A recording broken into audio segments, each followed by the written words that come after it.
Hey guys, welcome to the channel. As you see in the thumbnail, what if Issei was cheated by Grayfia and Venelana for his little brother? Part 2. Before I start, please do support for more awesome content, and subscribe my channel and like this video. Go support and follow the RageRevan for writing that awesome fanfic, and also make sure to comment on this story. Link in the description. The audience had settled down in the theater knowing this would be their final viewing for the day. As many saw Ingvild and Mari still seated far away from them, they decided to keep their distance from the faction leaders minus those who supported them. They could do nothing but watch in sadness. Meanwhile, Revan came inside the theater as he spoke. Before we begin the viewing, I have brought some guests. You might want to come out now. The first person who came out was described to be he saw a beautiful young woman in her zeros, with flawless skin and a voluptuous body. She has long dark brown hair and stormy blue eyes, which are described as the color of the sky during a thunderstorm. She is said to have a calm and serene aura. Hades was left agape by this. Even those that recognized her were left agape were surprised by this. Hades was left agape by this. Even those that recognized her were left agape were surprised by this. This was Persephone, the goddess of the underworld, spring and growth, as well as the wife of Hades. The second person was a vampire with a doll-like appearance, with long wavy light blonde hair, deep red eyes, and a beautiful face similar to that of a Western doll. She wore a red dress worn by princesses back in the Middle Ages, with an ornamented headdress. The leaders and the resident of the Hyade mansion were surprised to see her as well. The third person that showed was a very familiar face to many of the guests, especially those who knew of Issei's connection to her. She was described to be an attractive young woman with violet eyes, and a curvaceous, slender body. She had long, silky black hair that reached down to her hips. Her clothing consisted of black, strap-like objects, resembling leather, around and under her a thong-like piece held around her hips by 3 thin straps, gloves that ran right up her arms with small lengths of chains hanging from them, shoulder guard-like objects on her shoulders with 3 large spikes sprouting from her right shoulder, and black thigh-high heeled boots. They all have been well briefed on what happened, so no need to explain any of them. Revan spoke with a smile, as Persephone glared at Hades, who could only sink down in sadness. Elmenhild was also glaring at Rias and the others for betraying Issei, while she frowned at Gasper for acting like this, while Mari asked to Ingvild, "Who is she?" Ingvild looked at her and responded silently, "That is Rainier, Issei's ex-girlfriend who killed him. She is partially the reason why Issei was a devil." 8. Mari nodded. As she glared at her, Rainier felt a chill but did not know why. She looked around, seeing some familiar faces. She felt even more worry. However, that soon changed when she saw Asia. She walked towards her with Rias stepping in the way and speaking, "Back away, Rainier. Why shouldn't I? You all cheated on Issei with this." Rainier looked at Ryu, who flinched as she spoke. Brother of his turns to Rias like, "I may also have betrayed Issei, and in the end we are the same, Rias Gremory." "We are not the same, Rainier. I am above you in terms of dash." Rainier cuts her off and responds while wiggling her fingers, "Nah. We are the same in terms of what we are. We both betrayed Issei-kun, and we both have messed him up big time." "I'ma stop you right there, Rainier." The one who spoke was Mari as she walked towards her. Her tone was completely serious as Rainier wondered who she was, while Rias and the other guests wondered what Mari would do to her. Azazel decided to join her once she was done as well. He wanted to expel her from Grigori before that, but unfortunately she had died as well. "Who the are you?" Rainier asked with utter disdain. "Who is this human that dared to disrespect her?" As Mari spoke with a smile, "His older sister. It is not nice to meet you, and I'd appreciate if you stopped calling my brother Issei-kun." Rainier gritted her teeth, remembering the humiliating defeat at the hands of her brother. She remembered on how powerful he is and how powerful he has become. "So you are his older sister?" Rainier spoke with a growl, as she tried to punch her. Normally Revan would have stopped this, but he knew that Mari will put her in her place. Mari grabbed the fist, and crushing it, making Rainier scream in pain. Did you really think I am weak? I may be human, but this human will put you in your place if he so wanted to. Lowest scum! Rainier fell to the ground as he drops her. Rainer's hands got healed thanks to the theater, she cried remembering the pain. It seemed like both siblings will be someone that will always terrify her. Azazel soon walked to her, and spoke coldly. Hello, Rainer. Rainer shivered seeing the man in front of him, as she spoke with fear. Azazel-sama? I heard what you did. I made very clear orders to observe Issei Haidu, but you disobeyed my orders, didn't you? What's worse is that you even stole sacred gear removal documents and performed it on Asia Argento, didn't you? You disobeyed my every single order. Azazel spoke angrily, as Rainer shuddered upon this. As she spoke, I wanted to make you proud. Azazel gave a frustrated sigh. As he glared at her, he then continued, I was going to do this a long time ago, but if Revan does revive you in our world, you are no longer welcome in Grigori for your actions. You supported Kokobile, a rogue cadre, and I don't want to see you ever again in the territory of Grigori. Azazel walked away leaving Rainer crying. It hurt Azazel to do this. But this is her punishment. If she changes herself, then only she is welcome probably. But until then, she is in exile. Rainer blamed Issei for her condition. Meanwhile Elmenhild was having her own conversation with the Gremry girls as she spoke. Really infidelity. What were you thinking? I just thought that maybe dash? Elmenhild cuts her off and responds, maybe? Maybe he is better. The fact that you chose to replace Issei with his brother shows how much you really cared for him. Do everyone a favor and stay away from him. Elmenhild spoke with anger as she asked Revan, how is Issei? He is healing right now, so he will be alright, but you will need to give him some time. Elmenhild nodded as Rias and the girls looked down in shame and sadness, while she looked at Ravel, Asia and Irina. Out of the girls, I really did not expect the three of you to turn against him. You all should be ashamed of yourselves. The three mentioned started to cry in sadness as she knew that this is what would have happened. Elmenhild was about to walk away when she heard a something in the audience. Slap. This got everyone's attention as they all looked at the person who did this. This was Persephone, who had slapped Hades as she had tears in her eyes. Upon closer inspection, one could see Hades's jaw almost ripped out. I can't believe after my death, this is what you have become. The man I loved was not a hateful being who hated other beings. What happened to the man I loved? Persephone almost yelled in anger, as Hades remained speechless. No one said anything, no one even snickered seeing Hades's state. Some of the guests feared the goddess's wrath. Aye. Persephone shook her head and spoke angrily. Don't make excuses. Your actions have killed people, Hades. You were the best amongst your brothers, especially amongst Poseidon and Zeus. I really don't know what to say. Persephone remained silent for a few moments as she then spoke. But it is not too late to make amends. You can do it? 'Cause I believe in you, you can still change. Hades remained quiet as he spoke with a sad tone. It is too late for me, Perse. If you really believe that, then you are lost, Hades. Persephone spoke while walking away and sitting a few seats away from Hades as Hades looked away sadly. His bone healed as Persephone had 2 tears in her eyes which she rubbed so that no one could notice. Some looked towards Hades with pity and sadness. Several others believed he deserved this, as they hoped that he may change in the future, while the rest did not care for the Greek god of the underworld. Oh, that reminds me, forgot to bring those 2 here. Revan snapped his fingers as 2 people came into the area. Those that were in Ko and the supernatural were surprised to see them here. They were Kyom Abe and Ika Kiryu. Kyom Abe was described to be a busty young woman with long, brown hair arranged in multiple drill-like curls. A/N, ignore the beast behind. The second being Ika Kiryu, wears spectacles, has gold-colored eyes and lightly messy brunette hair tied into braids on each side. She wears the Ko Academy girls' school uniform. Lavinia was surprised to see her apprentice here, and they were just starting their training with magic. Hello you two. Hello you two. Ika Kiryu and Kyom were on guard, as she looked at Revan and asked, Who are you? My name is Revan, and I am about to show you the multiverse of Issei Haidu.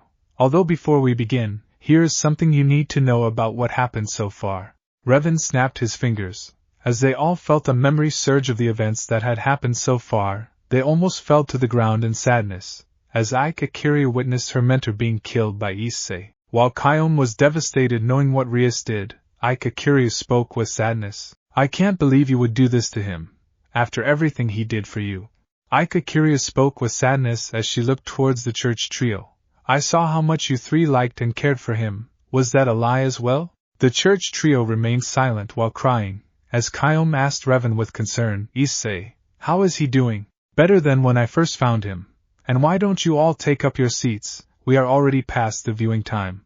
The others who were not seated nodded, as Rainier sat far away from the rest of the factions, since no one wanted her near them, while Elmenhild and Kyom sat next to Ingvild and Mari, who greeted them properly knowing that they cared for Issei still, and finally Issei sat beside Lavinia and Team/Dog, the former greeting her properly. Alright, let the show begin.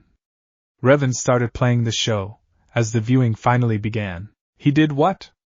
Goro asked in surprise. He had heard Asia tell him about him leaving the house with 2 duffel bags. He was going somewhere, he did not tell me where, and he just left, believing that we don't deserve to know. Asia spoke in a neutral tone. I see. Goro spoke in understanding. Goro and Mickey both looked down in sadness, remembering how cruel their counterparts are, while the others were silent knowing that he was finally going to have a small happier life. Mari wondered how close Issei and the Hades' family were in this reality. She could see that even others had the same questions, at least those beside her. It is good that he is gone. He should stay far away. Rias spoke with utter fear, while remembering how helpless she was when he put Azazel and Valerie, and defeated them with ease. Even most of her peerage agreed to what Rias had spoken. Aquino remembered the hallucinations Issei put her through when she attacked him in his room for insulting her Anata. Despite her being a robot, she shivered remembering what had happened. Even those from Dai's peerage like Asia, Ravel, Roswiz and Zenobia were fearful of what he is capable of. Valentine was not present as she was being taken care of in the underworld, due to her injuries. Valerie paled at how brutally she was dealt with at concept. Issei's hands while Azazel and Vala's team shuddered at Issei's brutality. He was not someone they wanted to mess with, they feared what he is capable of. The others mentioned on screen were equally afraid of this Issei at this point. He is someone that wouldn't hesitate to take his enemies down no matter the cost. Even Dai himself was fearful. Rias's words were not wrong. However, despite her fear, she was angry at what Issei had done, as Mickey spoke. Either way, let's have our dinner, there is nothing we can do. Mickey's voice was stern. She was surprised by how cold and brutal Issei was, as they all start to eat in silence. The house has not been the same ever since Aquino's change in nature. The audience agreed. Even the newer ones were weary of Issei's nature, especially Rainier, who was the most fearful of Issei at this point. After eating, they all left to head back to their rooms, as Dai once again spoke to Ingvild, who just ignored him again. Why is she ignoring me? Dai muttered in confusion. He looked at the other girls, however they were as clueless as Dai was. He hoped that Ingvild did not come to know about the truth, otherwise, everything he has done will crumble to dust.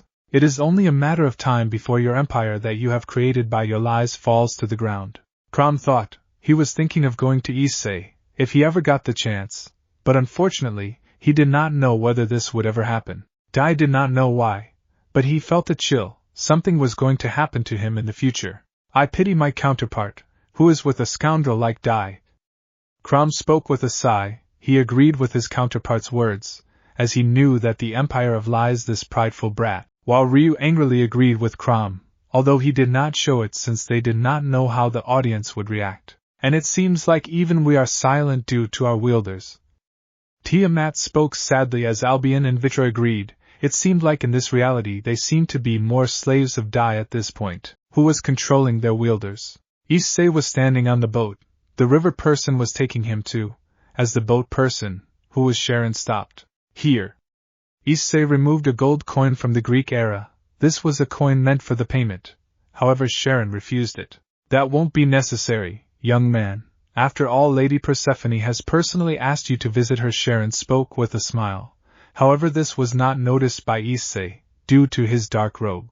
It's true, Sharon is known to often ferry those depending on his mood across the river Styx. However, the standard price of the ferry is 1 gold coin from the Greek era. If you don't have that, you will become a wandering spirit.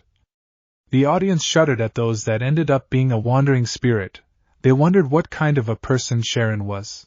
Hades and Persephone were not in a mood to speak due to what happened earlier. They did not know what they are going to say, as Ryu asked. And may I ask a question? Ryu's words seemed fearful as Revan spoke with a smile. Go ahead. What is on the other side once Sharon ferries you across the river Styx? Revan paused the viewing and explained, very well, I will explain what happens next. The audience unfamiliar with the place nodded.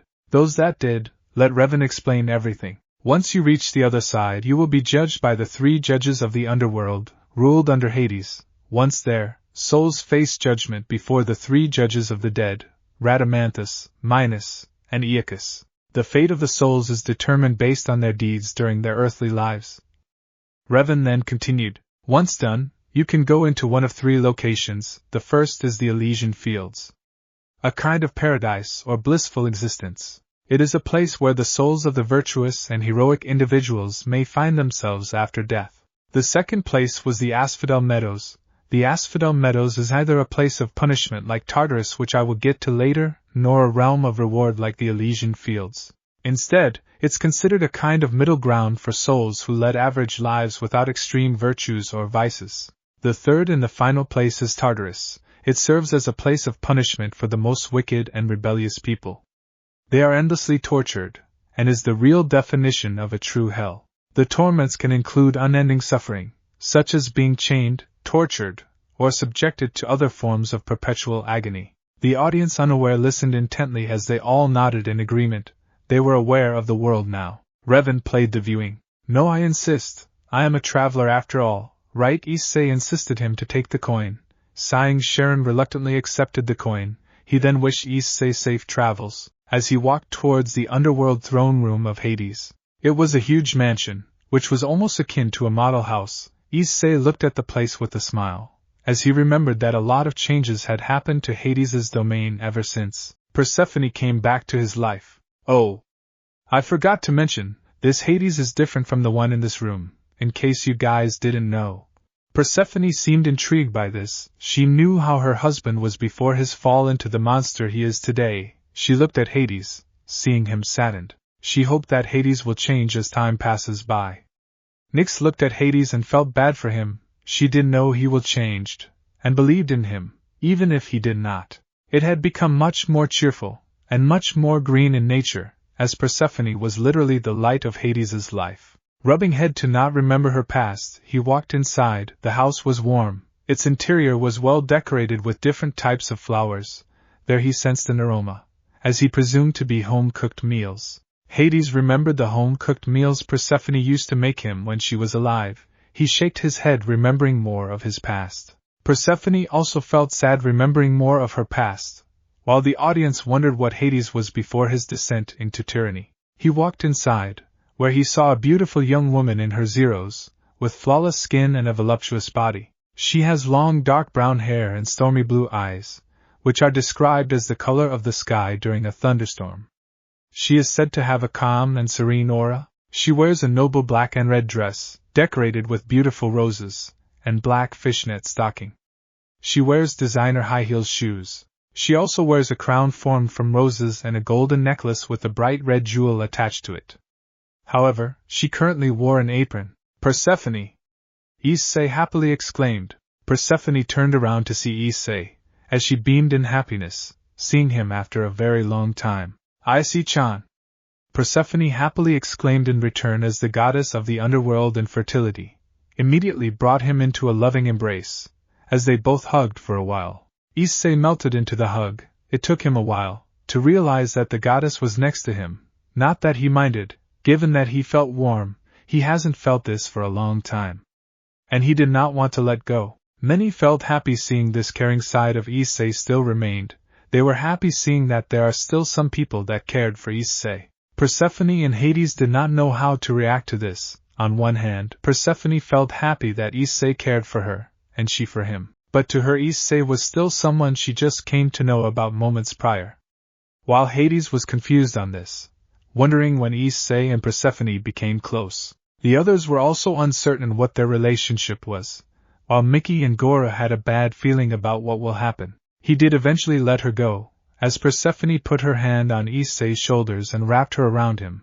Her actions felt motherly to Issei, asking, "How have you been?" Persephone asked with happiness. I am not going to lie, my life has been getting better since the past 2 days. Issei responded with a smile. That's good. Persephone beamed in response. She still remembered how sad Issei was when the last time he was here. She then remembered how he was the last time she had met him, and that was years and months ago. The audience wondered what happened the last time he had visited, as Mari then asked, wait a minute, could it be? Revan gave a nod, as Mari knew what this meant. This was when Ingvild completely rejected him for Dai. She remained quiet, knowing full well what this meant. The others wondered what Mari had meant. Okay, now, we will begin the flashback. I hope y'all are ready. The audience nodded in understanding except Mari, who remained quiet. It's okay, Issei-chan, it's gonna okay. Persephone spoke while rubbing Issei's back. She was there for him when an incident happened. How can it be okay, Persephone? She chose that damn Dai over me again. Nobody believes that I saved her from Nyx. And now, even she thinks that I am a liar. Issei spoke while crying. Persephone was sad on the outside, but in reality, she was furious, especially towards Dai for doing this to him. Hades was also next to him, as he spoke. I see, I have no words to say, but there is nothing you can do. You have no proof to prove yourself innocent. It's time you let go. Hades's voice was sad. Like Persephone, he hated what had happened to Issei. His heart was broken. It reminded him of what happened to Persephone. Hades agreed with his counterpart, while Persephone could see that her counterpart felt helpless, calming Issei down. They felt sad for Issei. Ingvild and Mari hated Ingvild's counterpart. Similar emotions were present in Azazel, Yasaka and her daughter Kanu, Valerie and her team, Almenhild, Team/Og, Ika, Kiryu and Kyom. Others felt sad for Issei, except for one. The only one happy seeing Issei suffer is Rainier, who enjoyed seeing him in grief. Although she did not show it. But I can't, my heart still loves her. And it pains me to see her with Dai. Issei spoke with utter sadness. He sniffled, as Hades spoke. I think you should rest in the room, you should sleep for now. Issei looked at him and nodded. He just walked away, showing barely any emotions. Persephone did not want him go. Her maternal instincts were causing her to rush to him. Hades stopped her, as she protested. Darling, he needs me. I know, Perse, I know. But his heart is broken. We can't do anything about it. I can't believe his younger brother would do this to him, again. Hades spoke with sadness, and ending with a growl. Revan, can I ask a question? Revan had a feeling what may happen next, as he spoke. If you wish to know what relationship this Hades and Persephone have with their Issei, then it is that of parental bond. In other words, to this Issei, he sees Hades and Persephone as his parents, their family as his. While Hades and Persephone view Issei as their son, too. Then blood is not what binds relationships, it is heart what counts. Revan's words made the Haida family minus Mari devastated. The parents hated what their counterparts did to Issei. Mari was saddened by this revelation, hating her family's counterpart for doing this to Issei. Although, seeing how happy this Issei was with them, she couldn't blame this for happening. Persephone and Hades were stunned by this. They never thought that they would be taking a former mortal as their adopted child. Regardless, they were even more curious as to what developments their counterparts would have with this Issei. Even then, both seemed to be happy with Issei joining their family. Hades pondered whether his counterpart was intending to destroy the Longinus beings and other supernatural beings or not. The others did not know how to react. Some calmed the Haida family while others needed some time to process this revelation. Honestly, how can he do this? Even Zeus is not like that. Why can't he let his brother live in peace? Seriously, once he even treads in your realm, I will make sure to torture him. Persephone spoke with sheer spite, and a cold tone, as Hades nods in agreement to her request. Both of them could only watch. As Issei went inside the room he was given to them, Persephone came in much later, only to see Issei crying in his sleep. Her heart clenched as she embraced him that night, to show that he is not alone. Persephone smiled in happiness seeing this, knowing that she would have done for Issei if he was her son, while some others felt bad for Issei, after which this resulted in happiness, after seeing the goddess of springtime calming him down. Mickey couldn't help but cry seeing this while Goru and the rest of the Haida family consoled her. Persephone! Persephone! Issei called her, as she was in her trance. Huh! Issei-chan. Sorry, just was remembering something. Persephone spoke with a wry smile. While rubbing her head, she then remembered, oh right.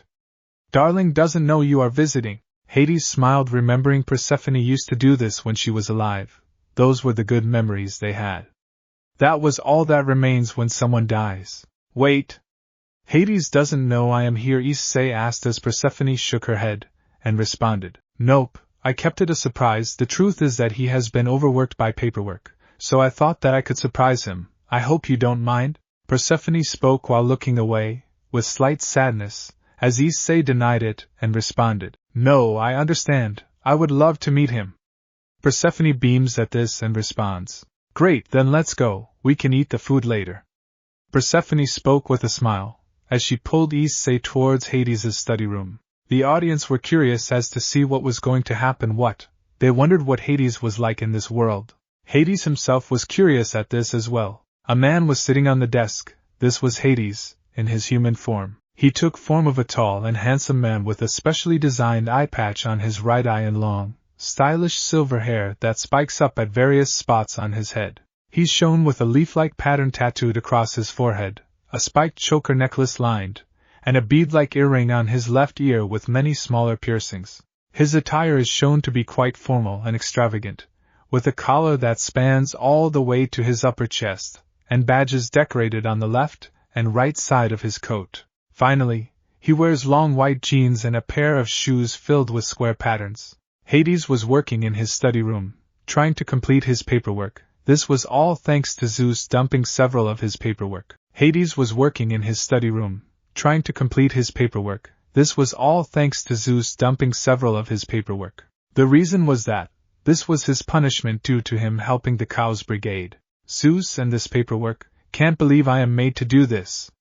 Hades exclaimed angrily, while smashing the desk. The faction leaders could relate with Hades. Paperwork was the bane of everyone's existence. Persephone remembered this was how her Hades used to look like. Well, at least he doesn't look like a catacomb or Ains cosplayer. Azazel spoke with a mocking tone, earning a glare from the god of the underworld. Some of the guests chuckled at the insult, including Mari. Some pitied Hades' fate, especially those that had to deal with a lot of paperwork. 8. Mountains of paperwork was stashed on the sides of Hades' desk. He still had to fill up 1,000 more of these. He wished he could have his Grim Reapers help him, but they were too busy handling the rest of the underworld. I hate my life. I hate my life. Hades fell on his desk with his head down, crying, hoping that someone could save him from this hell. Nobody can save any leader from the hell of paperwork. Serzex spoke with fear, agreeing with this alternate of Hades.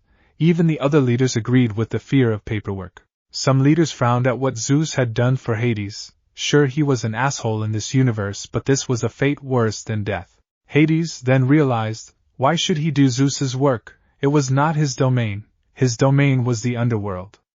He had a smirk on his face. It was time to play the evil god. Using a small fire magic, he immediately burned the stack of papers that belonged to Zeus. He left no trace of the paper as every single paper burned. He did put a protective barrier on his stack of papers before. Let's see what happens next, Zeus. Hades had a sinister smirk on his face. Hades gave a small smile as he had a feeling that they would be doing this, while Persephone knew this was how the old Hades would act. She also remembered Zeus doing this in her timeline when he wanted to go to sleep with another mortal woman sometimes. She wondered how many demigod children he had. I pity what is going to happen to Olympus. Azazel muttered to himself while thinking on what would happen if they wanted to get rid of paperwork. I wish I could do that. Serzex muttered to himself, as Grayfia, who was nearby, asked, what was that, Serzex-sama? And nothing. The leaders understood Serzex's pain, since paperwork can break even the strongest of the leaders. However, as he watched the paper burn, somebody knocked on the door. Darling, someone is here to see you. Persephone's voice was heard. As Hades was removing the flames as soon as possible, he gritted his teeth in annoyance as the flames were not easy to remove. Wait, I am just doing stuff. Hades exclaimed, worried that his wife would get angry if she finds out.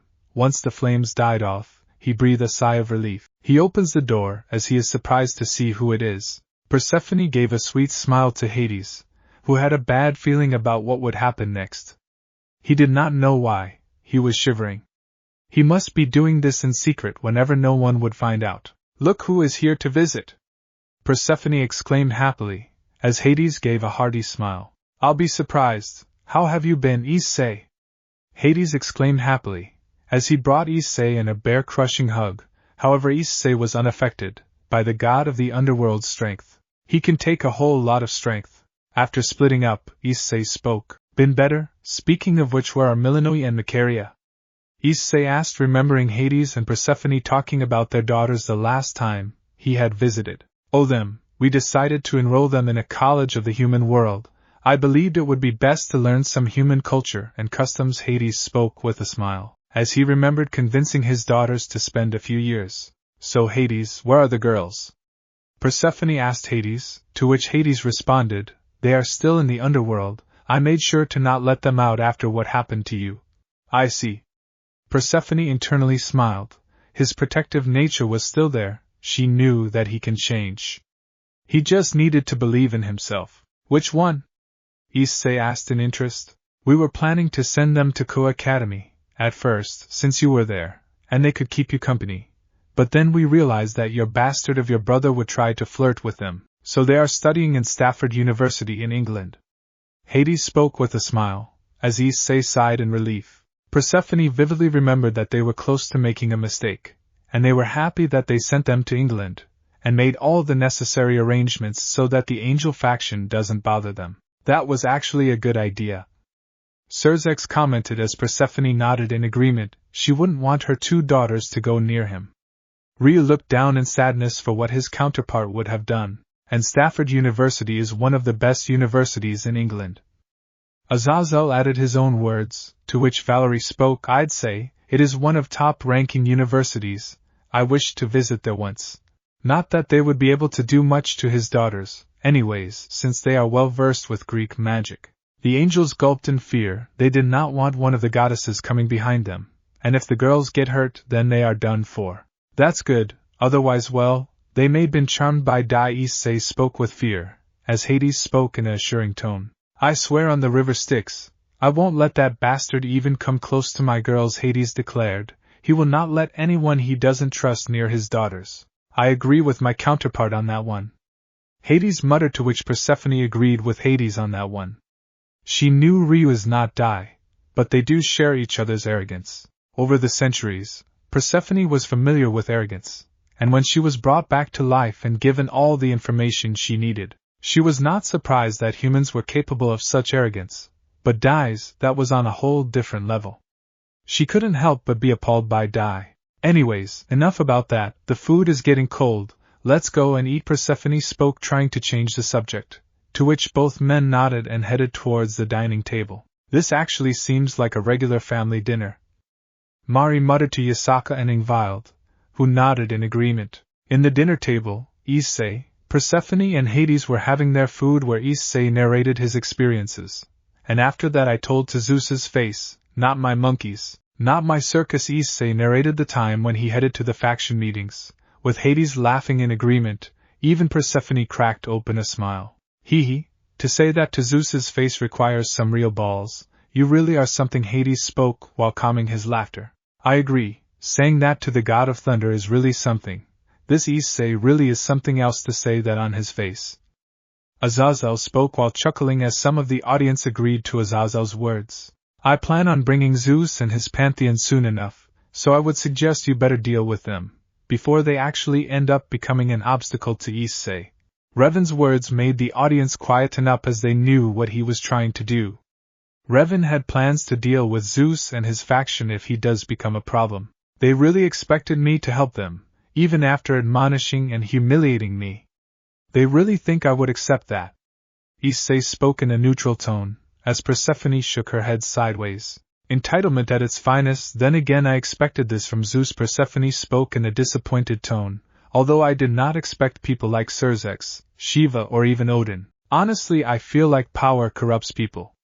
Hades sighs in response. Then again, power corrupts purse. I was also corrupted by the desire to gain more power, especially after you were killed. Hades spoke with a grim tone, as Persephone, kept her hand on Zeus's and spoke with an assuring tone. I won't go anywhere, darling. I won't leave you ever again. Persephone spoke with a solemn smile. She knew how much her death affected Hades. The factions hated their counterparts, as they agreed with this Hades's words of them being corrupted with power. While Persephone knew how much her death affected Hades, causing him to become a monster. Hades himself looked down. He did not know if he can ever set things right for the amount of crimes he has done. Hades was all alone for centuries after the death of his wife. By the hands of a Longinus user, he managed to torture the hero, but after that, he lost himself to darkness and became a being that hated devils, angels and fallen angels, holding them responsible for the death of his wife. His hatred even reached any Longinus user as well. He gave up his human form, and became the skeleton god many familiarized for a very long time. Issei was no exception to his hatred, as he often looked down upon the boy, when he first met him during the raiding game between Rias and Seorg, back when Dai was still a pawn, low-class devil, in Rias's peerage. Issei was just there as a spectator, as he never fought or met Rias's cousin in his fight. Some more people felt sad for what Hades went through, while others knew that this Hades was different thanks to Issei looking out for him before. Seorg spoke to Sigvera. I wonder what else is different. Sigvera looked at Seorg and responded, I think a lot. He did visit him later on, as he was the one who gave the Cow's Brigade, Samo's poison, only for him to be greeted by the angry god, who demanded his presence in his domain. A fight nearly broke out, but Issei requested peace as he did not want to fight him. He always wondered why the god looked down upon Longinus wielders and the races from the three factions. He initially never told him, but after pestering he relented and told him about Persephone. He told everything. Issei understood his pain, and by that time he had found the Book of Conceptual Creations. He decided to help him. Hades called it a bluff, believing that his wife's soul is long gone. However, he managed to clone Holy Grail, since he was aware of RageRevan unsealing the seal of the biblical god. He was going to clone all sacred gears that the biblical god had used to seal the beast, and make a seal that would be strong enough to permanently seal Trihexa in an event he had been released. It turns out, once he removed the limiters on each sacred gear, it turns out he only needed to use 3, since no matter what he does, he was never able to recreate the true Longinus perfectly. That was the only sacred gear that he failed to recreate, no matter how much he tried, since he was too focused on creating the seal. The 3 sacred gears were the Holy Grail, Sephiroth Graal, the Holy Cross, Incinerate Anthem, and finally the Holy Nail, Alpheka Tyrant. The third one was still not found by the factions yet. Hades remained quiet upon knowing about the Holy Nail, also known as the Alpheka Tyrant, and who was its current wielder, as the other factions remained silent about it. He also knew who wielded it. The other factions were stunned by this revelation. Another holy relic? Michael asked with surprise as Gabriel responded, along with Uriel, brother, the user has to be somewhere in this world. Indeed, we don't even know what it can do and what it is capable of.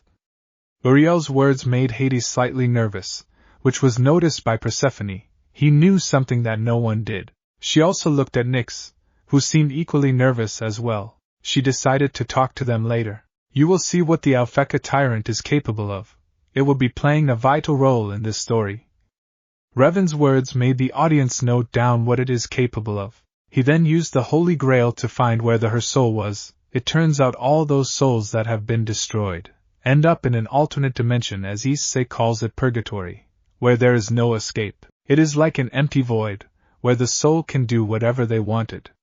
It is like a whole different world to anyone that does come here. That is why the original Holy Grail wielded by Valerie Teeps failed to resurrect those souls that have been destroyed. But nothing was impossible for this version of Holy Grail, since due to its removal of its limitations, the Holy Grail can enter into dimensions like these, and bring out souls trapped in this dimension. He also encountered Rainier and her group, whom he promptly ignored.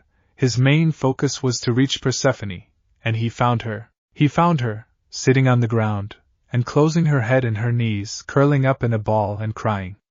She has been stuck here for centuries, if not millennia. She can never meet her love. When she saw Issei being her hope, she was reluctant at first, but Issei convinced her bring her back in the arms of her lover, Hades. Persephone nodded in agreement with Issei's thoughts. she remembered the state she was found in. The factions pitted her for what happened to her. So you're telling me that purgatory is where destroyed souls go? Ajuka asked with surprise, to which Revan nodded. In this universe, yes. And it is true even in yours. Even Rainier has experienced this. Right, Rainier? The audience looked at Rainier sitting far away from everyone, who nodded in agreement. She remembered that there was no way she could have gotten out of that Hell's Cape, not without someone helping her. Issei describes purgatory to be the true definition of afterlife, or more accurately hell. Primarily because you can never be revived, especially after your soul gets destroyed. There is no escape once you reach here, even from hell. Once can escape, using the original Holy Grail. That was how the Chaos Brigade was able to revive beings like Grendel, Layden, and several other evil dragons that were apparently slain. Furthermore, Issei had to leave from that dimension fast, as his soul was being torn apart in the real world, and it was being sucked in this dimension. Whoever made this made sure that even if you managed to get in, there would be no way for you to get out. He made it out, before any permanent damage could be done to Issei's soul. It is true, purgatory is the real afterlife that was encoded in this universe. Once you get there, there is no escape, and Issei might have been trapped there, had he stayed for too long. Revan's words made the audience dread on what will happen had they gone to purgatory. They knew that there was no escape from that place. Many were happy that Issei made it out alive. While Rainier hated what happened to her and her friends, she was trapped there for so long until Revan released her from that hell. After pulling her out of purgatory, Issei contained her soul in the Grail. Hades was more than ecstatic to meet his love again, although they needed a body. This was not a problem, since Hades somehow managed to preserve her body as a memory for the unjust death that happened to her, and all Issei had to do was transfer her soul. It took a while for Persephone to wake up and adjust to her life inside of her old body that was not moved for centuries. But she did. However, she learned of Hades' actions, and needless to say, she was not happy, she was furious, and she made sure to teach Hades a lesson that he will never forget. After dealing with his wife's wrath, he begged for forgiveness, which was surprising. She made sure that Hades changed for good, which he did, on his own accord. Issei was surprised to see a completely different side of Hades, but he was happy for them. Hades and Persephone were grateful for what Issei did for them. While Persephone made a mental note to make sure to deal with her Hades, and make him apologize to the factions for what he had done, Issei still remembered Hades' screams of fear and pleas of mercy. He pitied the god. Both Persephone and Hades were eternally grateful to Issei, as Persephone finally met her daughters after a very long time, and the family was now a happy family. They asked Issei to visit, which he did often and whenever he could.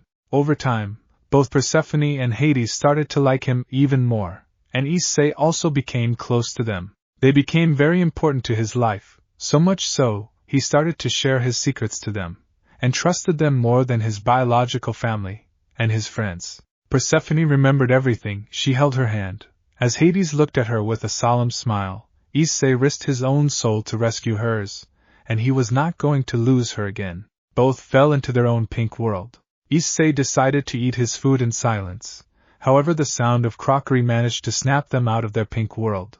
The god couple had a small red tint, while the others smiled at how Hades and Persephone were.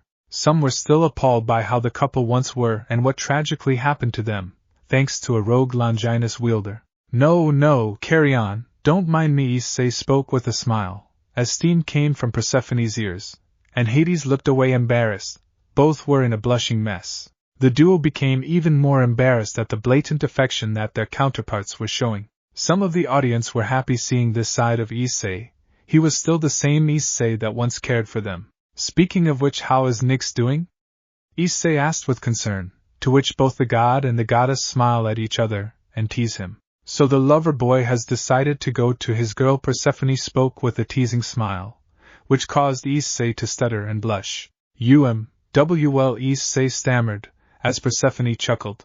Oh, don't worry, you can visit her tomorrow. Persephone spoke with a smile. Nyx was starting to have a small red tint on her face, however she quickly shook her head in denial, thinking of a possibility of having a relationship. She respected Issei, but she was not sure about having a relationship with him. Ingvild was not happy with what she was witnessing, while Mari pondered on whether the Nyx in the theater would fall for her brother, Right now Ingvild is taking care of him, and that was more than enough. Similar thoughts were present in Yasaka, Elmenhild, Lefay and Valerie. The girls from Issei's old harem were looking down in sadness knowing that their Issei is as good as gone. They started to realize the gravity of what they did.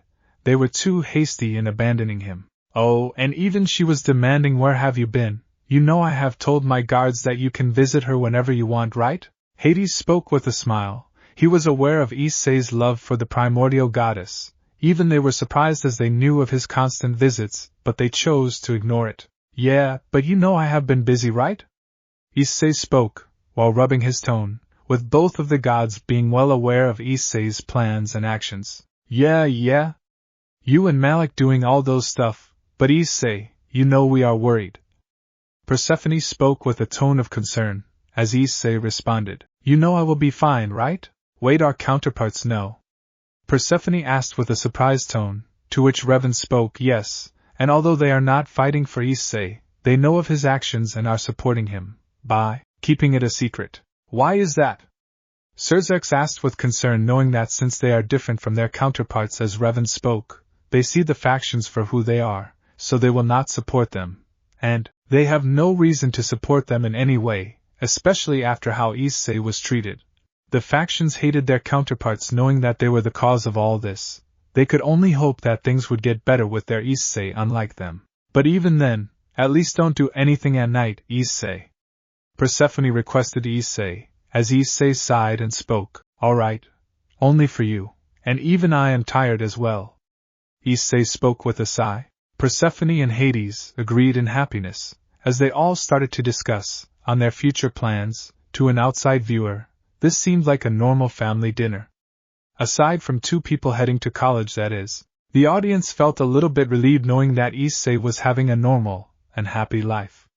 Revan then spoke. "The scene changes to the Haida residence where the factions have been starting to suspect that Dai may not be the hero that they assumed him to be. However, many still believe Dai to be their true hero and savior. I told you that you will suffer the consequences of your actions," Crumb spoke as he manifested from the gauntlets. "Damn it! How can he get this powerful?" Dai spoke in a frustrated tone, not happy hearing what Crumb had spoke, as the evil dragon responded. "He trained himself, unlike your sorry non-existent ass that only took credit for the work he did.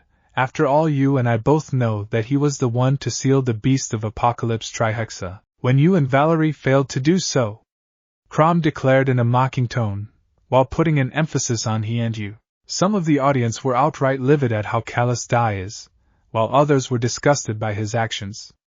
Even Ryu himself hated his counterpart for what he had done. The Hyadas were disgusted at how far he had fallen.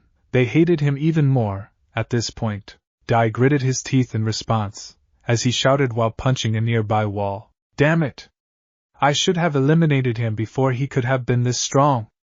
Crom only laughed in response, angering him even further. "What's so funny, Crom?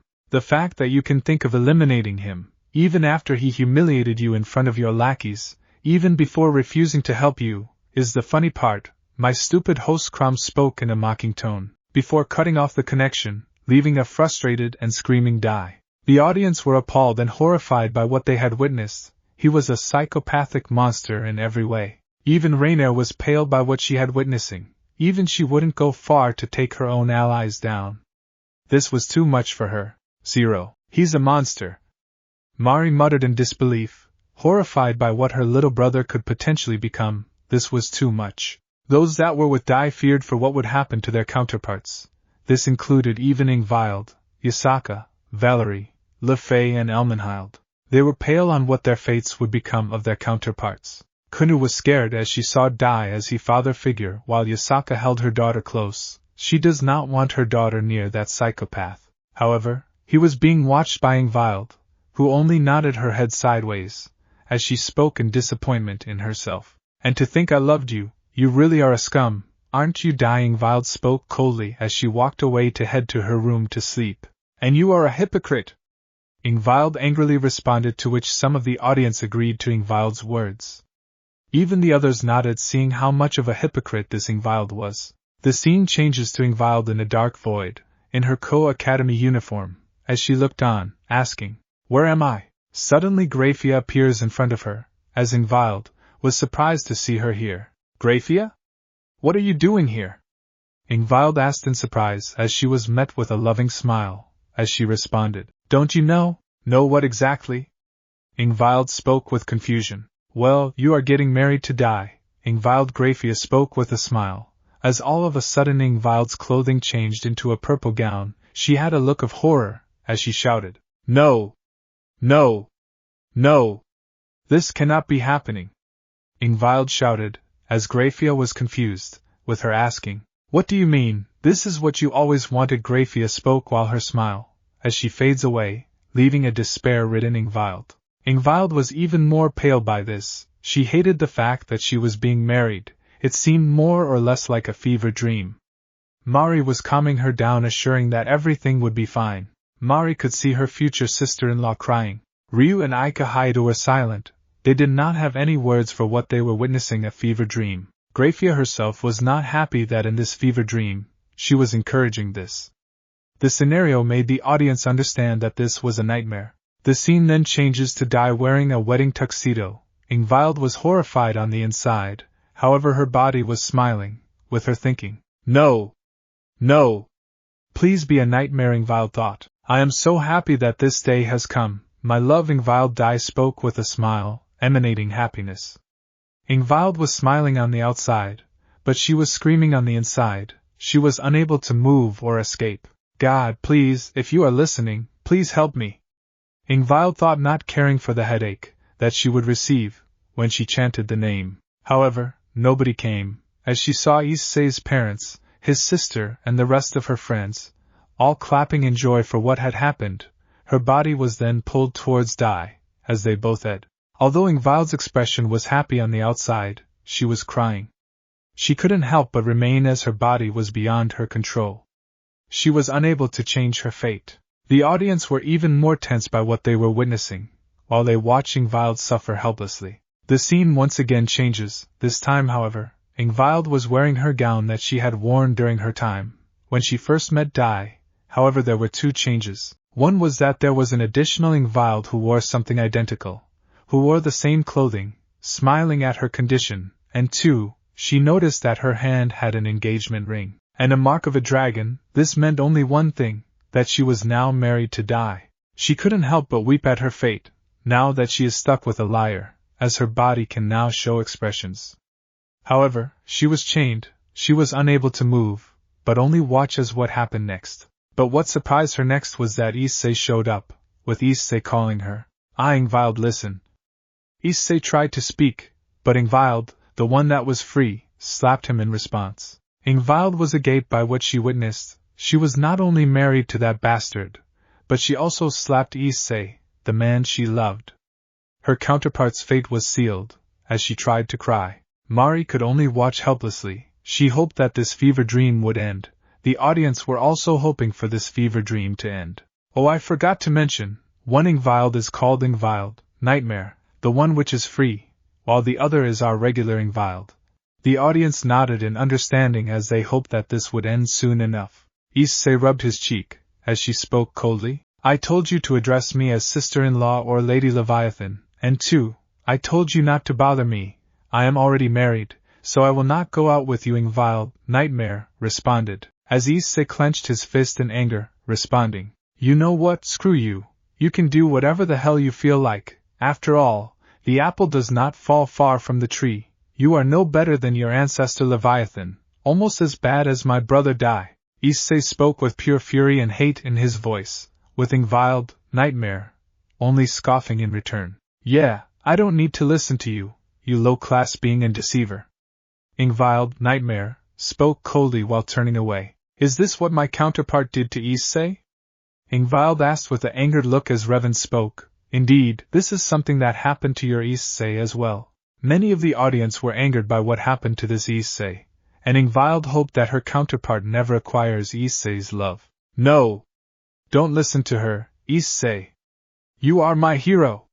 Not Dai! Ingvild shouted, however her voice was unheard. The Nightmare version then saw Issei walking away as an evil smirk grew on her face. She turned her attention to her real self and spoke. You see, all of this is happening because of you turning away the real hero. Now you will stay with the one who only saw you as an object. Ingvild Nightmare spoke with a tone full of mockery, while the real Ingvild was horrified. No, this can't be happening. Ingvild spoke with fear and guilt. It is, and I am afraid you can do nothing but live your life with a man who never loved you. Ingvild Nightmare spoke while cackling, as the other Ingvild could only weep and wallow herself in despair. Ingvild Nightmare then spoke. I wonder what would have happened if you actually heard Issei out even once. After that, Ingvild Nightmare disappears before everything changes back to normal. The audience sighed in relief knowing the fever dream ended, as they could only hope that things would be getting better, at least for this viewing. Ingvild shouted, as she woke up from her dream. Sweat was dripping from her face. She looked to see that it was all just a nightmare, but to her, it felt real. If only I could have realized the truth, maybe things would have been different. Ingvild spoke while completely grief-stricken. She remembered a part of Issei's words. I do not care for you, my dear Ingvild. I want you to live because I want you to see the consequences of your actions. I can't allow you to fall asleep now, can I? That will be no fun now, right, Lady Ingvild? That would be mercy. And I won't let that happen. The audience shuddered, remembering Issei's anger, with the children in the group holding their parents close due to fear. Issei's anger is something that many should fear, since it is extremely rare to encounter. Rainier was shivering in fear as she was on the receiving end of his anger once. She feared and hated Issei at this point. She decided to have some water. When she noticed her bottle empty, she decided to leave, while remembering Issei's utter refusal to help the factions. She didn't blame him, why should she? If anything, him not helping them justifies his actions. Issei was not affiliated with any faction, he was not a devil, he was not affiliated with the Church of Vatican or a reincarnated angel, or even the Grigori's human teams like /Og. So he has no reason to help the three factions. Furthermore, they admonished and looked down upon him just because of him either being a pervert or a weakling. There should be no reason to help them, since all they think of him was a tool that they can use and discard. The audience agreed with this. Ingvild's thoughts. Even Ingvild, as much as she hated her counterpart, had to agree with Issei's thoughts. The faction leaders hated their counterparts for doing this to that Issei. They wished to make them pay for their actions. So you have finally realized the truth, huh? I never expected him to reveal it to you. Ingvild was startled by the voice, as she exclaimed, Eep, relax, it's me. The voice belonged to that of a female. Ingvild turned around to see a cute young girl with long black hair down to her hips and black eyes. Her ears differ from a normal human's as they have pointed tips, although her long black hair makes this feature difficult to notice. Her dark gray eyes have reptilian slitted pupils. Ophis? Ingvild spoke with surprise. Indeed, it's me, so your eyes have been opened, hasn't it? Ophis spoke with an emotionless tone, while Ingvild looked down in shame. Who Dai Hyadu really is, a fraud, an imposter, a little boy who is an attention seeker, for something he didn't do? Ophis spoke, while munching on a Cadbury's chocolate. Wait, Ophis, your counterpart is actually working with this Issei? Azazel asked to Ophis, who responded with a shrug. Yes, my counterpart and even Bakared's counterpart are working with Issei and Malik. The audience were now horrified. Their counterparts are really doomed, with two of the strongest beings working with Issei, meaning that this Issei not only is being supported by the dragon gods, but also by Hades and his family. They had a feeling like they were on the wrong side of this war. Yes, I saw the cruel truth of who saved me, Ingvild responded, as Ophis shook her head. But the question remains, what truth did you see? Ophis asked, which surprised Ingvild. I don't understand. Ingvild asked, confused. Is there something else I need to know? I know that Issei protected someone as stupid as me. I understand. Ophis spoke while nodding. Let's just say that Dai was not the only one who had a hand in ruining his reputation. Ingvild widened her eyes as he spoke. But who would do this? Ingvild asked with sadness and confusion, as Ophis responded. I will tell you another time, and besides I will tell you a truth, the real truth of Malik, and why is he destroying the factions. Ingvild was surprised by this. Wait, we know Issei is working for them? What else remains? Yasaka spoke with surprise, yet sadness in her voice, as Revan spoke. The truth will startle you as well, but I will keep it for secret. No spoilers. The audience were not happy by this, however they were curious as to what they will view. Wait, you can help us find who Malik really is? Ingvild spoke, as Ophis responded. Just you, the factions and the others have lost my trust a long time ago. Ophis spoke in an emotionless tone, yet it seemed to be cold, and Great Red will be the one to show you this. He has agreed to show you this. Meet me in 5 days at the fountain. But why are you helping me? Ingvild asked in a sad tone. He was my first friend, and he showed me how to understand feelings. Ophis spoke with a smile. Despite her tone being emotionless, many of us underestimated him, because of the lies shown by the factions or his appearance, or his power. But despite this, he still helped them, time after time. But remember this, word of our conversation must stay between us. Ophis spoke as Ingvild put her head down in shame, and nodding. Ophis nodded in agreement with her counterpart's words. As the faction leaders had no words for what they saw, they knew Issei was once working for them. Yet he was treated with so much hatred. He was still the same Issei, and they are responsible for changing him. They made him into their enemy. I think I should take my water and go to sleep. Ophis nodded at Ingvild's words, and left. However, unbeknownst to her, she left one of her snake underneath her shadow, which would take down Ingvild, if she ever reveals what happened that night. I hope you listen to me. Ophis spoke while shaking her head. As she finished her chocolate, she looked at it, and missed sitting on Issei's lap. Please come back, Issei. Ophis muttered in request. Ophis headed to the fridge to take another Cadbury's chocolate. She wanted to try Diet Coke, however, understanding that this was one of Issei's favorite, she did not touch the drink. Well. Ophis and Lilith looked towards Revan with a pleading look as he sighed and snapped his fingers. Here, don't go, finish it one day. 2 chocolate bars came in their hands as they started to munch on it. Mari had a smile as she watched Lilith munching on the chocolate, while saying, Don't finish it so soon, you should finish the rest tomorrow. Lilith nodded in agreement, as she decided to finish half today and the rest tomorrow. Unbeknownst to both of them, someone else was watching their conversation. It was Valerie, who had teleported to the Hayate residence. She had bandages all over her body, to cover up the blisters, as well as the barrage of punches she had received courtesy of Issei. You are doing a mistake, Valerie. Let's see how you react to the cruel truth, Albion warned her host, to which Vala mentally retorted. I don't care, I am only interested in seeing the weakness of Malik, and who he really is. He hurt the people close to me, Vala declared mentally, as Albion could only do one thing before cutting of the connection. I feel like I am going to do something really stupid. Valerie spoke while face-palming herself. Even her team and Azazel couldn't help but get annoyed by this Vala's attitude. Even Albion knew that she is going to doom his counterpart as well as herself. Now, the next scene will be playing the next day, alright.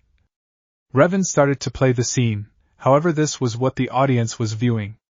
It was nothing but static. Revan, why can't we view anything? Kunu asked, to which Revan was himself surprised as he checked the viewing. The screen went blank, as he scanned the device and sighed. The disc is corrupted, so I can't play the last scene of the viewing. Not only that, I can't play the entire viewing for now. The audience started to feel frustrated as Revan spoke with a smile. But fret not, I will prepare something for you guys the next day, so until then, you should all go to your rooms to rest. The audience looked at him and nodded, as Revan spoke. Oh, and I have prepared rooms for you each. Couples will be assigned the same room. All you have to do is say room and you'll be teleported there. Okay? The audience nodded as they soon teleported back to their rooms, minus Ingvild and Mari, as Revan spoke. Oh yeah, you two will be teleported to the last rooms you were in, which in Ingvild's case it is directly to Issei's room. The 2 girls nodded in understanding as they would be happy. Babson spoke room and teleported out of there, leaving Revan alone. Revan destroyed the corrupted device, and wondered which viewing he could play for the audience. He smiled knowing that this viewing would interest the audience as well. The next day, Issei's room, 7 a.m. Issei and Ingvild were sleeping on the bed. Ingvild was in her lingerie, with her bra and her undergarments covering her private parts. Issei had pulled her closer to himself, her body being the closest to him. Issei had worn regular clothing, as he did not want to do anything to her that he would regret. Ingvild opened her eyes and saw Issei cuddling her like a child. She smiled seeing this side of Issei. She gave aid to him on the forehead, as she muttered, "I love you, my dragon."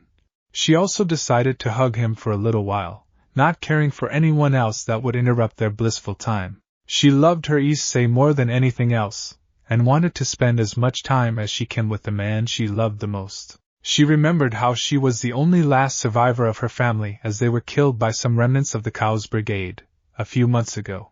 She shook her head. What happened was in her past and not today. She had to focus on her tomorrow. She looked at the loving face of her dragon, knowing that he is her tomorrow, and she must focus on that. Issei soon woke up as he saw himself cuddling Ingvild.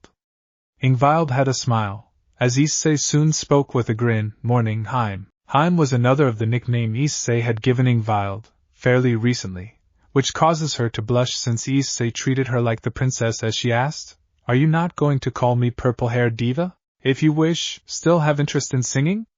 Ingvild gave a nod. She remembered on how her dream was to become a singer, a pop singer. "In that case, I shall support you in this dream of yours." Ingvild had a blush when she heard Issei say this, as she looked away. Issei soon decided to be a little mischievous, and her on the cheek making her beet red. Soon enough, Issei and Ingvild decided to get up and get dressed, since if Mari or Arcadia Issei would come, they may end up teasing them. Ingvild headed towards the stand where her clothing was kept as she picked them up and started to wear them. Issei waited for her patiently, as the couple decided to get properly dressed for their upcoming events. After a while, Mari came inside as she had a smile on her face. She then spoke happily, "Morning, you two." "Morning, Marine." Issei spoke with a smile. She soon came inside and decided to settle down with them. As she spoke, "Hey, Isseiverse decided to bring someone else to the theater just recently." "Who?" Issei asked with confusion, but seeing the sad smile on his sister's expression, as she spoke, "Rainier, he brought her back." That's it. It's fine, I knew he would bring her a while later. I mean, we have Rias and Co. in the theater, right?"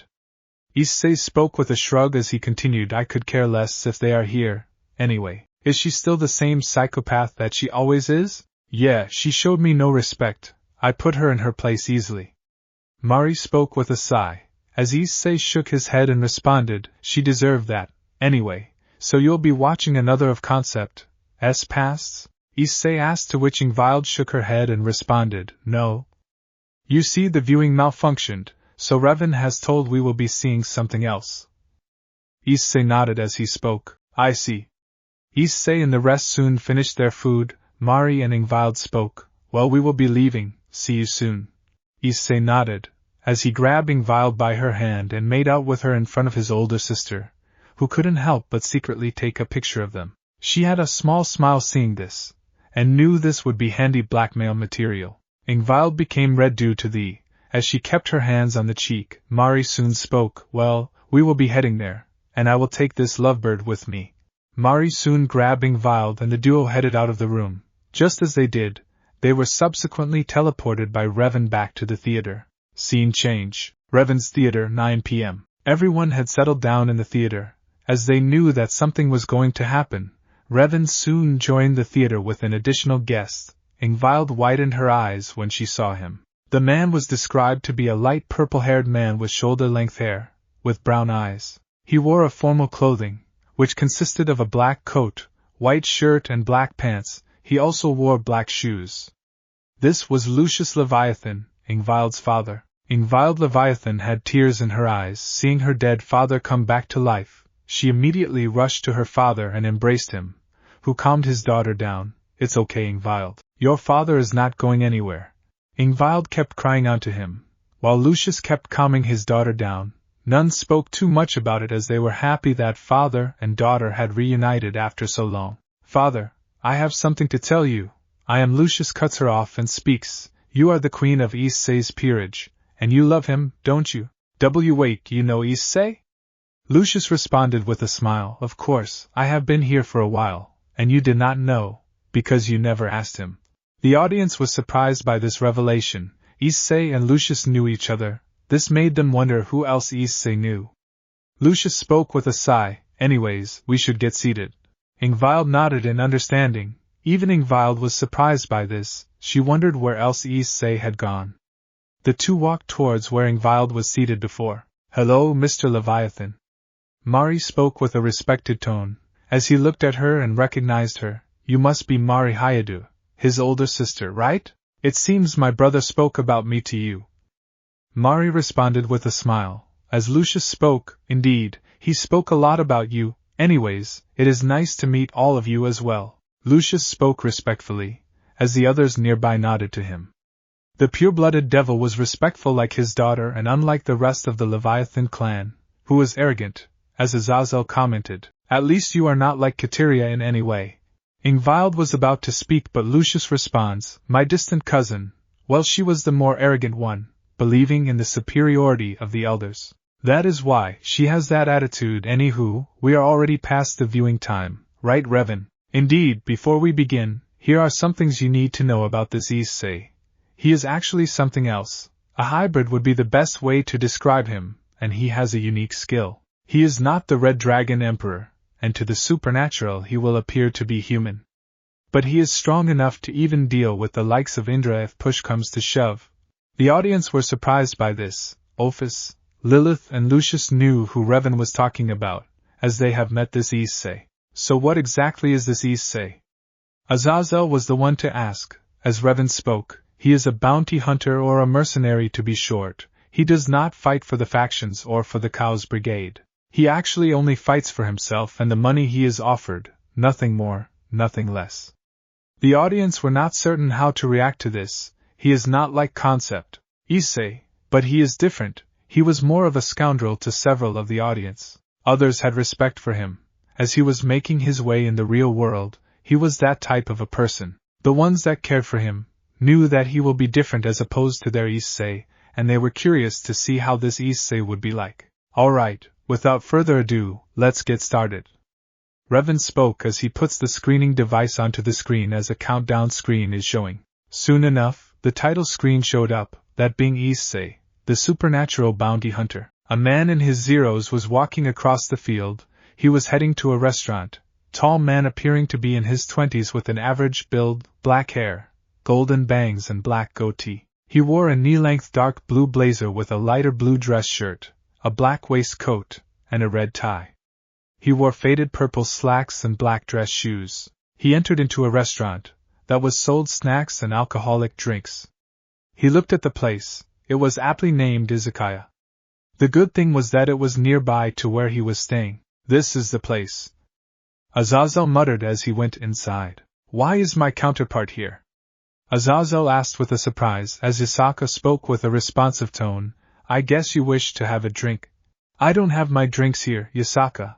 I always either have them at my place or at Tobio's bar. Tobio agreed with this. As Isaka nodded in understanding, Revan then responded, You will know soon enough. As he did so, someone had greeted him. He was described to be a blonde-haired boy with blue eyes. He wore spectacles. He wore a casual winter jacket with white on the outside and black on the inside. Underneath it, he wore a formal clothing which included a white shirt, a blue tie and black pants. Welcome to Izakaya, sir. What can I get for you? The blonde teen greeted with a smile. As Azazel spoke, Take me to Issei, John. I have some business with him. Very well, Azazel. The now identified John spoke with a bow. As he decided to lead him to the way where Issei was, he opened the door where Issei was seated. It seemed to be an elegant Victorian-style era study room. I'd say this Issei has interesting taste. Arthur commented with respect seeing Issei's choice of a room. It was well decorated with several books and other paintings. It also had a proper desk. And judging by the room, I'd say my little brother is quite successful, isn't he? Mari asked with intrigue as Revan responded, Indeed, he is also called the bounty hunter with a 0% success rate, meaning he gets the job done, no matter what happens. The audience were surprised by this level of Issei's powers, while they feared what he would do if he were to hunt them down due to his bounties. And who is this boy John? Ajuka asked as he knew there was no one named John in their world. As Revan spoke, his past will be revealed soon enough. Let's just say it was a roller coaster of a past to say the least. The audience were even more excited to see what this story would show them and how it will unfold. They wondered what else will be revealed as the story progresses. Soon enough, Azazel saw a man in his zeros sitting on the desk. He is a tall, muscular man with mid-length straight black hair that reaches to his ears. His eyes are green. He wore a tight-fitting short-sleeved shirt, sports tan baggy training pants with a black belt weaved through the waist and black martial arts slippers. He wore a tight-fitting short-sleeved shirt, sports tan baggy training pants with a black belt weaved through the waist and black martial arts slippers. 0. Hey old man, it's been a while. Azazel grew a tick mark due to being called old man, due to his age, as Azazel sighed and spoke, been a while, Issei. That's Issei. Ingvild spoke with a surprised look as she had a red tint seeing his body, knowing that this Issei may also grow to this size. However, she was not the only one. Even Valerie, Lefay, Yasaka and Elmenhild were in a daze seeing his body. Their lover looked really something. Indeed, this Issei is much older than the one in your reality. But regardless, he is pretty strong, if his muscles were not a giveaway. Revan spoke with a smile, as he could see that the forementioned were not the only ones that were his love interest. Even some others had the same expression. This included Sikvera, who had a red tint across her face, Sona Citri, Penemu and Tsubasa Yura. They all had a red flustered look on their cheeks. Griselda and Gabriel shook their heads in disbelief, while thinking, must not thinking about naughty thoughts. Must not think about naughty thoughts. Mari gave a nod of approval seeing her brother like this. She knew that this version of her brother would be getting a lot of girls by seeing his physique alone. She smiled at the thought of having a lot of sister-in-laws. Some of the men were intimidated by his physique, others amongst the male audience respected his physique, which included Thor and Seorg to name a few. They wanted to know his workout physique, and wondered if he was willing to share them something in the future. 8. Rainier was in utter and complete disbelief seeing Issei like this. She couldn't imagine someone she hated look this hot. Similar thoughts were in Tiamat as well. Rias and her peerage along with Irina, Ravel, Asia, Rosweiss and Zenobia and those that did not care much about Issei were in disbelief that Issei would be this successful or good-looking. They were reminded even more of what they lost and what they cannot receive. Ryu and Aika were intimidated by seeing his physique. Ryu wanted to have a body like that sometime in the future. Similar thoughts were in Mickey and Goro as they wondered how Issei even reached a level of this physique. Kunu and those from Vala Team minus Kuroka and Team /Dog gave their approval for this level of physique. Some like Cookie and Tobio were curious to hear about his training regimen to reach this level of strength. Well, I have a job for you, are you interested? Azazel asked Issei, to which he motioned John to close the door. As he did so, Issei looked at Azazel and spoke, well shoot, go ahead. I want you to eliminate Kokabil, he has been quite the problem. He is one of my strongest underlings and he desires to restart the Great War. His base is in Ko, the town where both Devil Eris are present. They are the siblings of the Devil Kings, Lucifer and Leviathan. He pretty much keeps them as hostages without them knowing, and any action from our side, he will dispose of them, which will trigger the Great War. He will use this as an opportunity for his war-filled actions. Since both Lucifer and Leviathan are very attached to their siblings, they will have the motivation to do so.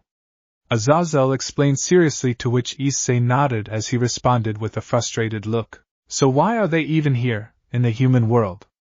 Issei asked, to which Azazel spoke with a sigh. Hell if I know, they both seemed to be interested in the human world. None of them said anything. They knew this happened in their reality as well, and with Kokabil still imprisoned, he won't be posing a problem. Both Serzex and Seraphal glared at Rainier, causing her to shiver in fear. And let me guess, he has not taken them down because he has not found a way to involve the angels? Azazel nodded in agreement as he spoke. Right on the money, this is why I need you. You need to eliminate all the rogue fallen angels that are affiliated with him as well as take him down. That is why I need you to be heading to Ku. Her name is Rainier, and she is with 3 other fallen angels. They somehow got their hands on the exiled nun Asia Argento, and they stole the sacred gear removal devices before they left Grigori. I think you know what will happen then. Issei nodded in understanding as he knew what he must do. He will certainly deal with them effortlessly. Several of the audience glared at Rainier, who was even more shivering due to fear. Not only her counterpart will have to deal with this monster version of Issei, but there is a high chance she will not survive this encounter. You damned monster. Rainier muttered underneath her breath while looking down. She was the most scared of this Issei. So when will they do it? Or are they already done with it?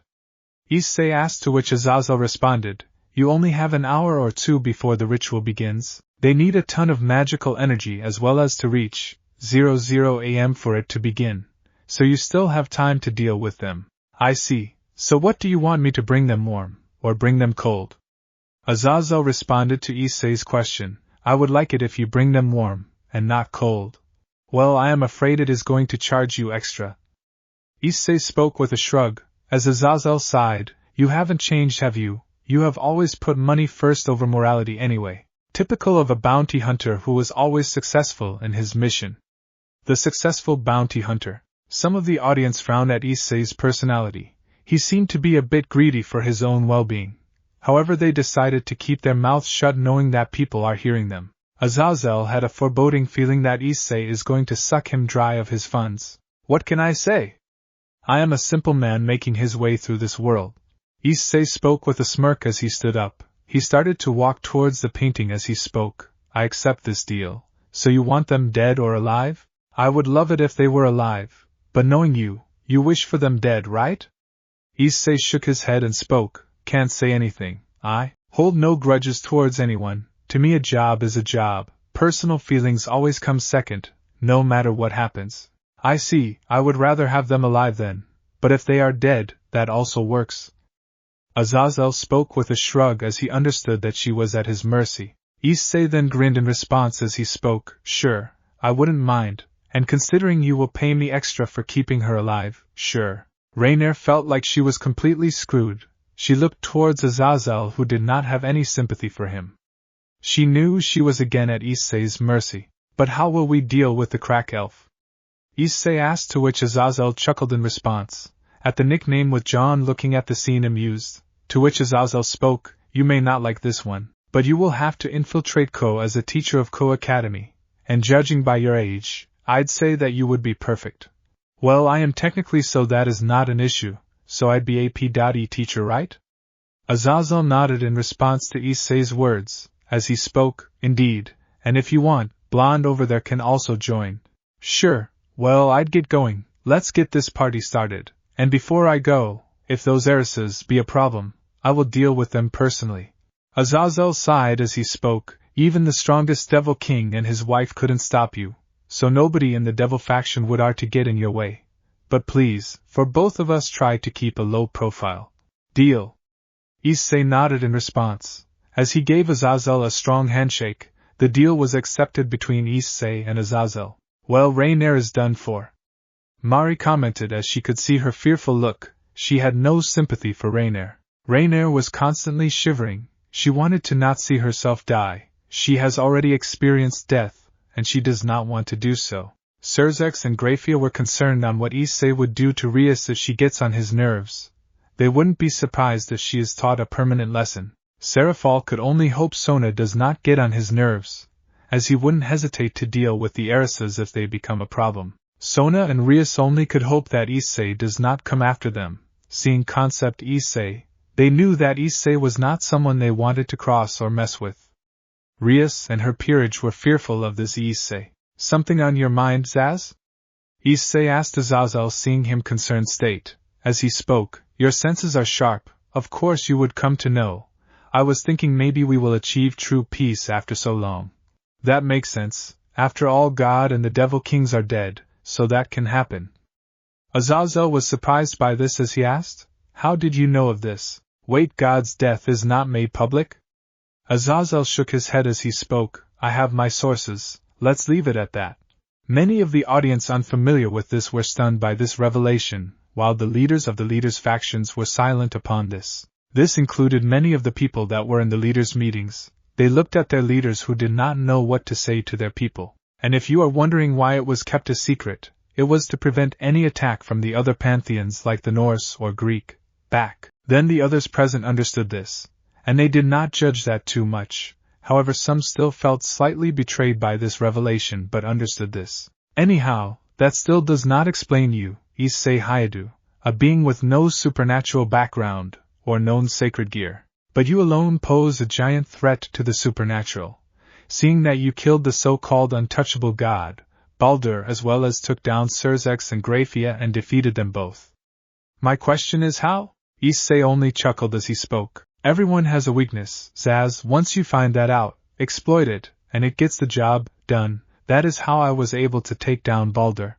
Issei then continued while shaking his head. As for fighting against those two, they were behind me because I killed some of their devils.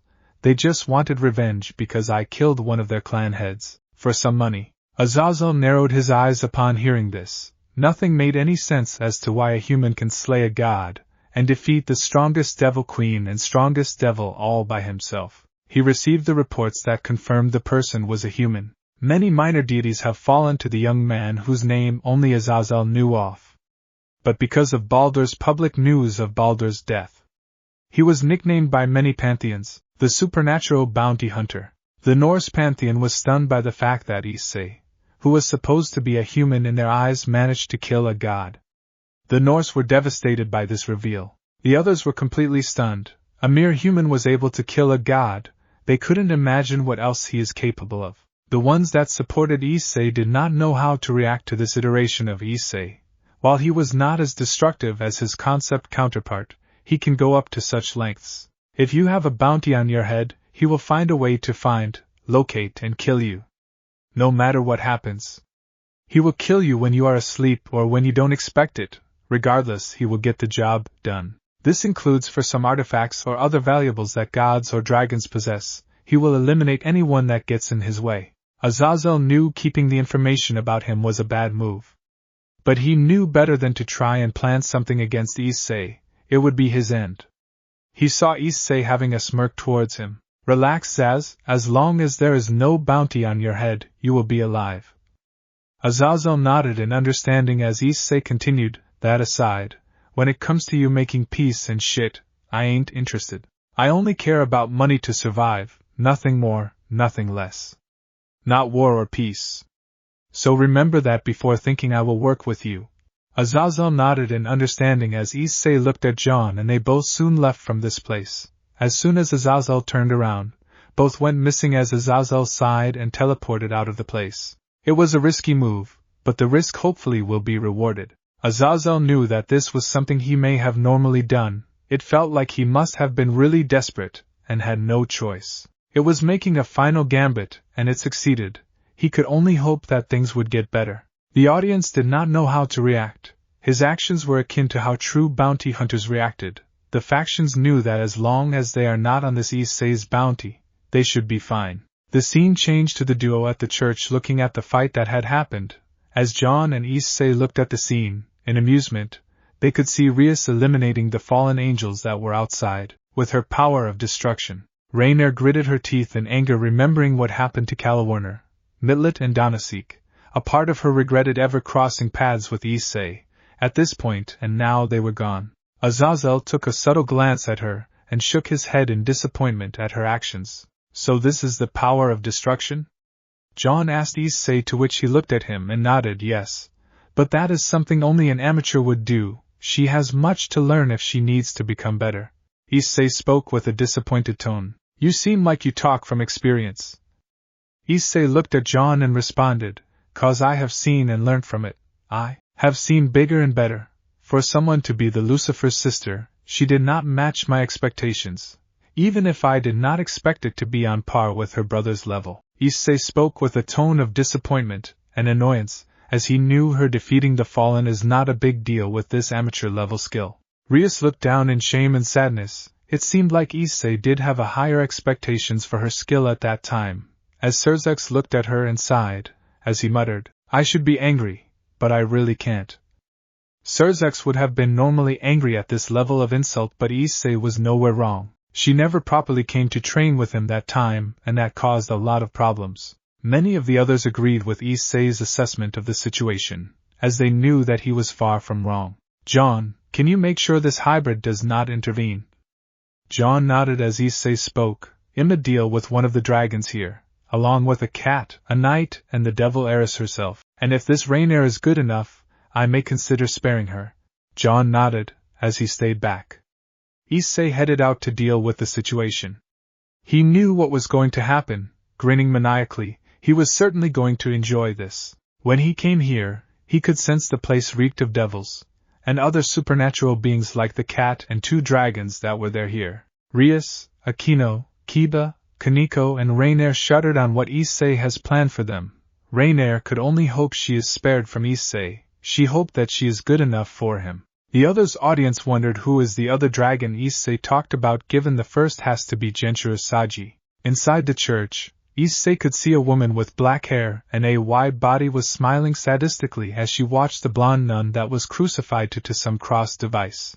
It's about time.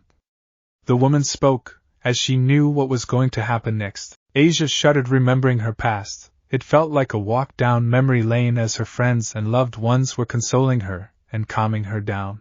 Rainier wondered what would happen. She knew that if Issei sees her worthy, she may survive. She looked at her hand and still saw the flower bracelet. She forgot it was there in her left hand for all this while. Why do I still have this? Rainier thought as she continued watching the scene. However, just as they were about to perform the ritual, someone crashed onto the scene. They were Yudo Kiba, Kaneko Tuja and Matsuda. They were the Gremry devils. Wait a minute, don't tell me that. Azazel spoke with horror as Revan nodded. Yes, Matsuda is the Red Dragon Emperor in this world. The audience did not know how to react to this timeline. This was something that had never happened before, and it wouldn't have happened again. They wondered how Matsuda would have been since he would be the new pillar of this world. Rias and her peerage took it the worst. Unlike Issei, Matsuda was only seen by them as a pervert and a jock, nothing more, nothing less. They hated this sort of development. This even included the former members as well. You 3 are too late. The woman yelled, but her eyes widened when a sudden blur headed towards her direction as in a single moment behind her the device broke down as Asia was gone. What? The woman exclaimed. What happened? The jock asked with a surprised tone, as he was unable to see what happened. Asia was soon down on the ground next to them. Kiba then added, I don't know. Kiba suddenly replied as suddenly another blur passed through them again, as when they saw a whole load of bodies dropped on the floor dead, which were the bodies of excommunicated exorcists. They saw right in front of them. The blur stopped showing Issei with the woman Rainier passed out on his shoulder, as he held a katana in his hand while speaking. Her S are good and her ass is alright. She is above passable in my book. The audience were surprised by how quickly this Issei dismantled the situation. Rias was left agape. Normally she would say that Issei is perverted or something like that, but seeing what he has done, she did not say much. Mari sighed seeing this. She was surprised like the others, but it seemed like both she and her brother were perverted, the major difference being Mari was a closet pervert, while Issei was an open pervert. Ingvild felt a little jealous seeing Rainier being complimented. So were those girls that loved and cared for their Issei. Rainier sighed in relief that she was being kept alive this time. However, she felt a bit offended that her S were just good, and her ass is just alright. She believed she was far above that. Some like Azazel and Odin were silently chuckling seeing Issei rating Rainier like this. They also had to give Issei an agreement that she was good enough for being kept alive in Issei's book. Well, I will be taking her. You can have fun with your nun, or whatever. Issei spoke with a dismissive tone as he left. When he was gone the trio looked around. As Matsuda asked, what should we do? We should inform President immediately about what happened. Kiba tried to call his master, but much to his surprise, she did not pick up, and after a moment Kiba got worried. She isn't picking up. Kaneko's eyes widened with horror as she spoke. President and Akino-senpai are upstairs. Her words made Matsuda horrified. They are perhaps with that strong-looking guy. Matsuda yelled with horror, as he carried Asia and ran upstairs with her in his arms. Kaneko and Kiba ran alongside him as they walked up their stairs and saw their master and queen talking with the man and another blonde person. This is not going to end well. Serzek spoke with horror concern for his little sister, as Venelana spoke with fear. This Rias got in the way of someone that was able to take your counterpart down. I fear what will happen to her. Honey, let's hope that she will be fine. Ziasada spoke with concern. He could only hope they survive this variant of Issei, while Rias and her peerage were shuddered seeing what would happen. Sorry, I couldn't stop the crow.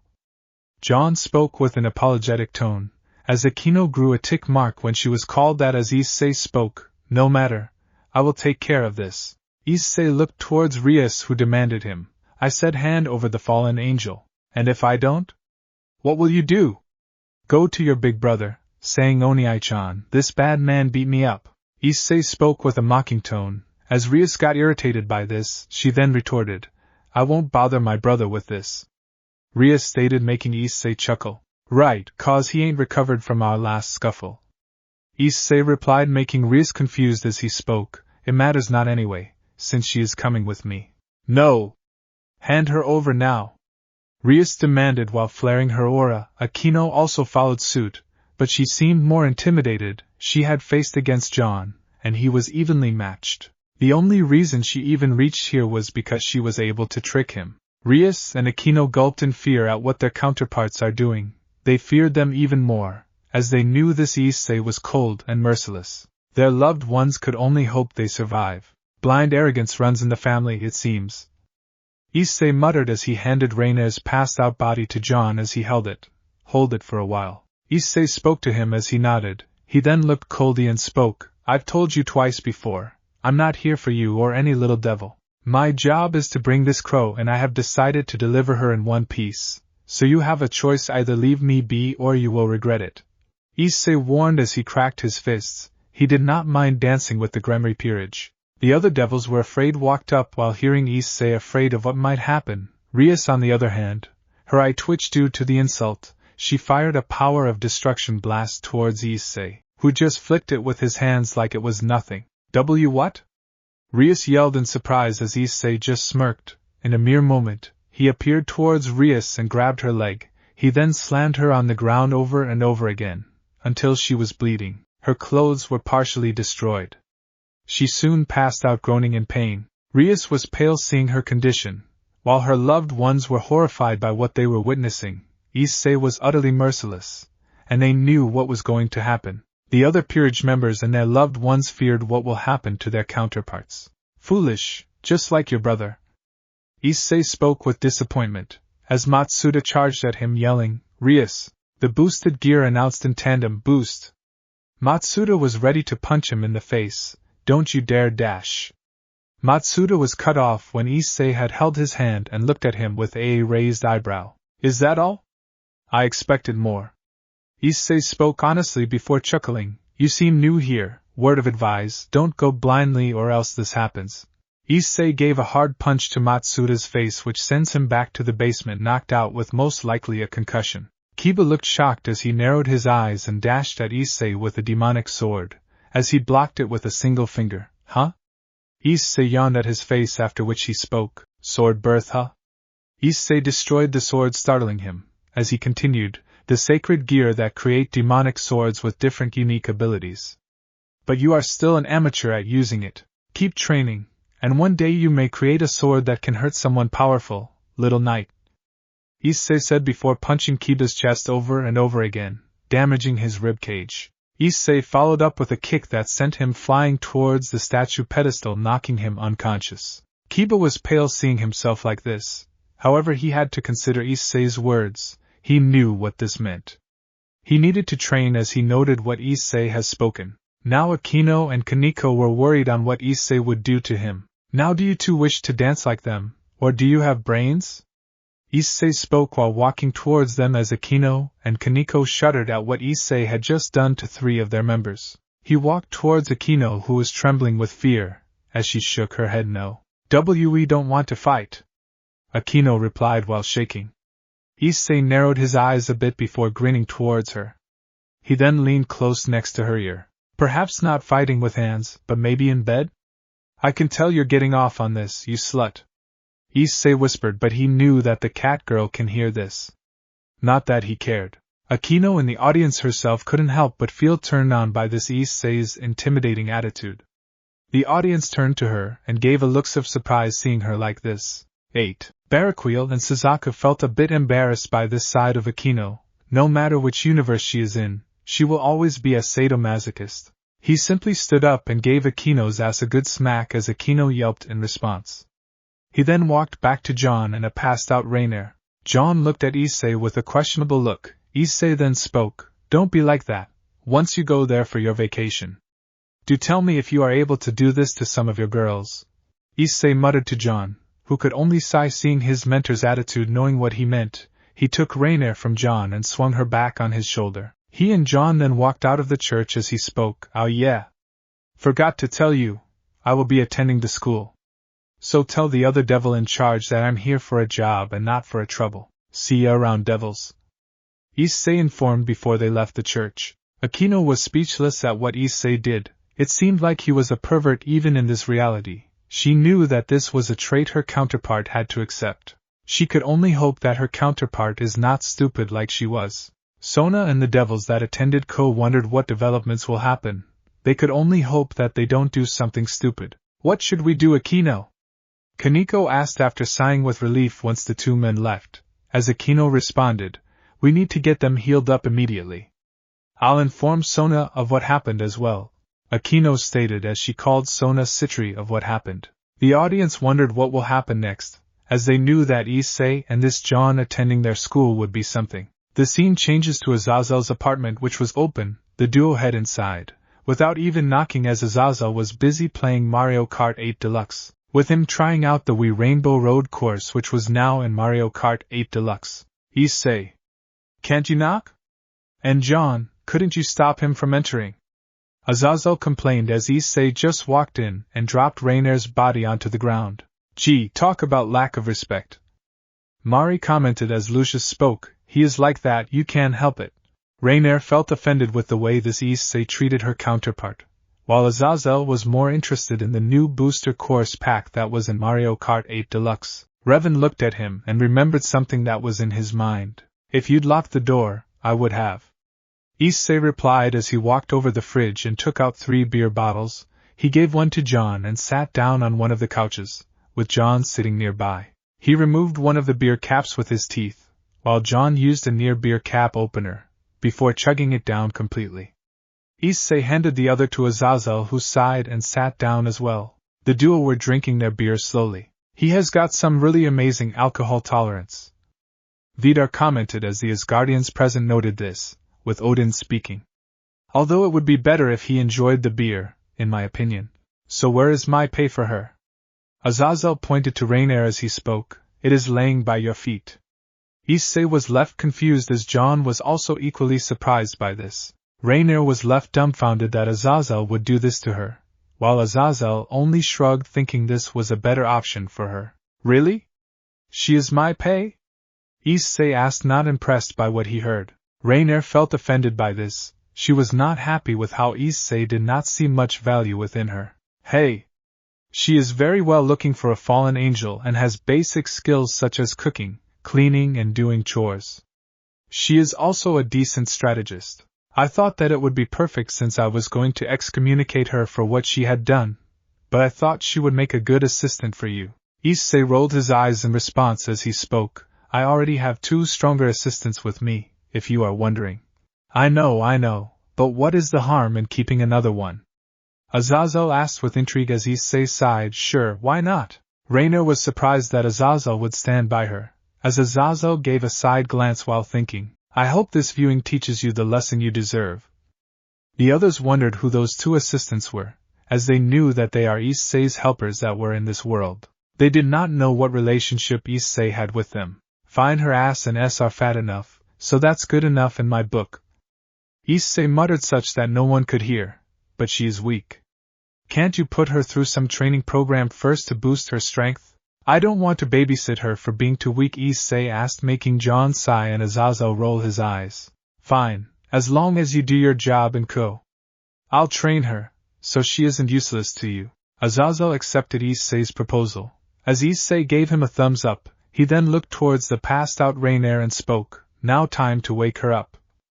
Azazel snapped her fingers as Rainier woke up with a jolt. Lord Azazel? Rainier asked in shock as Azazel just scoffed and spoke coldly. Silence, Rainier. You went behind my back to try and obtain a sacred gear from an exiled nun by using one of my sacred gear removal devices in the territory of the Sister Devil Kings. I had to send my client to stop you before you could possibly start a war. Because of what you did, you are no longer part of Grigori anymore. From now on you are Issei's personal servant, over here for the rest of your life. Azazel said straightforwards and with a cold tone, as Rainier seemed sad, but she knew she had up by going behind Azazel's back. She swallowed her pride and spoke. I understand, Lord Azazel. Rainier was relieved. Her counterpart was in a better state than she was in. She could only hope that things would become better. The audience were surprised by this development, while Mari was weary of Rainier, knowing what she had done to Issei. Good, now Issei. Anything else you want to discuss? Azazel spoke with a more casual tone, as Issei just shrugged his shoulders. Not really, just train the girl when I'm school. Or something, I really don't care. But I want her home when I'm done. Issei replied as he and John walked towards the door with Rainier following him. See ya. Issei left with the duo, as Azazel looked at the door with a smirk. Like killing two birds with one stone. Now back to playing Mario Kart. Azazel returned to playing Mario Kart. Wow, I would be surprised, never thought you would be the matchmaker.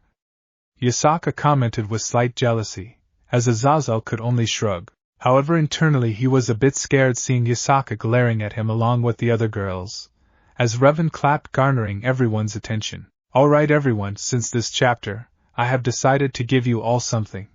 Revan snapped his fingers as everyone in the audience had inventory boxes in front of them. As Revan explained, this is infinite inventory. To access it, just say, inventory, and you will be able to view this screen in front of you. Say inventory again, and it will go away. And one more thing. Only the owner of the inventory can view their inventory, no one else will. A/N, imagine infinite boxes. Revan snapped his fingers as it all went away. Surzex then asked, why give us this? Because you all will be getting gifts from now on, so that is why I gave all of you this. Revan snapped his fingers as he then looked at Azazel and spoke. Azazel, check your inventory. Azazel nodded as he commanded, inventory. Azazel could see that his inventory was no longer empty. As Revan spoke, you have a Nintendo Switch with Mario Kart 8 Deluxe, with the booster courses already unlocked and a bottle of beer with you. Now say, the item name. Alright, beer. A beer bottle now came in Azazel's hand, surprising him, and everyone else present, with Mari commenting, it is the same beer your counterpart used. Azazel nodded as he could see the inventory space where the beer bottle was present was completely gone, as Revan explained. Now this is how the inventory works. You will gain the same items that your counterpart has used in any way, except for a certain few. No one but you will have access to the items present in the inventories, so enjoy, Azazel. Azazel gave a smile in response, as some of the guests remained a bit jealous of Azazel. However, they knew that they would be getting their chance soon enough. Alright, time for the next viewing. Alright, before we begin, I have two people to introduce you to. Revan snapped his fingers as one more guest appeared. Ajuka and those from the Devils immediately recognized her. She was a beautiful girl with almond eyes with long blonde hair with blue hair tips, as she has a voluptuous body and large S, whose proportions are similar to Rias. She wears a noble-like dress while holding an elegant folding fan. The second person was described to be like an older version of Revel Phoenix, a beautiful blonde-haired young woman with her hair tied in long twin tails and blue eyes, as well as a voluptuous figure. She is seen dressed in the female school uniform. Revel was pale when she saw her, while Riser looked at her and shook his head. He knew that she was going to come here sooner or later. Welcome, Latia Astaroth, Claire Phoenix. Latia was surprised, while Claire was not. She knew who it was that was in front of him. Who are you then? Apologies, my name is Revan and it is nice to meet you. Latia nodded, albeit she was confused as to why she was brought here, if you are wondering. I brought you here because to show you that the multiverse is real. You will be watching different iterations of Issei. Okay, but why him? I am not insulting him or anything, just out of curiosity. Latia spoke as Revan shook his head, knowing that she shares some traits with Ajuka. As he spoke, instead of explaining here, let me send you the information you need to know. Latia was stunned for a moment, as she had a burst of information inserted into her head. She looked at the girls with a disappointed look. It seems like she has gotten ahead of herself due to her pride. Well, it is her loss. I am not going to yell or get angry for what she has done. This is her screw-up, and there is nothing that is going to change the fact that Issei no longer cares for you. I mean, he does not care for her, right? Latia looks at Revan, who speaks. No, none at all. He has lost any and all love for the girls that betrayed him. The mentioned girls started to look down in shame or sadness. As Claire spoke, I have already met him, and thankfully he is doing well. Lucius did not say anything. He knew about Claire and another being amongst the first few who met Issei. He wondered how the audience would react when they would come to know that she was one of the first that met Issei, especially the fallen angel side of the factions. The others were surprised, especially Mari, who was equally surprised. She needed to ask either of them. Since Mari and Claire have a history together, due to them attending the same college in USA. Although, Revel, stay away from him. He has made it clear he does not want to do anything with you or the rest of the Gremory girls. Claire spoke coldly, making Revel and the other girls shudder at this. She was crying with Claire walking away from her. Riser couldn't help but give a disappointed sigh towards her. She soon walked towards where Lucius was sitting as she got a surprise. Mari!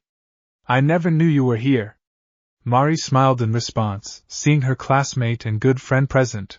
As she spoke, I was present, although I never knew you and my little brother are acquainted. Well, we are more than just acquainted. Claire thought. It was no secret she developed feelings for him, but she had kept it hidden for Ravel's sake. She wanted to confess, but she feared that Issei may reject her. She will do it, the next time she sees him. Me and Lucius and another actually met before. I am actually surprised Issei never expected us to be good friends. Imagine the look when I actually revealed this to him. Mari chuckled in response. As she spoke, I can only imagine. Speaking of which, who is this another? That person will reveal themselves soon enough. I and Lucius were asked to keep it a secret. Mari pouted in response, along with some of the ones present close to her. Meanwhile, Latia settled down near the four Satans and greeted her uncle, who returned the greeting. Claire settled down near Mari. While the audience wondered who was this another that Claire mentioned, Mari herself wondered who that person was. Alright, let us begin the viewing. Revan started the viewing, as the screen started to be playing. Issei, John and the now newly servant Rainier were walking towards their home, as Issei asked, So your name's Rainier? Not bad for a fallen angel. Issei spoke casually, making Rainier look up in surprise. What do you mean not bad?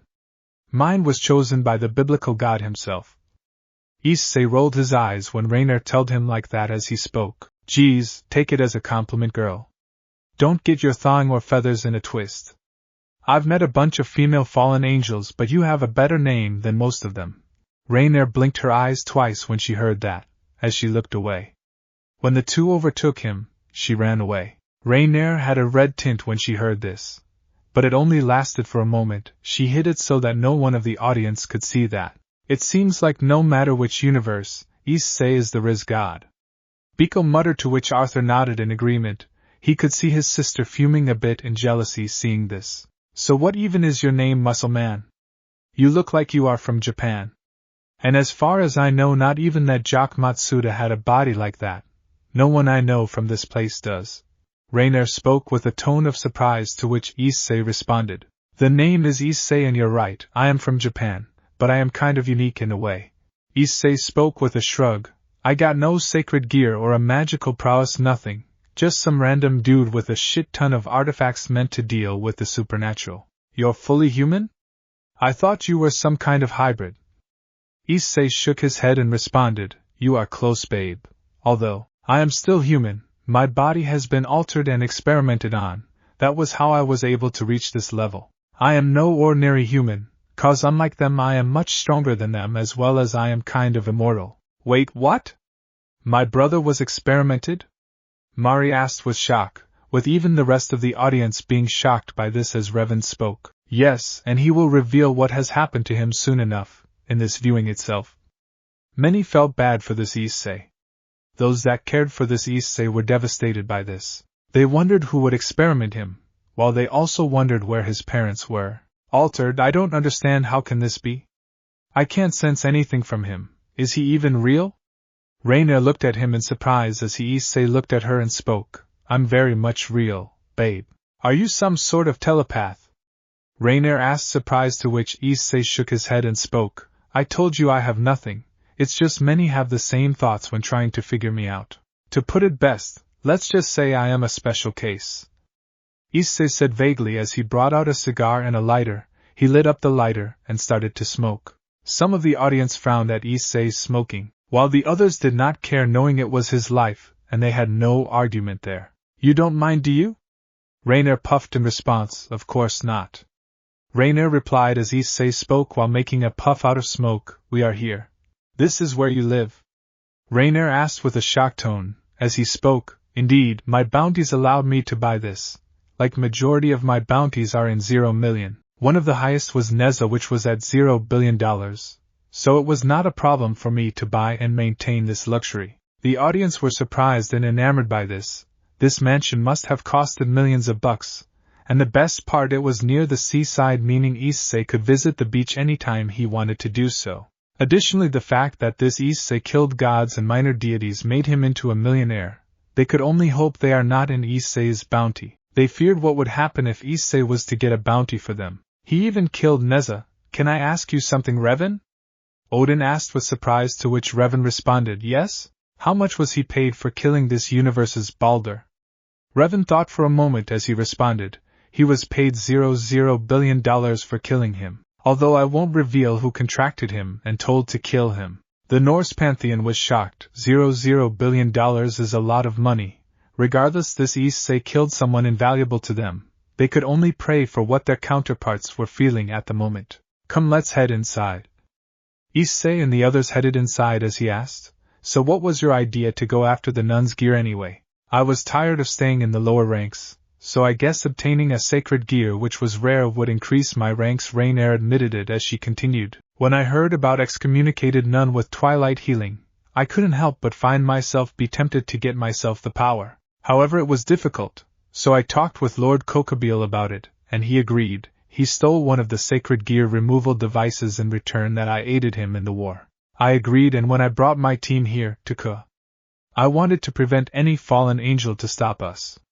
I was just waiting for my moment, but Lord Azazel saw through my plans, and now I'm your servant. Rainier explained with a sigh, as John added. Azazel gritted his teeth in anger, remembering how Kokabeel was majorly responsible along with Satano for turning many of the fallen angels to the side of war instead of peace. The others tried to calm him down.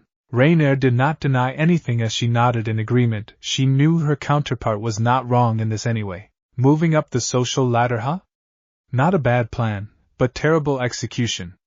If you had waited longer, you could have gained the boosted gear for yourself, which despite Azazel's idea for peace, he couldn't turn away something like that.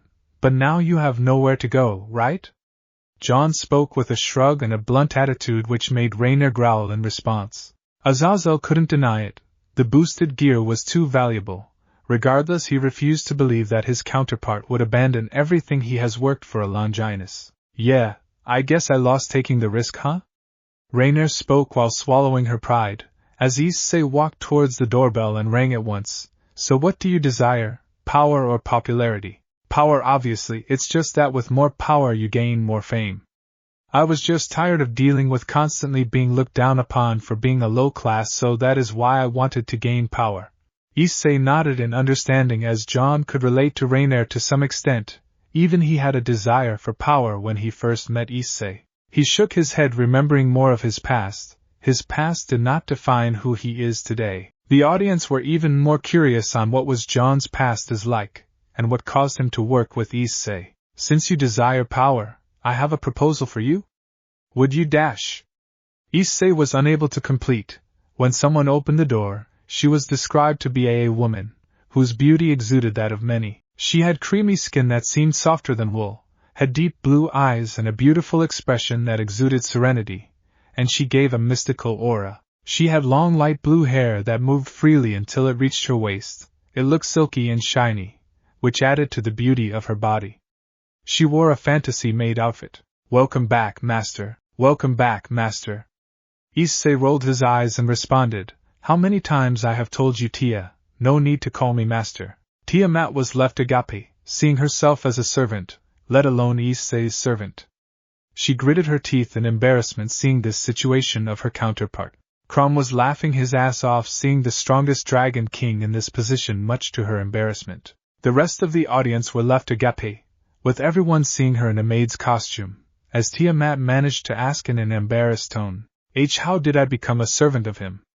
Everyone looked at Tiamat, who had asked the question, as Revan spoke while pausing the viewing. One of his bounty hunting missions, his goal was to gain a jewel that was located hidden from everyone.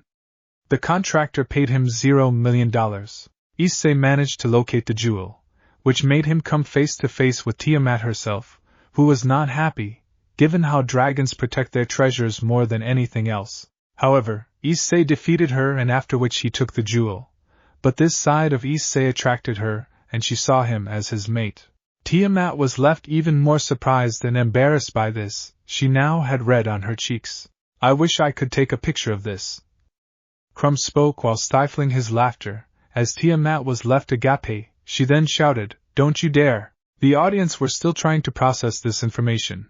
Those that liked Issei were jealous of Tiamat being in this position, being so close to Issei. As she is Tiamat, the Chaos Karma Dragon and the strongest Dragon King? Rainier stuttered with fear as Tiamat smiled gracefully in response. As she looked at Issei and spoke, "I can't help it, you defeated me, meaning I am yours." Issei gave an exasperated sigh as he remembered his defeat during one of his bounty missions.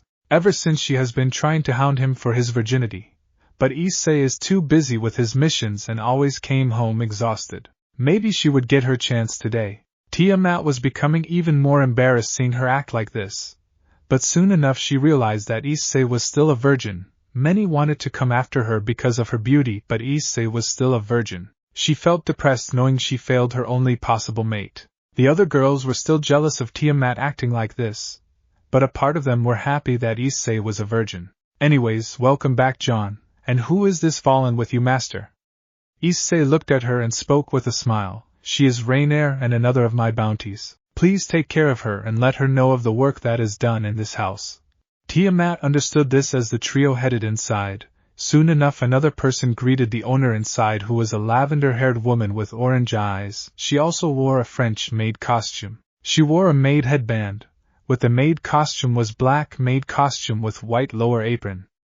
This was Ingvild Leviathan. Welcome back, Master, Mr. John. Issei gave a tired sigh as he responded, Ingvild, you don't need to call me Master every time, just call me Issei. Ingvild nodded, however Issei knew she was going to call him that regardless of this. It was now Ingvild's turn to become a blushing mess. She couldn't believe what she was witnessing. Lucius was smiling seeing this, knowing about this as he met this Issei earlier. The others were agape at this. They couldn't imagine seeing this happen. Ingvild kept her hands on her face. As she tried to cover her embarrassment, she couldn't believe what she was seeing this. Mari looked at her and asked, "Why is Ingvild his maid?" Revan took a deep breath, paused the viewing and spoke. During the time of one of his other bounty hunting missions, he was asked to deal with the old Satan faction that were plaguing the devils. He traced them down to the Leviathan mansion and dealt with most of them that were outside. He soon went inside to see Ingvild passed out as a devil was trying to kill her. Issei killed the devil and took Ingvild under his wing. He saw that her father was dead. The one who asked for him was Azazel, due to him wanting to know about her. So that was how Issei and Ingvild met in this universe. Revan's words made Ingvild lose her blushing self and tear up remembering her father died even in this world. Lucius and Mari calmed her down knowing what had happened, as they all knew how much her father meant for her. She was the only one left for her aside from Issei, Mari and her new team, that is. She barely had any family left. Many felt bad for Ingvild knowing what she went through.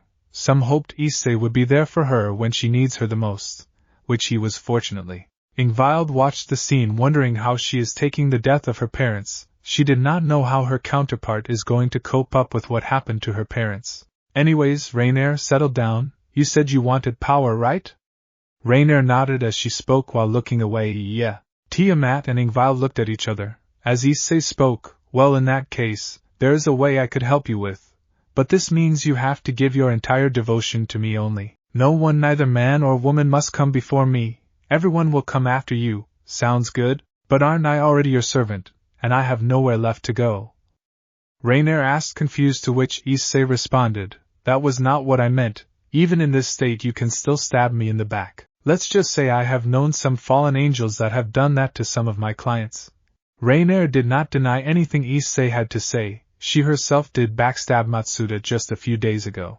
Rainier in the audience did not deny this.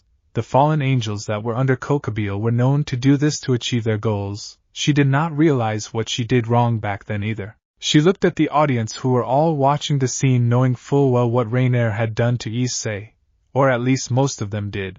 Those that did not were disgusted by the fallen angels back then, while the fallen angel cadres were angered by what Kokabeel had done.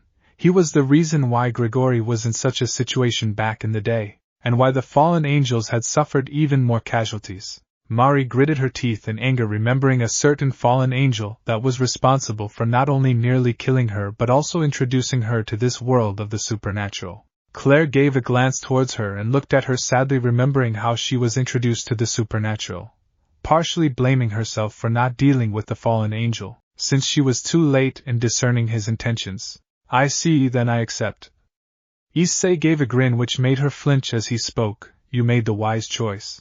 Rainier nodded as she generated a magic circle underneath her and spoke. I wasn't planning to betray you anyway.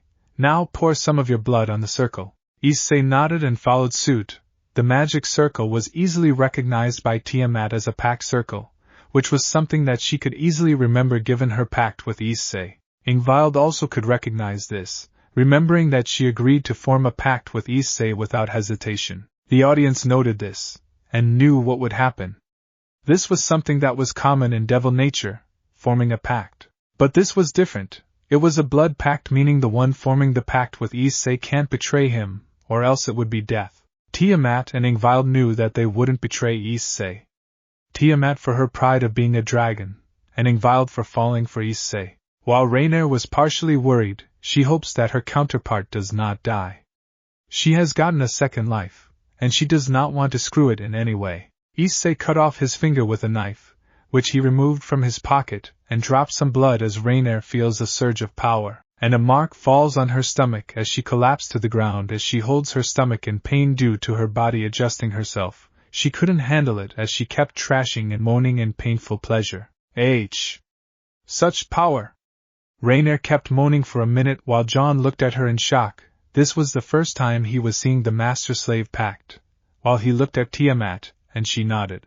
Although my condition was not like hers, I still felt pleasure due to power.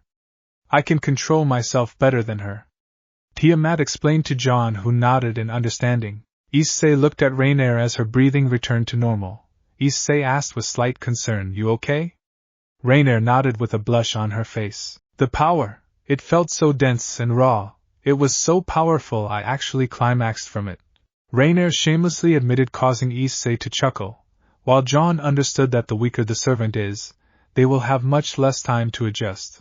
Some of the audience chuckled at Rainier at this, as Azazel commented, Sure Rainier, just show that you like him. Rainier was looking down from her counterpart's actions. She looked with a red blush on her face as she was embarrassed with what her counterpart's actions.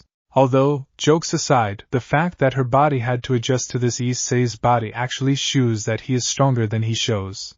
And the fact that he was able to take down Serzex and Grayfia shows how strong he really is. Ajuka spoke with concern as some of the audience were also concerned, as he looked at him. The rest of the audience were also concerned with this. They wondered the upper limit of Issei. Rainier soon got up as she asked, That still does not explain how my power multiplied several times. Issei took a deep breath and gave his arm a huge cut, as blood soon fell to the ground. The rest of the people in the audience were concerned as he spoke. Sai, I told you I was experimented, right? Rainier nodded as he spoke. You see, when my parents were killed by a secret organization, I was taken by them and experimented with several stuff. I was too young to comprehend what it was, but the end result was that my body was physically altered to the point where I am beyond superhuman. Additionally, I also have immortality, meaning I can't die even if my heart or my brain is destroyed. And so far, I can even survive with 90% of my body being disintegrated. I know this because I have dealt with someone capable of doing this level of damage. My immortality allows my body to regenerate faster than most humans, or even gods. And if the regeneration surpasses the destruction of my body, I can still remain alive. Rainier gulped at this prospect. She could see how strong Issei really was, as he continued, Additionally, I was given a unique power. A blessing, if you may.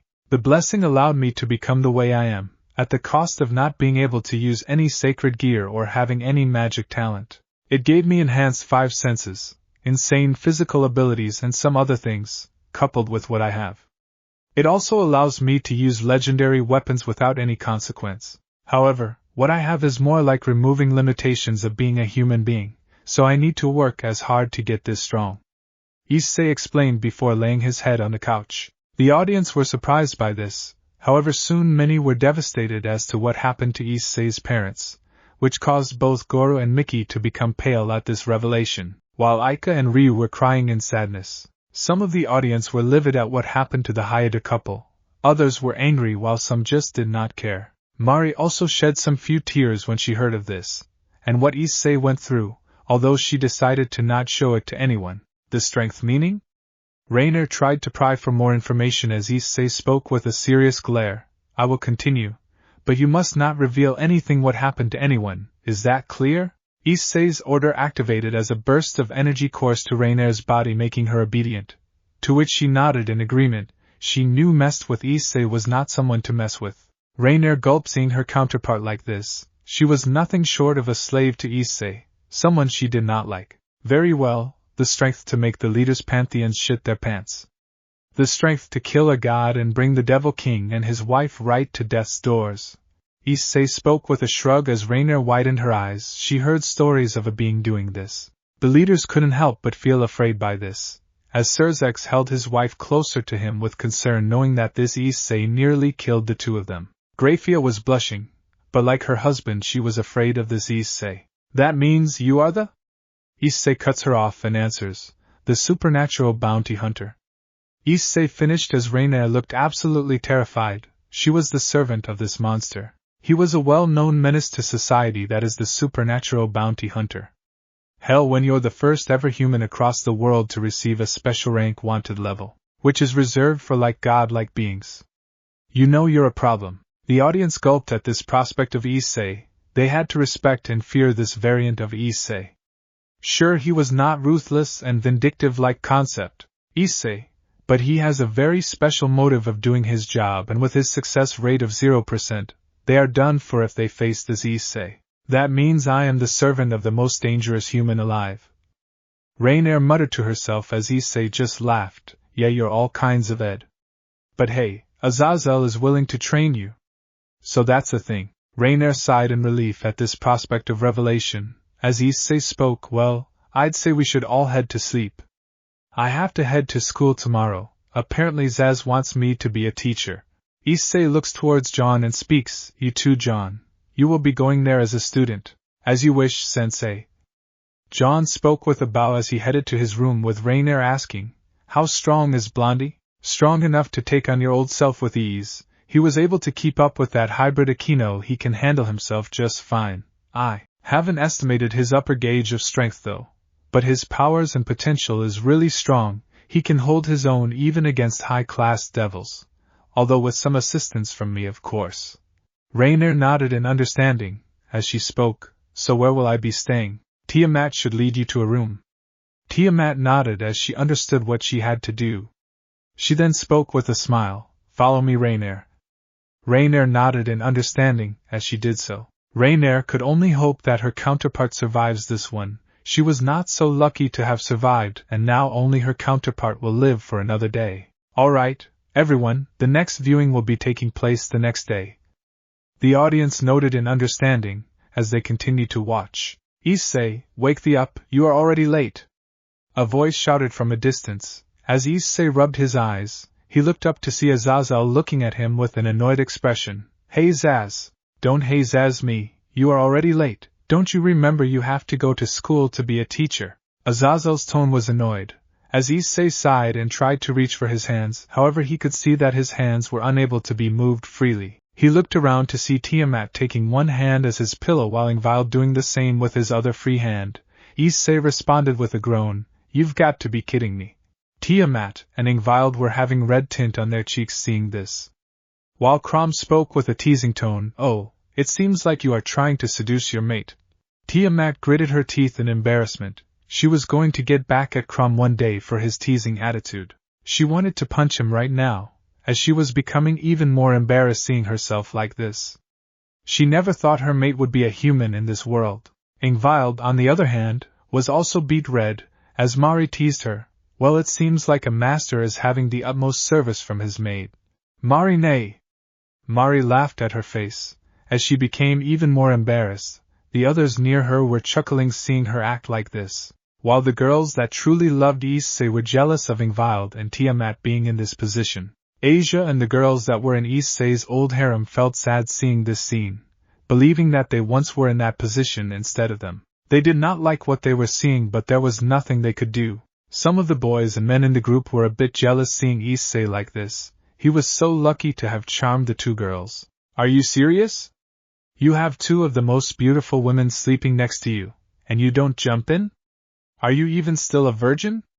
Issei responded with a deadpan tone, yes. Well, whatever, I am not someone to pry on matters like these. I would have jumped up the opportunity being with the strongest dragon king and the princess of Leviathan, but whatever, the good thing is that, since you are the physical education teacher, you can get dressed in any clothing.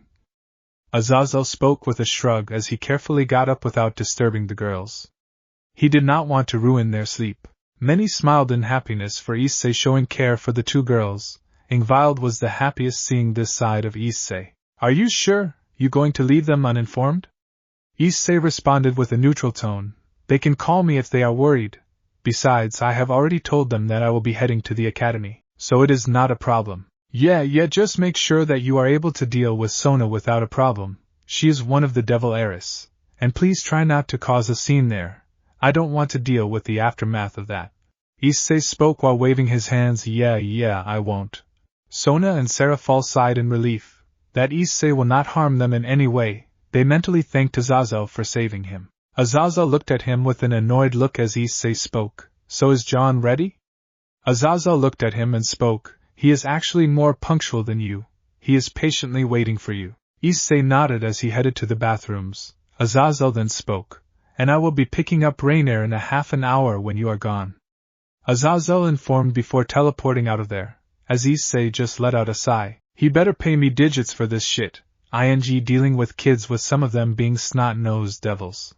Issei muttered to himself before getting properly dressed in the shower. He decided to head to school as soon as possible.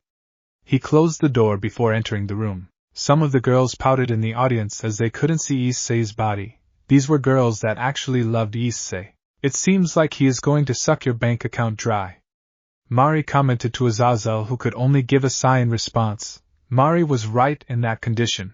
The scene changes to Issei and John in Ko Academy. The latter wore Ko male uniform which was tailored to perfectly fit him, while Issei wore a black nylon shirt and gray track pants along with sports shoes. Claire, along with the girls that liked him, had a blush on their faces seeing his chiseled body being displayed thanks to the nylon shirt, as Mari looked at her and spoke with a sigh. Oh dear, a yakitori loves my brother. Mari muttered to herself, which Claire fortunately did not hear due to what she was seeing. Some of the boys vowed to train harder to reach this Issei's body type. Issei noticed that no one was there, meaning he was late by half an hour. As he looked at John, the duo made a quick dash towards the school. No sooner than he entered, their gazes were felt upon by the devils watching him. They are watching us. John's senses were much more heightened ever since he came here and was trained under Issei as he muttered to him, I know. The duo headed to the student council door. As Issei knocked on the door, soon enough a female voice responded, Enter. Issei did so, as Sona, the only person in her room, looked with surprise as a behemoth of a person entered her room that was Issei. Meanwhile, Issei seemed unamused, knowing that devils like to lurk in dark places. Many were curious on how their first interaction would go. I am the PE teacher and the kid's the student. We both are here for our schedules. Sona snapped out of her shock, as she nodded and gulped in fear before taking out a document from her drawer, giving the first one to John. This is your schedule. Your books will arrive later today at your house. You will be attending Class A. So I think you should head there. John nodded as he bowed and spoke, Thank you, President. Sona responded with a smile. As John headed outside the room, Sona soon took another document from another drawer. As she spoke, Your schedule is here. The good thing was that you did not have any classes. However, I would advise you to make it on time, since some classes are quite early. Issei nodded as he started to look at her, not half as bad for a devil. Short in the bust and ass department, but she does have this strong department that I like. Sona, in the audience, looked at her body and felt rather underwhelmed. She did not have the bust or ass like Rias does, and Issei knew it. It's okay, Sotan, your Wani-sama still loves you regardless. Serafal spoke with an assuring tone as Sona felt even more saddened by this. However, she did notice that Issei still saw her for strong attitude, and had a red tint, which only lasted for a moment. Issei took the schedule and left the room. As he noticed from the corner of his eye, Rias and Aquino were walking in his direction. You've got to be kidding me. Issei made a left dash towards a different direction, narrowly avoiding Rias and Aquino. The Gremry family and peerage sighed in relief, thankful that a confrontation will not be happening anytime soon. However, they feared that it will happen sooner or later. Issei soon walks towards the class he was assigned to due to having a P.E. lecture there.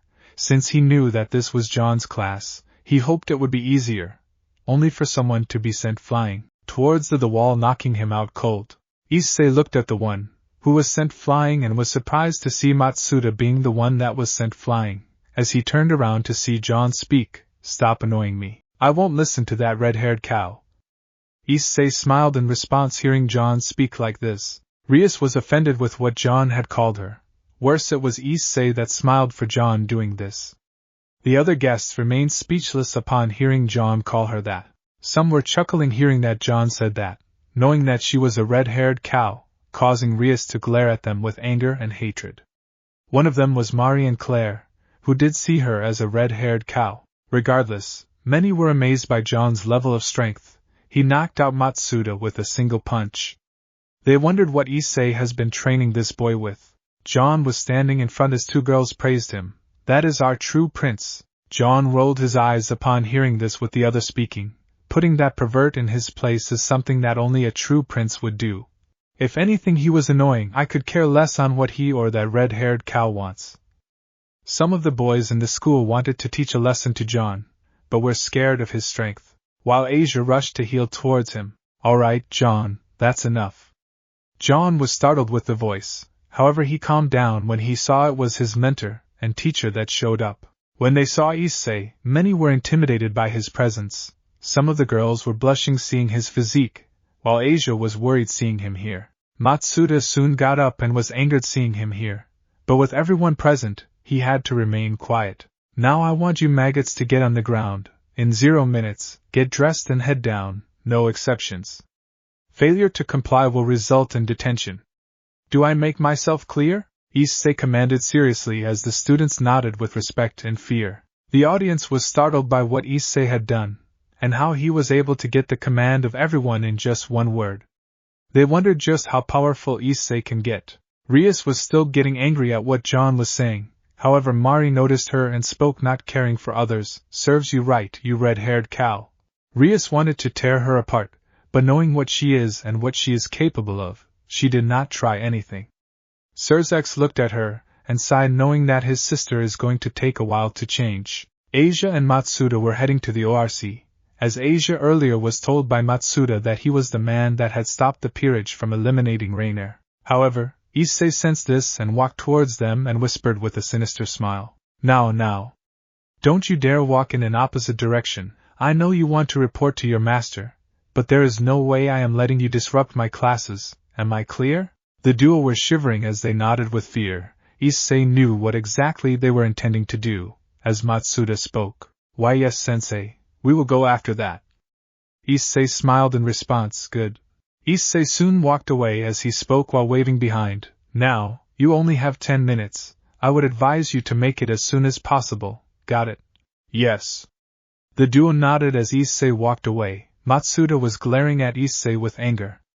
Issei headed to the ground waiting for the students. As he did, he noticed someone walking towards him. The audience was shocked by how Issei was able to control the situation again. Asia was shivering seeing how Issei was able to deal with them with fear. Rias and the ORC girls held Asia with worry for her well-being. They dreaded on what this Issei could possibly do to Asia, if she were to ever get in the way of his mission. Some of the others wondered who walked towards him, as that was going to be revealed soon. "I never thought you would be showing yourself as a teacher, especially after the stunt you pulled at the church. The one who spoke was Sona Citri herself, and she was alone, to which Issei spoke with a shrug. So you figured it out, huh? Well, good job. What do you want from me? Why are you even here? And what are your intentions, Hayadu? Issei shook his head and responded, business, babe. I'm getting paid to be here. Can't say more, sorry, Issei answered to Sona, as she looked at him before nodding and walked over to him. She soon asked, I see? Then I'd politely ask if your business resolves with us devils? Nope, I'm here for something else. But don't involve yourself with my business, okay? I ain't here for trouble with you peeps. So don't bother me with stupid shit and leave politics out of it. Issei spoke after shaking his head, making Sona nod as she closed her eyes and wondered about something. Very well. I respect your wishes, but please keep yourself out of our affairs as well. I'm responsible for the safety of the people in this town. I won't do anything, so long you don't cause any trouble for us. But I'd like to start a friendly relationship with you, to prevent hostility between us. Is that possible with you? Sona asked, making Issei surprised. In how time he had met mostly devils that were either prideful or arrogant, many falling to the latter. Most of the devils in the audience were offended by this statement. They did not like how Issei looked down upon them. Some of them understood why this was going to happen given his natural fight against Venelana and Grayfia. He must have encountered the arrogant or prideful side of the devils. However, they wondered who else did Issei had to face or kill in order to deal with them. Sona herself pondered on what this Issei had encountered before meeting her, while Serafal could only hope that her sister does not try any funny business with Issei. Fine, so long you don't push your devil shit onto me. We can be cool, Issei answered as he extended his hand. Sona looked surprised for a moment before accepting the handshake. Call me Issei and not going to lie. To be honest, you aren't half bad for a devil. And believe me, I met a shit ton of them, Issei remarked, which made Sona smile in response, as she nodded. Sona had also a smile hearing this from Issei, while Serafal was proud of her sister, as she rushed towards her, while exclaiming, S.O.Tan. Sona felt dread knowing what is going to happen next, as Revan came in the middle and spoke, Now, you can have your sisterly bond later on, once the viewing is done, okay. Serafal gave a pout, as she turned away with the same pout. A/N. I don't own this GIF or how a realist hero rebuilt the kingdom. A/N. I don't own this GIF or how a realist hero rebuilt the kingdom. Sona mentally thanked Revan for helping her, as he played the viewing, which was paused. That wasn't something I was expecting to hear. But thanks, however you should avoid Rias Gremory and her peerage. She very much hates you for what happened in the church yesterday. Sona warned Issei, making him chuckle. Shit, I'd be mad too if my ass were to be ragdolled towards the ground like a rag. Issei replied with a shrug, making Sona giggle out of amusement. Some of the audience were chuckling at how Issei mocked Rias, while Rias was looking down in embarrassment. Her peerage, or more accurately Yuto, Akino and Kaneko were also embarrassed, with Akino being the most due to what Issei had done. Sona had a small red tint seeing this side of her with Issei. He was one of the few that made her laugh in joy. Genshiro was glaring at the screen with jealousy while two girls were looking at Genshiro with sadness. He still has not noticed their crush for him. Tsubaki looked at the scene and gave a sigh, knowing that things will get intense from here on out. See you around, and I would say to head to your physical education class, you are already going to be late. Issei nodded in understanding, as Sona warned him, leaving the area. He did not expect to become decent acquaintances with the devil on the very first day of his job. But he didn't mind, since that would mean he would be dealing with less drama. The scene shifts to Issei lying on the ground, resting since there was no classes for a few minutes. The PE class was surprisingly coordinated, and he knew that there would be no problems later. The audience were relieved that no one was coming to bother this Issei for a while, as they continued to watch the scene. However, Issei sensed someone coming towards him and cursed underneath his breath. So much for peace lasting. The one who stormed to him was Rias, as she demanded, "What the hell are you doing here?" Issei ignored her and kept his eyes closed. Rias was embarrassed by her counterpart's actions. She looked to see many giving either a disappointed or an annoyed look towards her or the screen, with Serzex sighing in disappointment. I really spoiled her too much. Serzex muttered with disappointment, as Venelana responded, you think? 7. This was unfortunately not audible to Rias, who was being calmed down by Aquino and the others of her peerage. Answer me, what are you doing here? Rias angrily demanded as Issei only responded by shifting and letting out a yawn. Some of the audience were chuckling at Rias's misery while Rias was herself being more embarrassed by her actions. Rias's anger rose as before she could do anything stupid, she was dragged away by Sona, who pulled her away from him at a safe distance. Rias! Stop this at once! Sona ordered as she rose her own blue aura that seemed to match Rias, who turned around and glared at Sona. But she was surprised that Sona glared back while raising her own aura. I said stop. Your pride is getting in your head. He defeated you and your peerage with ease before. So what is stopping him from doing it again? Sona tried to make Rias see reason, who clenched her teeth in anger. Those that cared for Rias sighed in relief, who knew that she was stopped from doing something stupid. Don't expect me to save her ass from Issei ever again. Sona spoke coldly, looking towards Rias, who looked at her with a look of disbelief. As she was going to respond, Sona cuts her off. Don't you dare play the childhood friend card, Rias. You betrayed Issei and I am not cleaning up your mess. Your problem with Issei is yours to solve. I am not helping you if you try to provoke or control him in any manner. Sona continued with a very cold tone. As she turned away, many were surprised by Sona's attitude, but they couldn't blame her knowing that she was responsible for this. Seraphal smiled seeing this side of hers. Even she would not support Rias for what she had done, while Rias was clenching her fists in anger while crying tears of sadness. But why did you accept him here? Rias asked as she lowered her aura. Sona did the same but kept a strong presence to keep reminding Rias to not repeat her mistake. I wasn't aware, he was the new teacher until a few moments ago. Also I did agree to not cause trouble for him in any way. I would advise you to keep your peerage under check and keep distance from him. Sona advised Rias while adjusting her glasses, as Rias asked hot-headed, who is he to demand us on what we need to do? Someone that can beat your ass in less than a second. But I'm getting tired of your annoying voice, Red. You're lucky that I'm here for another reason. But the moment you push your luck, not even your brother will be there to save your sorry ass. Now leave before I crush you like an insect. Issei spoke coldly and threatened with a medium voice. Despite not having any magical presence, he was enough to make Rias and Sona nearly shit their panties from the overwhelming presence. It reminded them of the presence of their king, almost similar to their older siblings. Many of the weaker-willed audience were shivering at Issei's side of things, while Milikas and Kunu were crying, as their mothers were calming them down. The stronger side of the audience were able to handle this side, but even they were on guard. Serzex and Ajuka noted he could potentially keep up with even Drake and Albion if he wanted to. He was almost unstoppable. Both girls gulped and rapidly nodded their heads with fear. With Rias running away from the scene with fear, she almost tripped but was able to recover. She immediately retreated to the ORC building. Issei let out a sigh before scratching his head and speaking, sorry about that. I just got tired of her bitching around like she owns the world. Please do me a small favor and keep her away from me? Issei spoke politely as Sona nodded while fixing her composure and gave a short bow in return. Understood. However, who you threatened was the younger sister of Satan, Lucifer, which can put you on his bad side. Sona spoke with a bit concern, as nobody in their right mind would provoke or even threaten him in any way. I would be angry at whoever threatened Rias, but with our Issei, if you try to annoy him anyway, don't expect me to stop him in any way, Rias. Serzex spoke seriously to his little sister, who nodded in understanding. She knew that this was going to come with what happened to Rias. This was something she brought on herself. Grayfia herself was glaring at her in disappointment, as she did not know what to do with her at this point.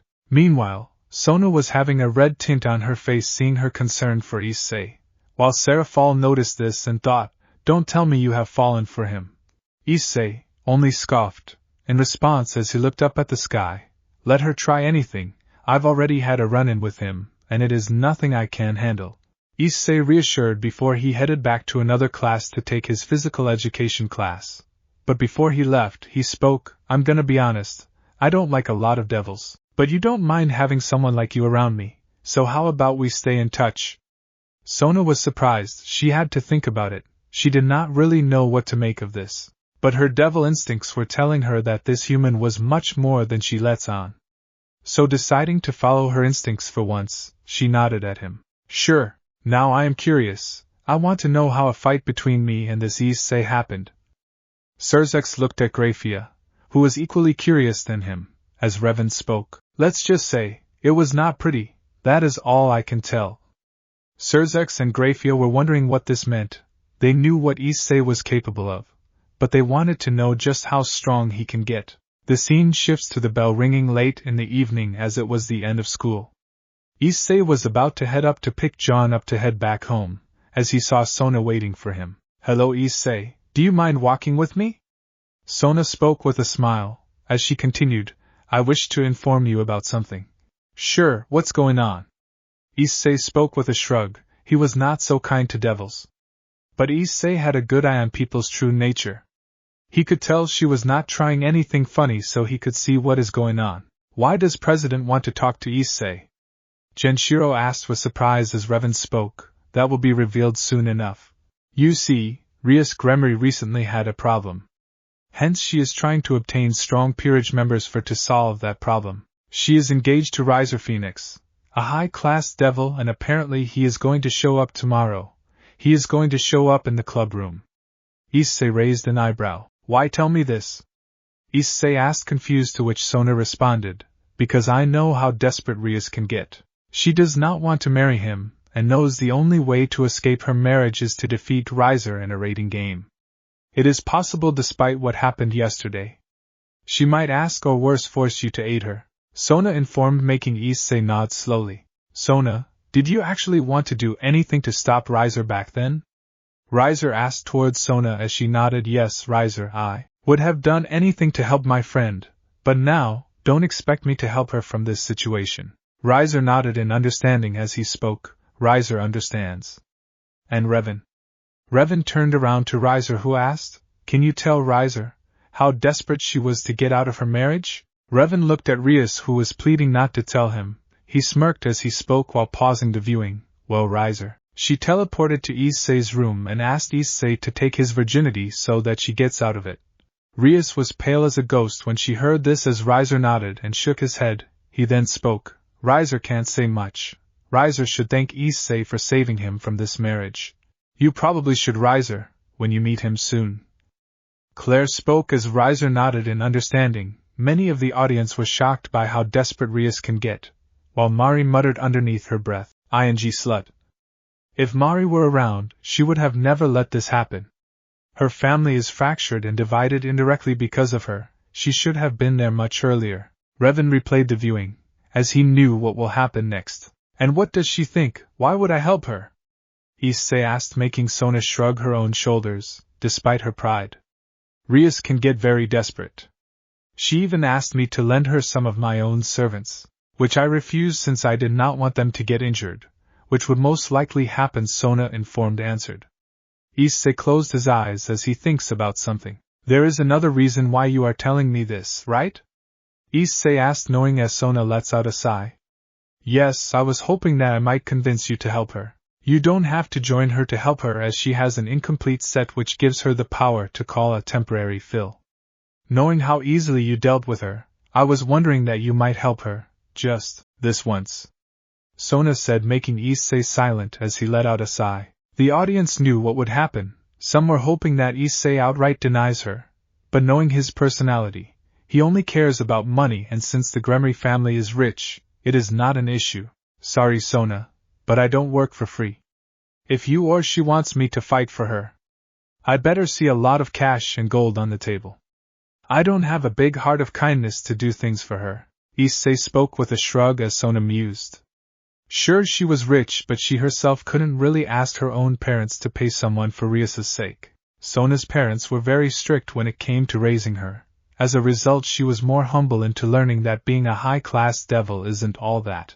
Something that the Gremory family did not do, causing Rias to become very spoilt. Sona and Seraph all agreed with Sona's counterpart, with them knowing how strict their parents were in raising them, while Zeocidus and Serzex sighed, knowing this was not true, with Venelana and Grayfia both looking at Rias with disappointment, knowing why she is like that. Rias herself was looking down in sadness, in what she did. I will tell Rias about it. Of course, if she is willing to pay the amount you desire. Will you fight for her behalf? Sona asked as Issei immediately nodded. Of course. I'm not the one to hold grudges, and to be honest, I only care about money than some stupid argument. Issei's words made Sona chuckle as he neared John's class. Then I'll inform Rias about your offer. I'm certain she would give you the amount you want. I'll speak to you tomorrow. Have a good day, Issei. Sona said her goodbyes as she left Issei, who watched her leave. Well shit, I'm about to get my ass in trouble again. Well, it matters not. As long as the money is good, I could care less. Issei muttered to himself as he headed to pick up John and head home. Riser felt dread on what is going to happen. This Issei clearly doesn't mind being paid. As he looked to Rias, who was still looking away from everyone's gazes. The Gremries were considering to limit Rias's pocket money. They were giving her millions per month, and to their family billions is like pocket change to her. They could only hope that this would bring about a change in her attitude. Well then, it is time for the gifts. Revan snapped his fingers as suddenly Ingvild and Tiamat got a ping in their inventories. As they looked at it, Revan then spoke. Your maid costumes your counterparts wore. The two immediately blushed upon hearing this, with many chuckling hearing this, as Rainier suddenly felt a surge of power, with her feeling different, with her speaking, I feel different. That is because your powers are attuned to what happened to your counterpart. She is as strong as her counterpart. Many were shocked by this revelation as they understood that gifts can also mean powers as well. As long as their counterparts have them, there is a chance that they gain the power. But why give them the power? Especially her. Azazel asked with surprise as Revan responded, I never said gifts can't mean powers, and don't worry, your guys will also get powers if you succeed. The audience nevertheless nodded while Rainier pondered on what she can do with these powers. Some like Rias and her peerage were concerned with Rainier's growing power, with the fallen angel smirking seeing them like this. Mari narrowed her eyes. If she becomes a problem, she will deal with her accordingly. Now then, you can take a minutes of break before we begin with the next viewing. The audience nodded as Revan decided to do some work in order to deal with some stuff. Alright, before we begin the next viewing, there is someone I would like to bring. Now allow me to introduce the man himself of the story. Revan pointed to the door, which suddenly had a smoke trail which shocked everyone, as they wondered who it was, as suddenly a man came from the smoke whom everyone recognized. It was Issei Hayadu of the universe that they all were watching right now, that being Bounty Hunter Issei. Meet Bounty Hunter Issei. The Issei you all were watching. The audience were silent, instead of cheering, as some of them like Rias had fear in their eyes seeing him here. Issei looked at them and grinned. What up, noobs? Issei walked further ahead as he spoke to Revan. Geez, is it necessary for a dramatic entrance? Yep, you are one of the Isseis. I will only do this for alternates of Isseis and another person, so you need not worry. Now I think you should take a seat. Hunter. Issei nodded as he took a seat a little farther from Azazel and his group. He preferred keeping his distance. He knew the people in this theater weren't his parents, or any of his family members. Tiamat and Ingvild took a good look at this Issei.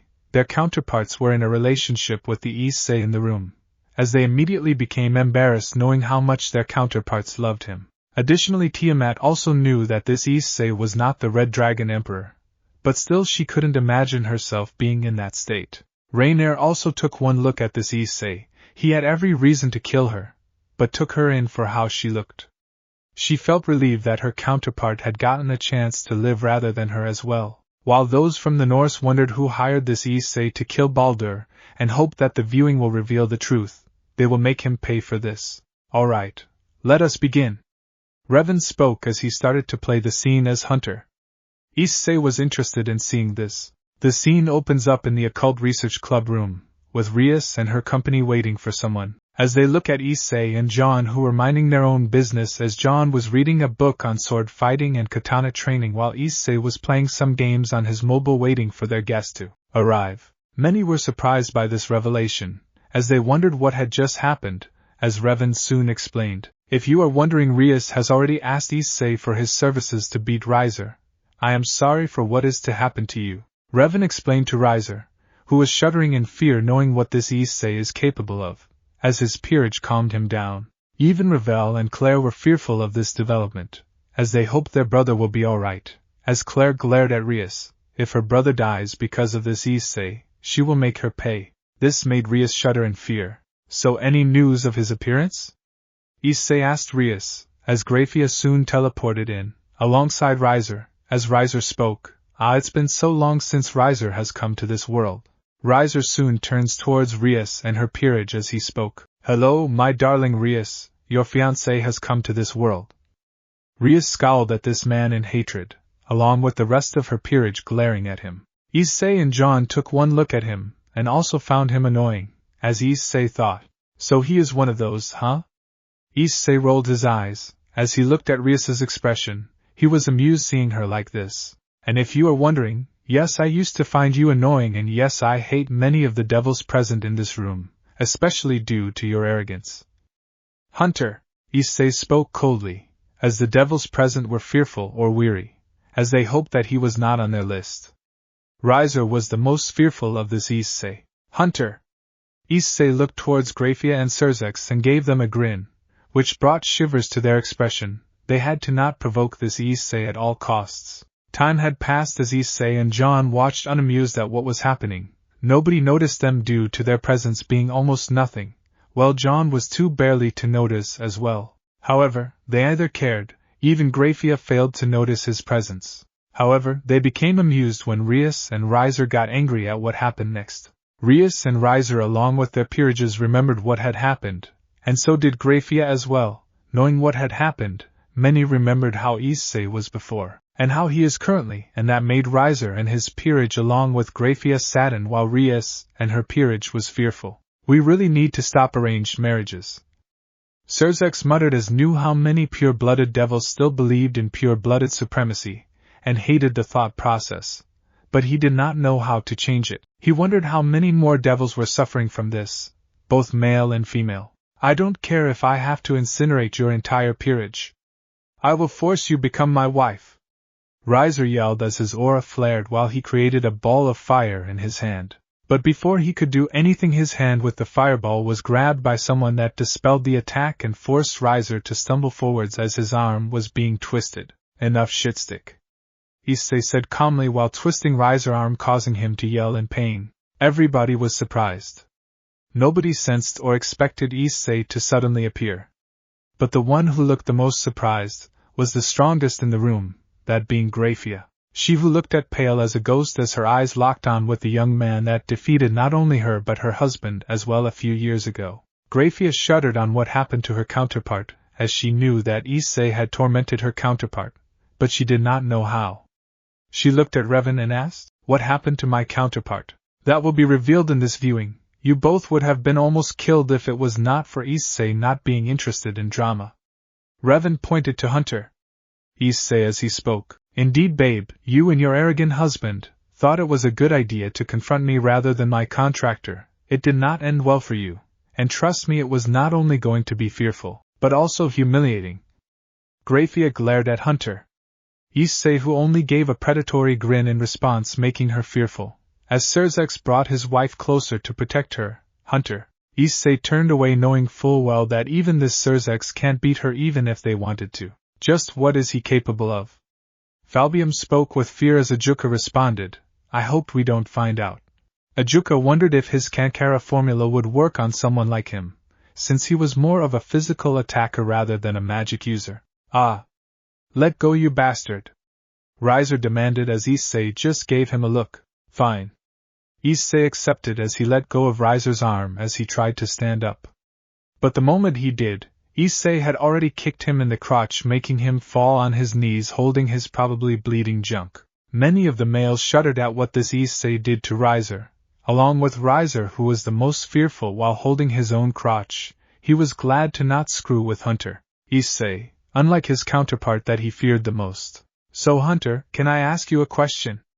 Hunter turned around to see Mari asking him a question as he spoke. "Is there any job that you have denied?" Hunter. Issei looked at Mari as he spoke. "Several jobs. But the reason usually varied. One of the most common reasons was the bad payment those jobs gave." "I see," Mari noted as the viewing continued. "Issei?" Rias asked with hope as Issei just glanced at her before nodding. Issei then turned towards Grayfia, who still looked frozen as Issei slowly walked towards her. "Hey babe, how is your husband doing?" Issei asked with a sadistic grin as Grayfia swallowed her spit and gave him a serious look. "Just what exactly happened to my counterpart?" Serzex muttered in shock, given Grayfia being completely fearful due to what this Issei did. She prayed that she was not his enemy. "Why are you here?" she asked seriously. But everybody could see the visible sweat rolling down her forehead. Issei chuckled as John had spoken. Cowdet Princess here wanted to ask for Sensei's services in order to deal with the arrogant phoenix, so she hired him to fill in for the raiding game. John answered for Issei, as the latter got angry, but with Issei around she did not try anything with him. He glanced at her, who got the message. "Geez, he really hates her, doesn't he?" Azazel mused in shock, as Hunter, Issei had spoken. "The kid is reminded of a redhead from his past. He really hates her for reasons that will be revealed soon enough, and Rias does look similar to her." Hunter, Issei's tone seemed to be a bit sad, as many wondered who was the girl that looked like Rias. Rias herself was wondering who is this girl. While she was angry at John for saying that, she wondered who this redhead girl was.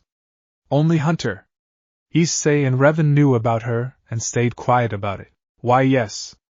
Issei Hayata here has agreed to be a temporary fill-in since I have an incomplete peerage." Rias agreed, which made Grayfia look actually flabbergasted. "Lady Rias, do you know who that young man is?" Grayfia asked with fear in her voice. "Not really. He is a new teacher at our school yesterday, and the new transfer student John is his student." Rias answered honestly as Grayfia looked like she was about to pass out. "If you are wondering, the supernatural bounty hunter's true identity is kept a secret due to what he has done." Revan spoke with a serious tone, as the audience minus Hunter, Issei nodded in agreement, as Odin spoke while rubbing his beard. "It makes sense. If people know that the hunter is responsible for the killings, they will go on a panic spree and chaos will happen."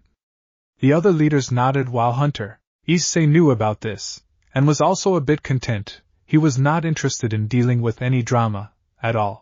Issei, however, spoke as he looked at Riser, who still was holding on to his crotch. "Don't sweat it too much. She was willing to pay for my services, so I'm here to help her out." "So when is the raiding game?" Issei asked as he got close to Grayfia, who shakily looked at him. "I've to speak with the clan heads about this endeavor," Grayfia replied, making Issei lean forwards and got close to her ear. Now, don't try and do something stupid, or else someone else might become my next target," Issei threatened as Grayfia felt Issei poke her stomach, which gave her the message what Issei was gesturing at. Her own son! The audience was horrified by this as Grayfia held her son close to her as they both were fearful. Serzex glared at Hunter, Issei with anger and fear in his face. Venelana and Ziacitus also did the same, as Grayfia shouted, "You bastard! How can you do this to a child? Don't you have a heart?" "Hunter!" Issei only laughed in response.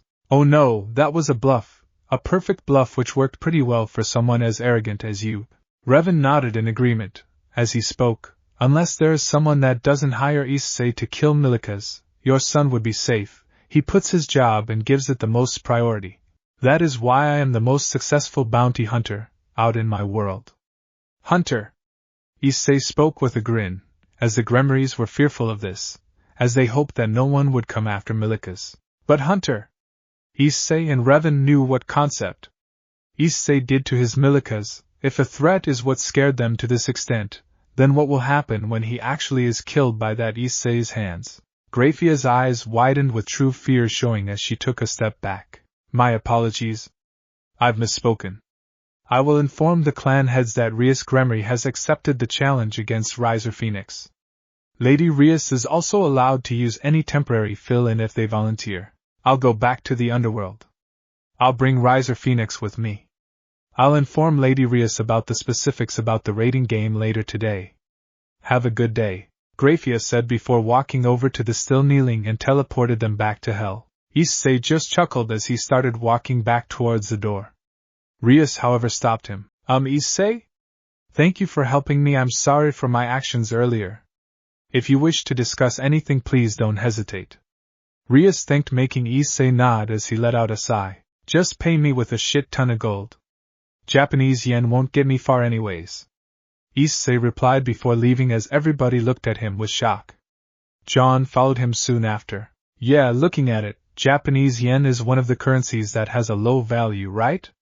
Arthur asked Azazel, who nodded in agreement, as he spoke. Indeed, and since the Gremarys are very rich, Issei can actually get a good deal out of it, if Surzex is able to get him on his side, since all this one needs is money. The Grimoires were a bit relieved as Hunter. Issei then spoke. Shame he is an arrogant devil like many others, to consider that option. Hunter's words made some of the devils annoyed as Surzex rubbed his forehead. He had a feeling that many of his counterparts are like that. John and Issei were heading back to their home as John asked, Sensei? Are you sure of letting Grayfia go? She would tell everything to Surzex. Issei shook his head and spoke, You needn't worry. If he is smart, he would know not to cross me. But what if he does? John asked with a serious tone, as Issei only gave a grin and responded, If he tries that, I will make sure to finish what I started and leave his corpse on the Gremary mansion. His parents and son would love to see their father's head as a present.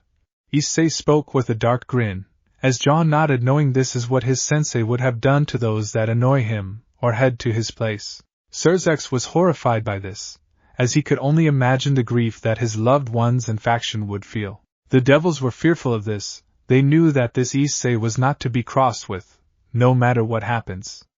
Hunter!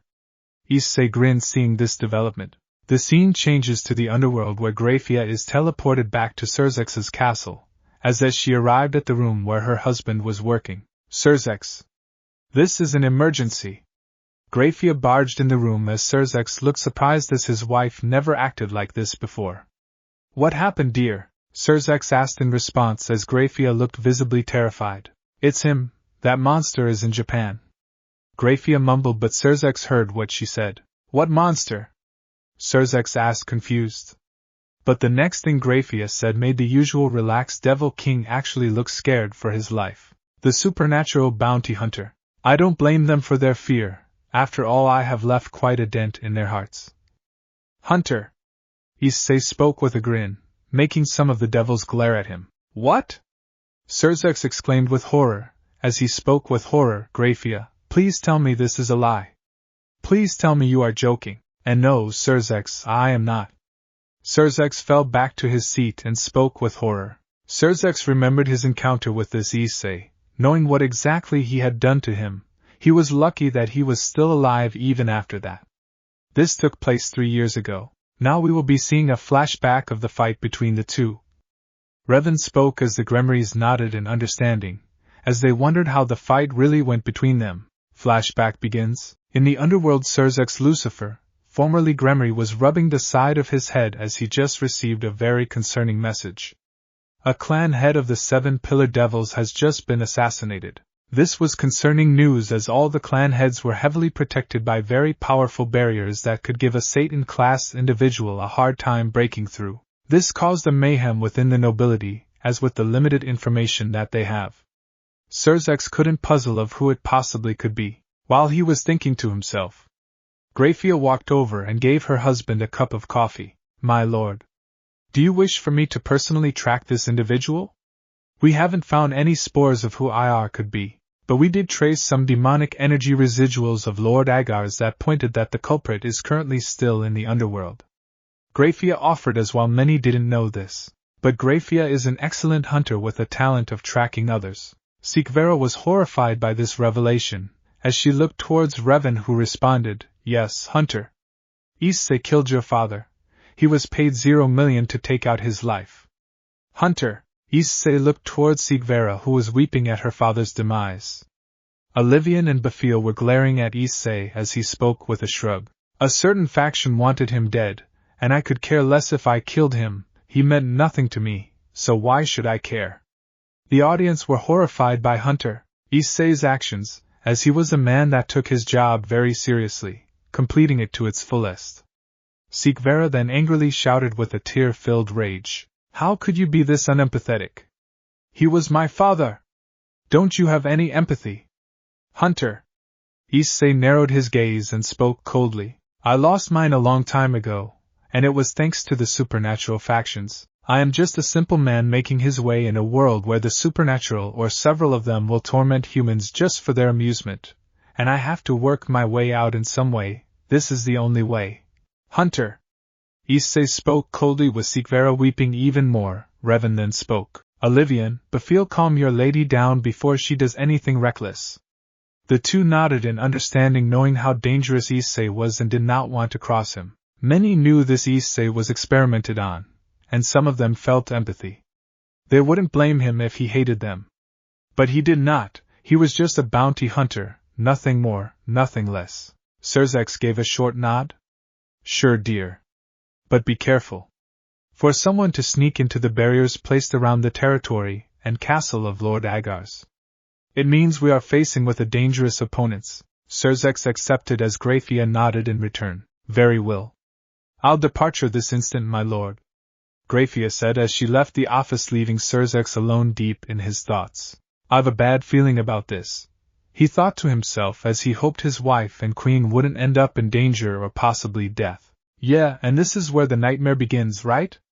Grayfia spoke with fear. They were lucky that their counterparts survived the whole ordeal, but others do not. Serzex held her hand to assure her that she was fine. He hoped that his counterpart gets the brains to act accordingly.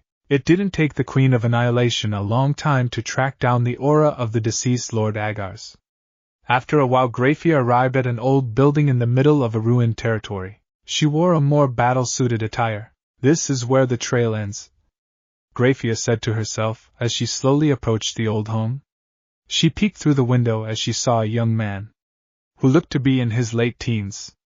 Nearly 20 years old. If you are wondering, I was 0 years back then. Right now, I actually reaching this year. Hunter!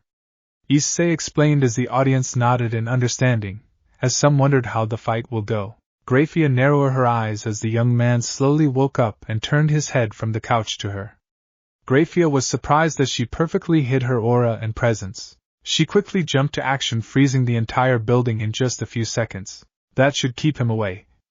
Before Grayfia could continue, she was grabbed by her shirt and sent flying towards a nearby wall. She managed to recover only to see the young man as an attacker. So what do I owe the pleasure of meeting the strongest queen?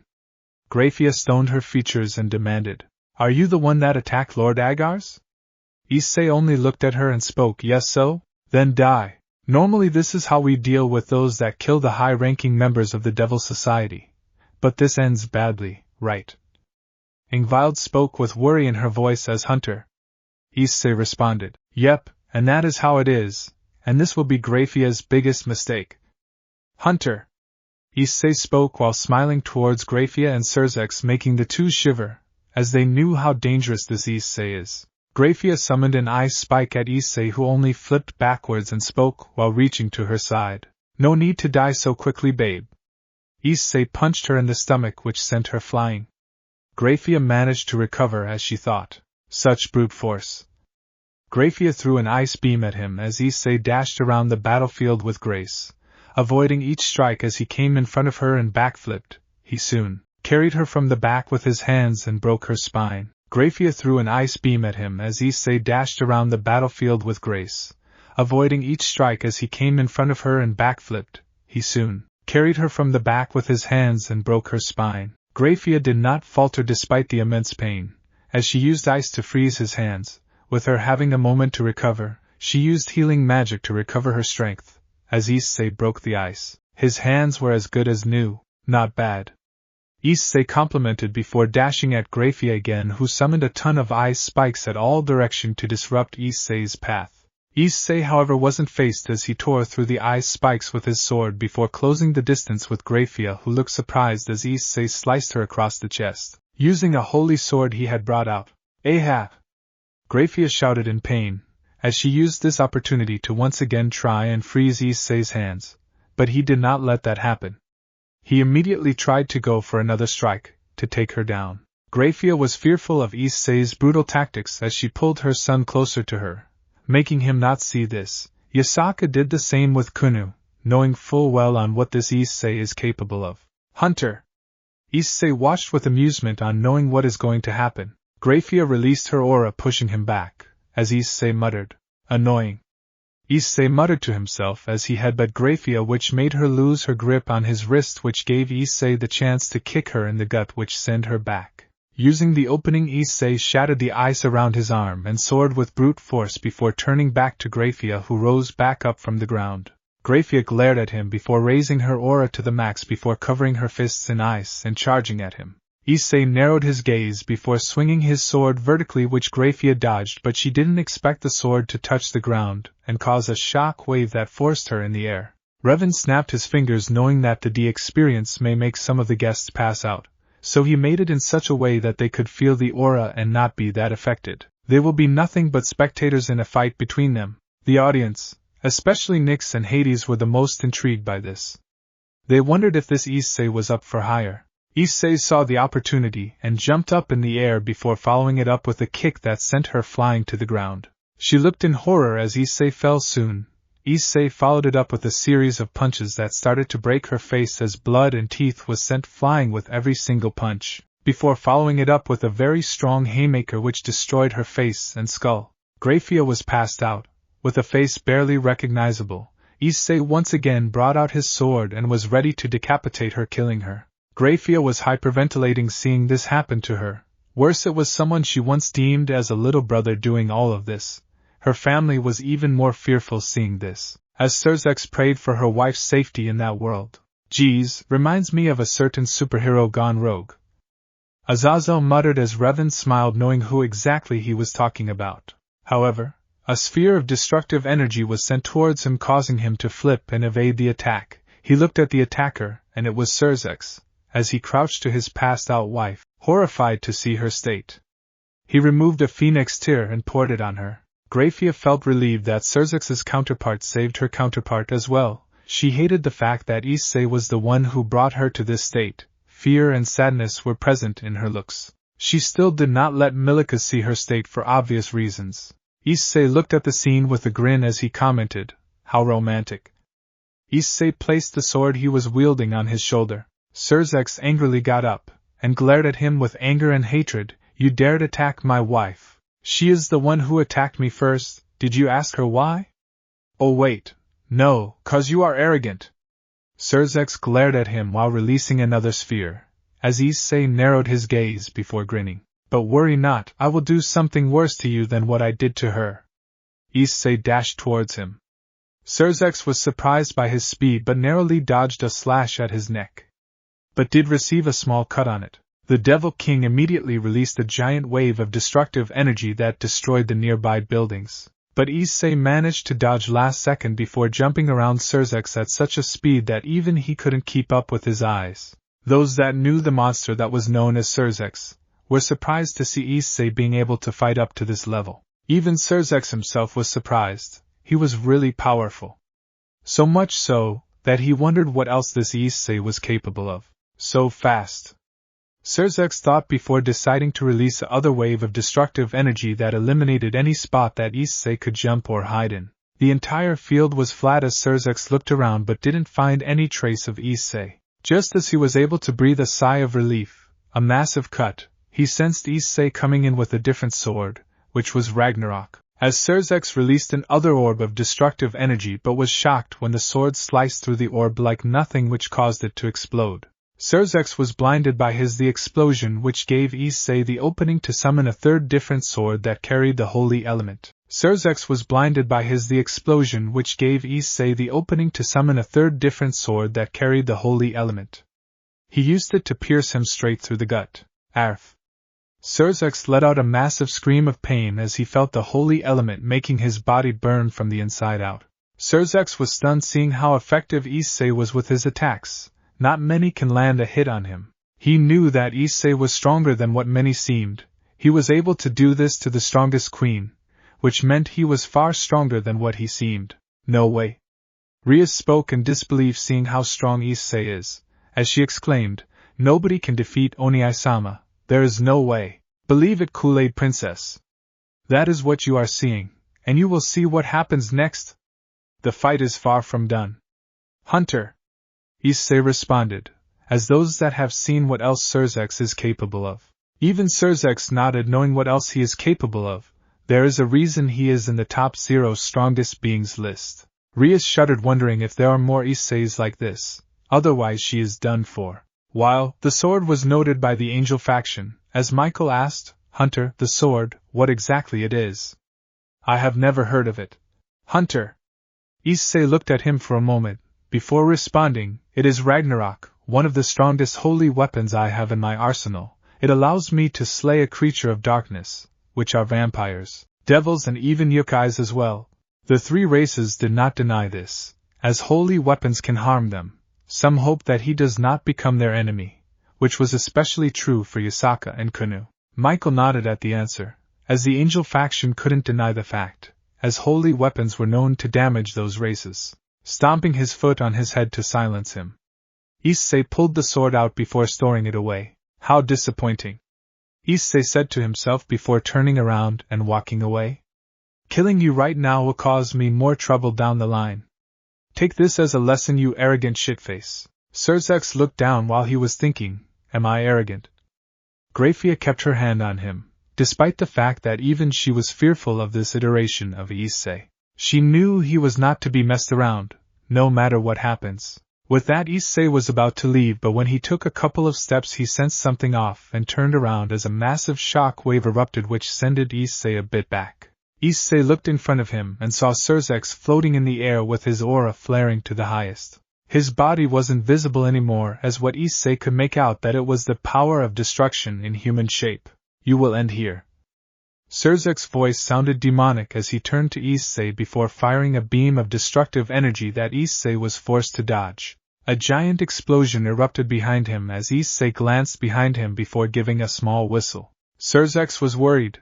This is a form that he only went when he was fighting the strongest of his opponents. He knew that the chances of Issei surviving this one are low to none. He hoped that this one is spared.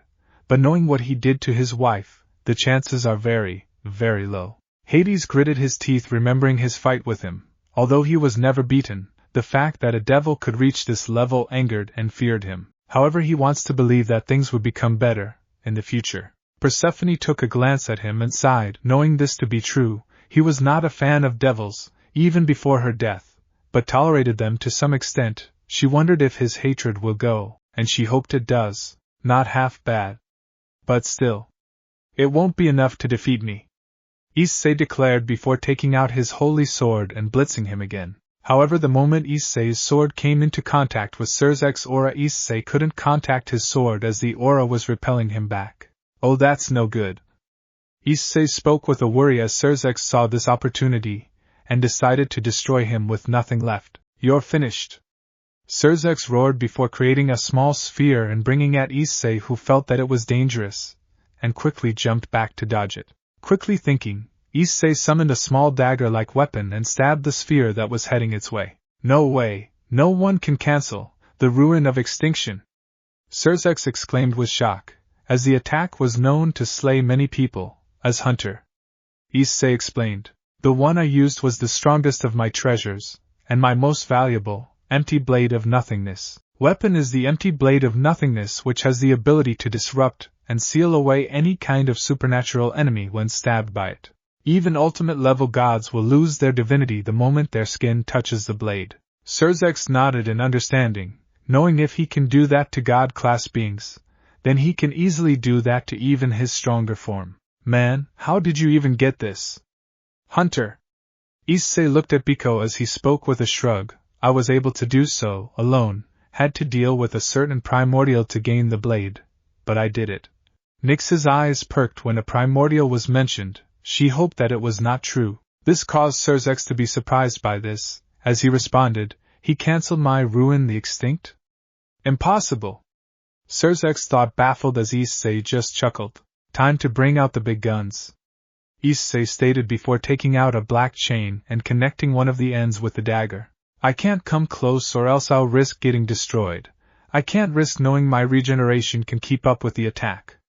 So long distance it is. Chain of 1,000 miles. As the name implies, it can be extremely long, seemingly 1,000 miles. But it is way, way longer than that. The chain itself is highly resistant against any kind of magic or power, as it was durable enough to withstand Surzek's destructive aura in his true form. Hunter, Issei explained as the audience nodded in understanding. They noted when combined with the dagger, it can be a deadly long-range weapon. Surzex wondered what would happen, which is the outcome of the fight. Issei swung the chain dagger, as the chain magically kept increasing in length as it was heading Surzex, who planned to block with his power of destruction but was shocked that his attack suddenly dissipated the moment it came in contact with the dagger, using all of his strength. He barely dodged the attack, but he was quick to dodge it again as the chain dagger came down again another time. However, what Surzex didn't realize that Issei was grinning the whole time as he held on to the chain. "Gotcha, bitch!" Issei yelled as he tugged the chain as the chain that were surrounding Surzex quickly wrapped around his body. Surzex's eyes widened as the chains were capable of withstanding his aura of destruction as Surzex was suspended. "No way!" The audience muttered in disbelief as they saw how Issei was able to defeat Surzex. They knew that he was stronger than what he seemed, as they knew he was pretty stronger than many would seem. Surzex felt fear fighting against this Issei, knowing what he is capable of. Taking this chance, Issei dashed at him while unattaching the dagger with the chain and bringing it towards his chest and pushing it inside. Surzex's true form deactivated as his eyes widened in horror. What? Surzex could barely get that out as Issei tore the dagger through his chest, creating a large cut on it before bringing it down and stabbing him in both thighs a couple of times. Lastly, Issei pulled out his dagger before changing it with a small butter knife, as he stabbed him in the heart, making him cough up blood. Surzex soon passed out with his body half dead. Surzex was pale seeing this state of his. While the Gremarys hoped he survived the whole ordeal, Grayfia was almost in tears seeing this state of her husband, as her own little brother is responsible for this. Even with all that power and abnormal talent. "You were killed by a monkey like me," Issei said before looking down at him before doing the ultimate disrespect, pulling down his pants a bit. Issei let out a relieved sigh before taking a big piss onto Surzex's barely living body. After a minute Issei was done, and Issei tucked his junk away before grinning like maniac. The audience was stunned by this. They were speechless at the sheer disrespect Issei gave her. If Grayfia was brutal, Surzex was outright disrespectful. The only one that had no regrets was Hunter, Issei, who was grinning the whole time remembering this. "I can't believe this," Seord muttered seeing this as Sigvera added, "He killed my father, destroyed the living daylights out of both Grayfia and Lord Lucifer. He is really a monster. I dread what happens to my counterpart." All this was heard by Hunter, Issei, who smirked knowing what he did to Riser. "This is your lucky day. As much as I want to kill you, I really don't want to deal with the backlash of having to deal with the entire Devil faction. So until then, adios." Issei spoke with a grin before leaving Surzex for dead. The strongest Devil King can easily survive this. Moments later, Grayfia woke up and was pale seeing Surzex's state. Worse, he smelled worse, as she immediately brought out a phoenix tear to heal his condition. She feared the supernatural bounty hunter, hoping to not cross paths with him. Despite the bad smell, she managed to take Surzex back home to his office, so that he can be cleaned. Grayfia did not deny this. Despite what many may see her as, she would have done this for her Surzex as well, with the latter being happy for this, as she hoped that he would have survived the whole ordeal. "Hunter!" Issei was quiet. Despite the entertainment, he knew what happened next. His expression was not lost on some of the guests. Flashback ends. Surzex gritted his teeth in anger and fear knowing the monster that Issei was known to be, as Grayfia asked with fear, "So what should we do?" "I am afraid we can't do much. Rias has hired him to defeat Riser, and he will complete his mission at all costs, just like he killed Lord Agar's. Our goal is to not get in his way." Grayfia widened her eyes as she retorted, "But we can't let him be." Surzex looked at her and spoke. "I am sorry, Grayfia, Riser's fate is sealed. You know what he did to us, right? It was a miracle that we are even alive." Surzex's words made Grayfia reluctantly nod, as he continued. "I want to get Riatan out of there, but I don't think with him around, it is possible." Grayfia looked at him, and reluctantly nodded. They only hoped for the best that would happen, and Riser survives. Back at the audience, Riser was shuddering as Claire was glaring at Rias in anger. Not only was she going to ruin Issei, but also she would have done the same to Riser as well. Like Mari, even she hated her as well. Rias and her peerage were shivering from the glare the older female phoenix was giving her. They knew she was not to be messed with. Back with Issei, he was looking at the ORC, remembering on how he first met John. He looked at the boy who had come a long ways since that had happened. Flashback begins. After Issei was outside, he suddenly got a call from Tiamat as she spoke. Master, I have some news. What happened? Tiamat responded with a tone full of fear. A portal opened up, out of which a blonde boy has arrived. His condition is very bad, and you are needed back. Understood, I am on my way. Issei spoke seriously as he headed back to his mansion, as he hoped he would survive after this. Flashback ends. The audience at first wondered who this blonde boy was. Even Tiamat was the same, while Hunter, Issei and Revan were quiet knowing who he was. Azazel then spoke. Wait a minute, is that John? Azazel's words were responded by a nod from Hunter. Issei as he spoke. Yep, when I first found the kid, his condition became bad. Worse were the people responded for this condition of his. Hunter. Issei spoke with a growl, as Revan spoke. The next viewing will be revealing what happened to John, and how he came to this world. We will take a 5-minute break before continuing. The audience nodded as some wanted to ask questions to this Issei, but weren't sure if he would be getting the response to the question. The audience settled down for the viewing, as Revan was almost ready to play when he wondered if he could start bringing the other gods and goddess from different pantheons. He knew that some gods will start getting in the way of Issei's choices. Something on your mind, Revan?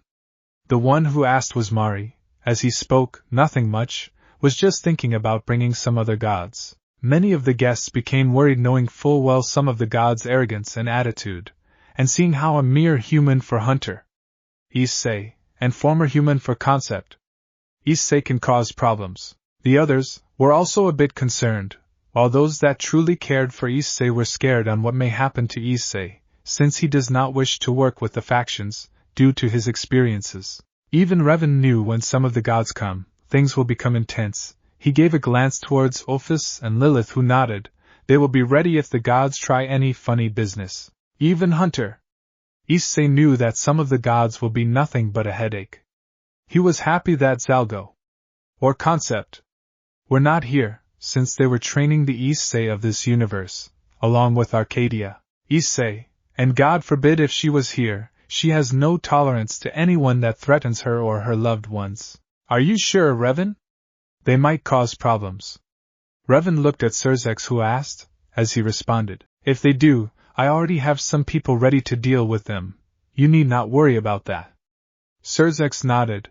The last viewing and his utter defeat at the hands of Hunter, Issei showed how dangerous Issei can be even without a sacred gear. Just some power tools and that was more than enough. Even the others wondered who these people are that will be dealing with. While some believed it would be the Isseis of the multiverse, they didn't know if they are dangerous or problematic, and that was what scared them. Mari and Ingvild were aware of 2 Isseis that they already have met, aside from Hunter. Issei, and they knew that both of them could easily handle any gods that can cause problems. Well, we are already past time, we should get started with the viewing.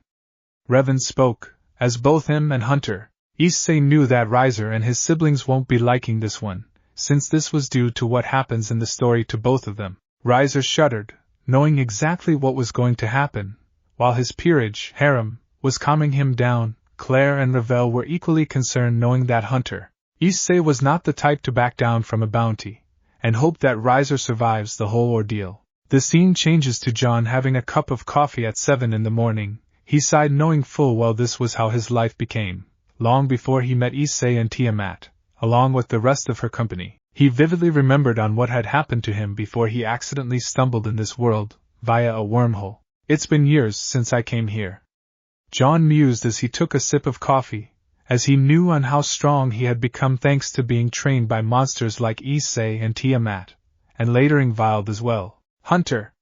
Issei looked around seeing the reaction. It was filled with confusion. He was concerned on how some of them would react knowing what amount of injustices John had gone through.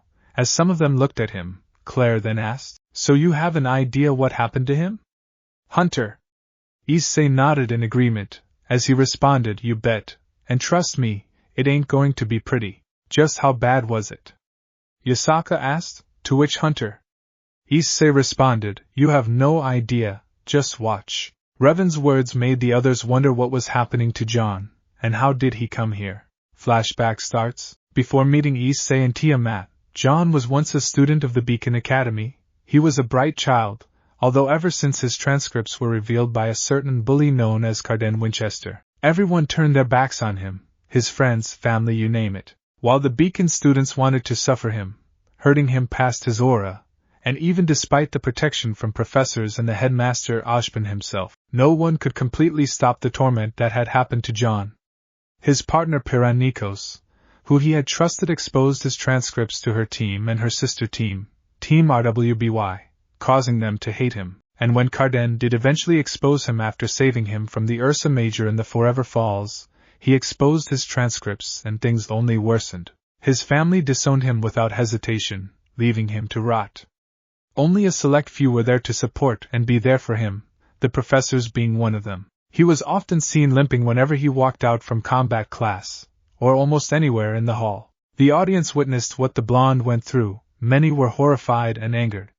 Those that valued family goals were even more angered. Revan then explained. Okay, to start off, John comes from the world of Remnant, so basically he is a sort of an alien. So that is one thing. I will make the explanation short. Basically this is a world that has a resource known as dust and power known as aura, which basically is their variation of magic that protects them from injuries but makes it feel like magic. However, they still feel the pain from the blow. And, without aura, the injuries will heal at a normal human rate, but aura won't protect you from decapitation or having your body sliced in half. As for dust, I will get into it once it get properly revealed. The audience nodded in understanding, while some were intrigued by aura. Knowing what it is capable of, they wished to experiment on it, and find out more on their own. Such people primarily included the smart ones like Ajuka and Azazel. Then we have semblances. A semblance is the manifestation of one's innate and personal power as an ability unique to each individual, with the effects varying greatly from user to user. With the sheer number of people unlocking their semblances, it can lead to unrelated people gaining similar abilities. The nature of one's semblance is noted as representing an aspect of their character. However, a person's semblance can be similar to the semblances of their parents or other family members. Those that use semblances are able to manipulate certain physical phenomena according to the nature of their power. They are basically weaker versions of magic left behind by the brother gods. The audience was intrigued, with some like Odin pondering on the brother gods. He found their name to be familiar. This expression was noticed by Vidar, who asked, "Father, is something the matter?" Odin spoke in response, "Brother gods, they seemed familiar." Vidar and Thor wondered what this meant, as Revan then explained.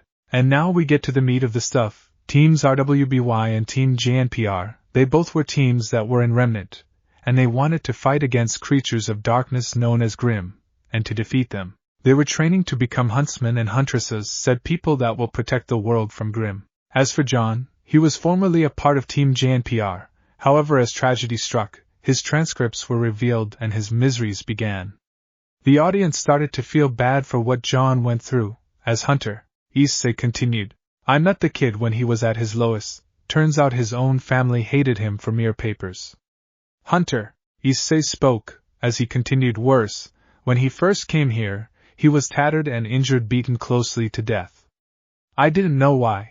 But I believe this viewing is going to show you. The audience noted in understanding, with the Gremry family minus Rias not looking forward to John's life. Several others also had a scowl, also not being a fan of what John is going through. However, everything had a silver lining. Despite what happened to him, only a select few supported him, which included Team CFVY, and from his family, the Terracotta Arcs, they were still by his side. And several more were also by his side but couldn't show due to the Ark clan's controlling nature. To top it all off, they sent Alexandria Ark to replace John, as she was happily accepted by John's former team, and soon the beatings became worse. Seeing this, John asked Osmond to expel him since that was the last straw. The headmaster didn't want to do so, since him along with the professors saw potential in him, but with John requesting, or one should say begging, he accepted his proposal. The audience felt sad, while some felt angry at how John had to lose his dream. The faction leaders were shaking their heads in disappointment. They knew that this was going to bite them in their ass in the end. Hunter! Issei couldn't help but inwardly smirk seeing this. He knew that this was how things would get, and what happens to the Arc clan. However, some like Mari noted Alex and gave a glance towards Ryu. She soon turned her head away, hoping that Ryu does not turn out to be like either Alex or Ryu.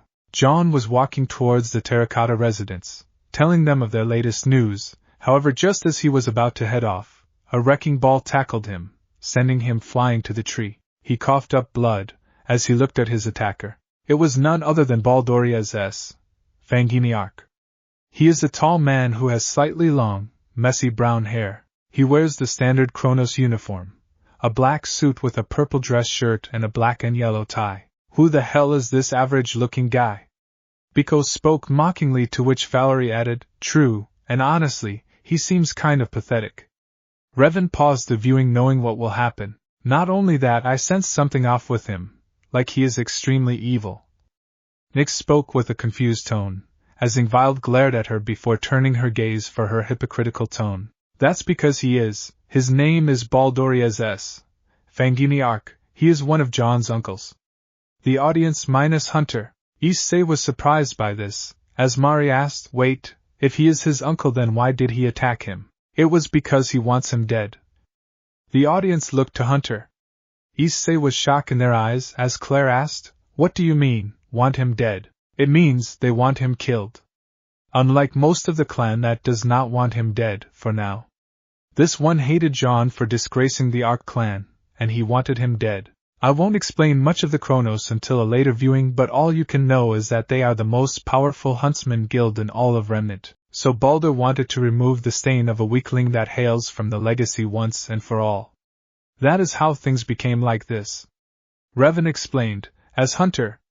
Issei spoke, yep, and Baldur is what you can best describe as a fanatic, at his power level, concept. Me theorized him to be middle class when it comes to power. But it is probably the strongest that you can come up with in a place like Remnant. Hunter.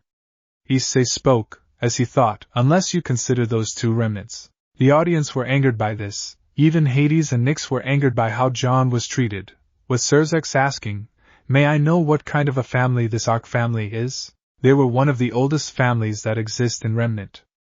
There are two variants of the Arc family. The one you will see here is the one that will be showed in a lot of the viewings. They were once the kind that puts family first over everything, but in the recent years, it was all about reputation and greed that they care about now. Worse, they will even hunt those that oppose the will of the clan, as they like to call it. Basically, it is the will of the elders, and those that oppose them will be either forcefully convinced or destroyed. This is common recently in many timelines, with several having a better Arc clan. But very, very few Arc clans are good. They only pretend to maintain a family charade, but in reality only care for reputation and power. Hunter.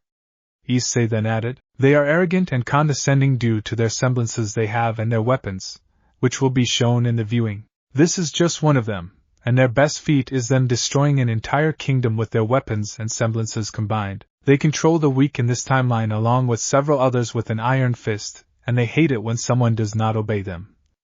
Hunter. Issei explained the situation as he witnessed the audience's expression. The audience frowned upon hearing this, with many starting to get angry, as Azazel asked, tell me, how many has this Arc clan become a problem to our universe? I can't reveal everything, but they have become a problem in several timelines. So much so, the only way to deal with them is by wiping them all out, leaving nothing behind. This Arc clan have even reached your world in some timelines as well. The audience were getting angered by this, with some clenching their fists with anger, as Venelana spoke with anger. They call themselves valuing family first. They should be ashamed of themselves of doing that to him. Zeocidus spoke in agreement. True on that. They have shamed their ancestors from their actions. I agree, mother, father. I feel bad for John, though. Surzex spoke with anger, agreeing with his parents. Even Rias had some sort of agreement to this, although she did not show it. Trust me. You will be seeing this in several timelines. Revan spoke, as he replayed the viewing, as the audience were not looking forward to John's suffering. Uncle? Why? I thought I can meet Saffron. Baldur had a look of anger in his eyes, as he threw a wrecking ball aimed at John's chest. He felt like his ribs were shattering. Is it not obvious, you disgrace? Tonight is the day you will die. Balder once again prepared his wrecking ball and aimed at his chest as John instinctively avoided the attack. He then spoke with anger towards him. I have already left Beacon, and I plan to no longer disgrace the clan in any way. Balder had an evil smirk as he prepared another wrecking ball. John had to think of something quick, else he would be done for. Wait, they plan to kill him? Le Fay asked with horror, as Yasaka added with anger, and do the so-called parents even know of this? To answer your questions, yes, he does plan to kill John, and to Yasaka, no, the parents don't know of this. The audience were horrified and startled by this, with Mickey asking, they plan on killing the boy for fraud, what kind of a family is this? Mari wanted to speak, but Claire stopped her, as she gave a glance to her mother. She may not be as bad as John's mother, but she is no saint. Mari also was angry at what the Arcs were doing to John. They have really become twisted as time passes, and all because of the current leadership, they have become like this. As for his parents, that being Nicholas, his father, and Juniper, his mother, for them John is already dead to them. The audience were getting angered, but the most angriest were the ones that were parents. They really are disgraces to the word parent. Their anger was well displayed in the audience. Balder once again flung the wrecking ball. As John kept on running further inside the Mistralian forests, the wrecking ball destroyed some of the trees, as John instinctively ducked, avoiding the strike. He turned behind to see Balder having an evil, sadistic grin. Try dodging this, you disgrace. Balder slammed the wrecking ball, which had a rocket-propelled direction towards John's head. As he looked in horror, he tried to dodge the attack, but it was a direct hit. Balder continued to strike him with blow after blow, with John barely dodging. However, he couldn't keep dodging forever. He was breathing heavily. Seeing this, Balder struck him hard on the stomach that sent him flying. He crashed upon a tree. He coughed up blood as he tried to escape, but Balder unleashed one more strike, sending him to the ground. He couldn't hang on for much longer. The audience were worried from this. Some looked in horror and fear seeing John like this. Grayfia and Yasaka covered the eyes of the kids so that they aren't subjected to this horror. Hunter! Issei was watching with anger, remembering what had happened to his John, something that was noticed by some people in the audience. As Arthur asked, I hope they received what was coming to them. Hunter! Issei did not respond. He knew what had happened to Balder, whose life was eternally suffering till he was put out of his misery courtesy of John, who also tortured him to death. Balder stopped on the ground. John was left in a half-dead condition. His bones were broken, his clothes were tattered, and he was bleeding in all conditions. Some of the audience kept their hands on their mouth in horror. Some were crying seeing John's state, with them seeing him to be similar to Issei, while several were angry and disgusted seeing the torture of an innocent man. I hope those heirs get punished for their actions. Valerie spoke with anger in her voice. Who is to say her wish won't come true? Seeing this, Balder left John, half dead, but not before leaving a parting message. You got what you deserved, you disgrace. You should have never opposed the clan and tried contacting its members. Now you will die a horrible death. Balder walked away. However, unbeknownst to him, John was alive and well. Many were horrified by this. Some were gritting their teeth in fury seeing John's state. Even Hades and Nyx had looks of anger on them. However, their anger was because of Balder's arrogance and attitude, and not John's suffering. As for now, flashback ends. John completed his cup and had a scowl on his face. He then spoke with anger in his voice. Just you all wait. I will live my own life and none of you will get in my way. However, his thoughts were snapped when someone called out to him. This was Tiamat in her maid costume. As she spoke, John, Master has called you downstairs. Your match with Phoenix is today. Tiamat spoke with slight spite, knowing how Riser is, as John nodded. He got into his gear and headed down to deal with them. He is now wearing a white polo shirt, blue vest, a dark gray blazer that is short sleeve and reaches out until his legs, tie, jeans, leather gloves, and a cowboy hat. He is now wearing a white polo shirt, blue vest, a dark gray blazer that is short sleeve and reaches out until his legs, tie, jeans, leather gloves, and a cowboy hat. Issei had worn similar clothing except his pants were now jeans, and his shirt was made of expensive cotton. Tiamat looked away with a red tint. She still was not used to herself being in that costume. Some of the males took note of John's clothing sense, as Azazel asked, "Is he?" "Hunter." Issei spoke with a smile, "Yes, and he is about to slay some hoes." Some of the Phoenix women glared at Hunter, Issei for his verbal comment, but he did not care. "Ah, you have arrived." Issei had won his clothing, he had a bottle of water before he had left. He then asked, "Did you pack holy bullets?" John only gave a nod, as he watched Issei consume the full bottle completely. "Well then, let's go. I also packed mine." John nodded as the duo left the room. The audience wondered on how the match is going to go. The only ones afraid are the ones in the Phoenix peerage, or more precisely the Riser Phoenix and his peerage. Even Claire and her family were worried by what was going to happen, with Mari calming her friend down. The scene changes to the ORC clubroom where Issei and John, along with the Gremory peerage, were present. Issei looked at Rias with curiosity. As she spoke, "Alright, here is the plan. Kiba, can you?" "Okay, princess, I will stop you right there." Issei cuts her off and speaks, "We will handle this, John, let's go." John nodded. The less time he spends with this red-haired cow. John and Issei left off, as Rias exclaimed, "Wait." Rias looked to see both of them gone. She sighed and looked at her peerage. She soon foolishly commands her peerage. Rias had a frown upon this, when she had heard the narrator speak of her in such a low manner, and when John still considers a red-haired cow. Oh, and if you are wondering why John hates all red-haired girls, the reason is because of Piranikos. She was one of the first to abandon him, so that is why. "Hunter," Issei explained, to which the audience nodded in agreement. Rias still had a frown. She was nothing like this Piranikos. Riser was worried on what may happen to him. He remembered on how he had fought Issei and on how had beaten him. He gave a glance to his peerage, who were all worried on what their fates were going to be. Issei and John looked to see several of Riser's peerage, as he gave a glance towards John as he spoke. "I will clear the trash." "You got it. Guess the big ones are for me, then." John nodded as he brought out his twin pistols and dashed towards them. He hid his presence and reached above a tree, where he could see the three girls belonging to Riser's peerage aiming at Burent, Marion and Sharia rushing towards the ORC building. He took aim and fired 2 bullets aimed straight towards the heads of Marion and Sharia, which caused an explosion as they dropped to the ground in a glowing light. 2 pawns of the Phoenix family have been eliminated, Grayfia announced to the group, as Burent looked in horror, seeing the attacker to be John, who was blowing out the smoke from his gun. Holy bullets, almost a death sentence to the devils. What do you think? Anger could be seen on Burent's expression. John could be seen smirking, looking at her. The 2 peerage members were pale upon seeing this, as they looked to see Hunter. Issei, who gave a nod to them as he spoke. "Let's see if the Phoenix regeneration can keep you alive or not." "Hunter!" Issei spoke, to which the girls were shivering. Some were comforting them, while glaring at Hunter. Issei, who did not give any shits about them. Burent was seething seeing this. How dare this lowly human be the one to kill her? He was going to regret doing, attacking her peerage and insulting their Lord Riser. In her anger, she fired a massive fireball towards John, who didn't seem to move. She smirked seeing that meager human dead. Burent was not smiling like her counterpart.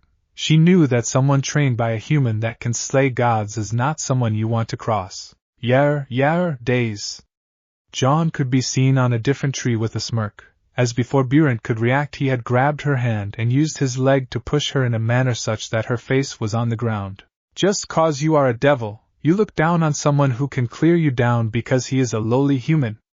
John aimed his pistol at her head and spoke. "See ya." John pulled the trigger and, bam, Burent's head exploded, causing her head to fall down. As a green light soon released as Grayfia announced, 1 pawn of Riser has been eliminated. Burent was pale seeing on how John had killed her. Mari then asked to Hunter. "Issei, Hunter, what did you train the boy in?" "Well, it was mostly me and Tiamat that trained him. We made sure he could dodge attacks instantly, and we made sure his aura and semblance were used to their maximum. I trained him to use it to its full potential, and trust me, his semblance is basically a weaker version of Wolverine's healing factor, and can use aura techniques." The audience nodded, as Tiamat looked a bit keen on what she is witnessing. She wanted to see on how much she had trained this boy. "Hunter!" Issei looked at her expression and smirked. He knew Tiamat saw John as her own, and she doesn't take kindly to those that harmed him in any way. He wondered if this Tiamat can change, since she is hated in some of the realities due to what she does due to her grudge with Drake. In the meantime, Issei was walking across only to find him being suddenly overtaken by an explosion. As the attacker was revealed to be Venelana, Riser's queen, the woman had a smirk. She looked towards her master and gave a blushing smile, hoping he would reward her. But, bam! It only lasted for a split second as she was immediately shot in the head. Venelana dropped dead, with the bullet being placed right in her skull. As a green light enveloped her, Grayfia then announced in surprise, Riser's queen has been eliminated. The attacker was revealed to be Issei, who had a smirk on his face. As the gun that he was holding was smoking, he then spoke with a mocking tone, "Damn headshot." Venelana was pale seeing her fate. This was not the way she was supposed to be beaten, not this easily. Riser held her hand to calm her down. Despite the fear in his expression, he still chose to calm her down, along with the rest of the girls in his peerage who he was trying to calm down. The Phoenix family were even more worried, with Claire hoping that Hunter Issei does not wipe them out. Claire did not want to see her crush turn out to be like this. "The kills are not going to stop, father?" Ingvild asked her father, as Lucius responded, "No, it only gets worse." Fortunately, their tone was low such that many couldn't hear them. Those that did were wondering what may happen. Claire was shivering in fear as Mari desperately tries to calm her down. Riser was seething in rage seeing this, as he unleashed a storm of flames towards him while shouting, "Die, you bastard!" Issei only smirked in response as he brought out a cigar and started to smoke it. He looked at the approaching storm. He leaped in the air and spoke while removing his cigar. "Well, as much as I would rush through the flames, these clothes will get burnt. They are expensive, even though I did stole them." Some of the audience had a frown while some were glaring at Hunter Issei, as he spoke with a shrug. "What? Those belonged to one of my targets that I had to kill. Plus, I did like it so I kept it. My client was going to destroy them anyway. Might as well keep one of those." "Hunter," Issei spoke, as the audience still kept staring. As Hunter Issei spoke, "You might miss the next scene, it will be intense." The audience turned their gaze as they saw how Issei was going to fight against Riser's peerage. Issei turned his attention, he brought out Ragnarok and instantly sliced down any of the peerage members that were present. They were immediately sliced into pieces before anyone could react or notice. Much to their shock and horror, he soon turned his attention to Revel and Maihi. He immediately kicked her in the air and decapitated her from her body, as they all glowed due to what happened. Grayfia then announced pawns, 2 rooks, 2 knights and 1 bishop has been eliminated. Everyone was shocked. It happened so quickly. He soon turned his attention to Revel, who seemed fearful as she tried to fly off with her phoenix wings but was immediately grabbed by Issei, who slammed her to the ground. He soon grabbed her by the throat and spoke, "One of the 2 phoenix brats. Who should I kill first?" Revel was hyperventilating and crying with fear. He really was a monster. Revel herself was terrified and fearful. She regretted listening to Rias, since she was afraid of what is going to happen. Riser was tempted to calm her down, but he remembered what she had done. He wondered if his Issei would kill her or not. As Seorg had spoken looking at this, "You know that she did, right?" Riser nodded in response. As he once again glanced at Revel, he can only hope she learns from this. Riser was worried on what he would do to her. In the meantime, the audience was stunned as Lord Phoenix yelled, "What the hell is going on? I really don't know. Rias must have gained a powerful ally or 2 powerful allies to help her." Ziacitus commented in a surprised tone, seeing how much of Riser's peerage has been annihilated.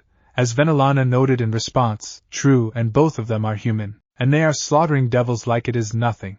Venelana was also surprised, however, unlike Ziacitus, who was open to the idea of marriage.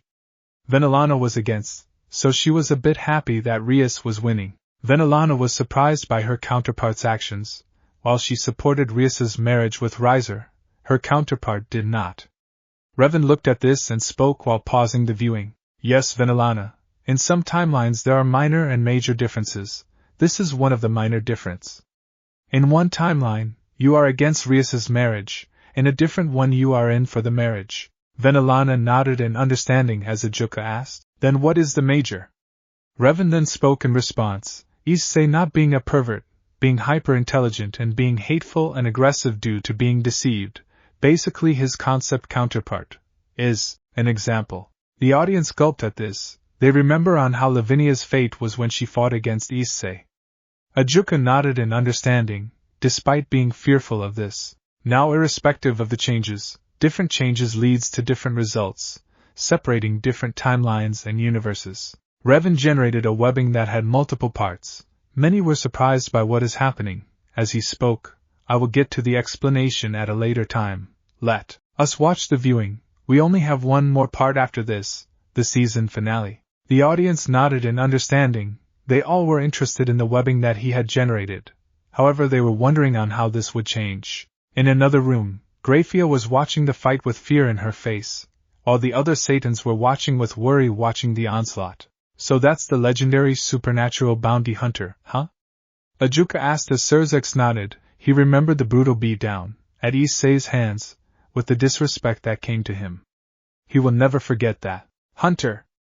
Issei can only shake his head in disappointment knowing on how some of these devils hold grudges and then get killed by him. It was not just devils, many of the supernatural had this problem in his timeline. Surzex also was disappointed in his counterpart. He could only hope that this one can learn his lesson. The one that kicked your ass. Surzex nodded to Serafal's words as she added with a smile, he does kind of look cool. Surzex could only deadpan at Serafal's words.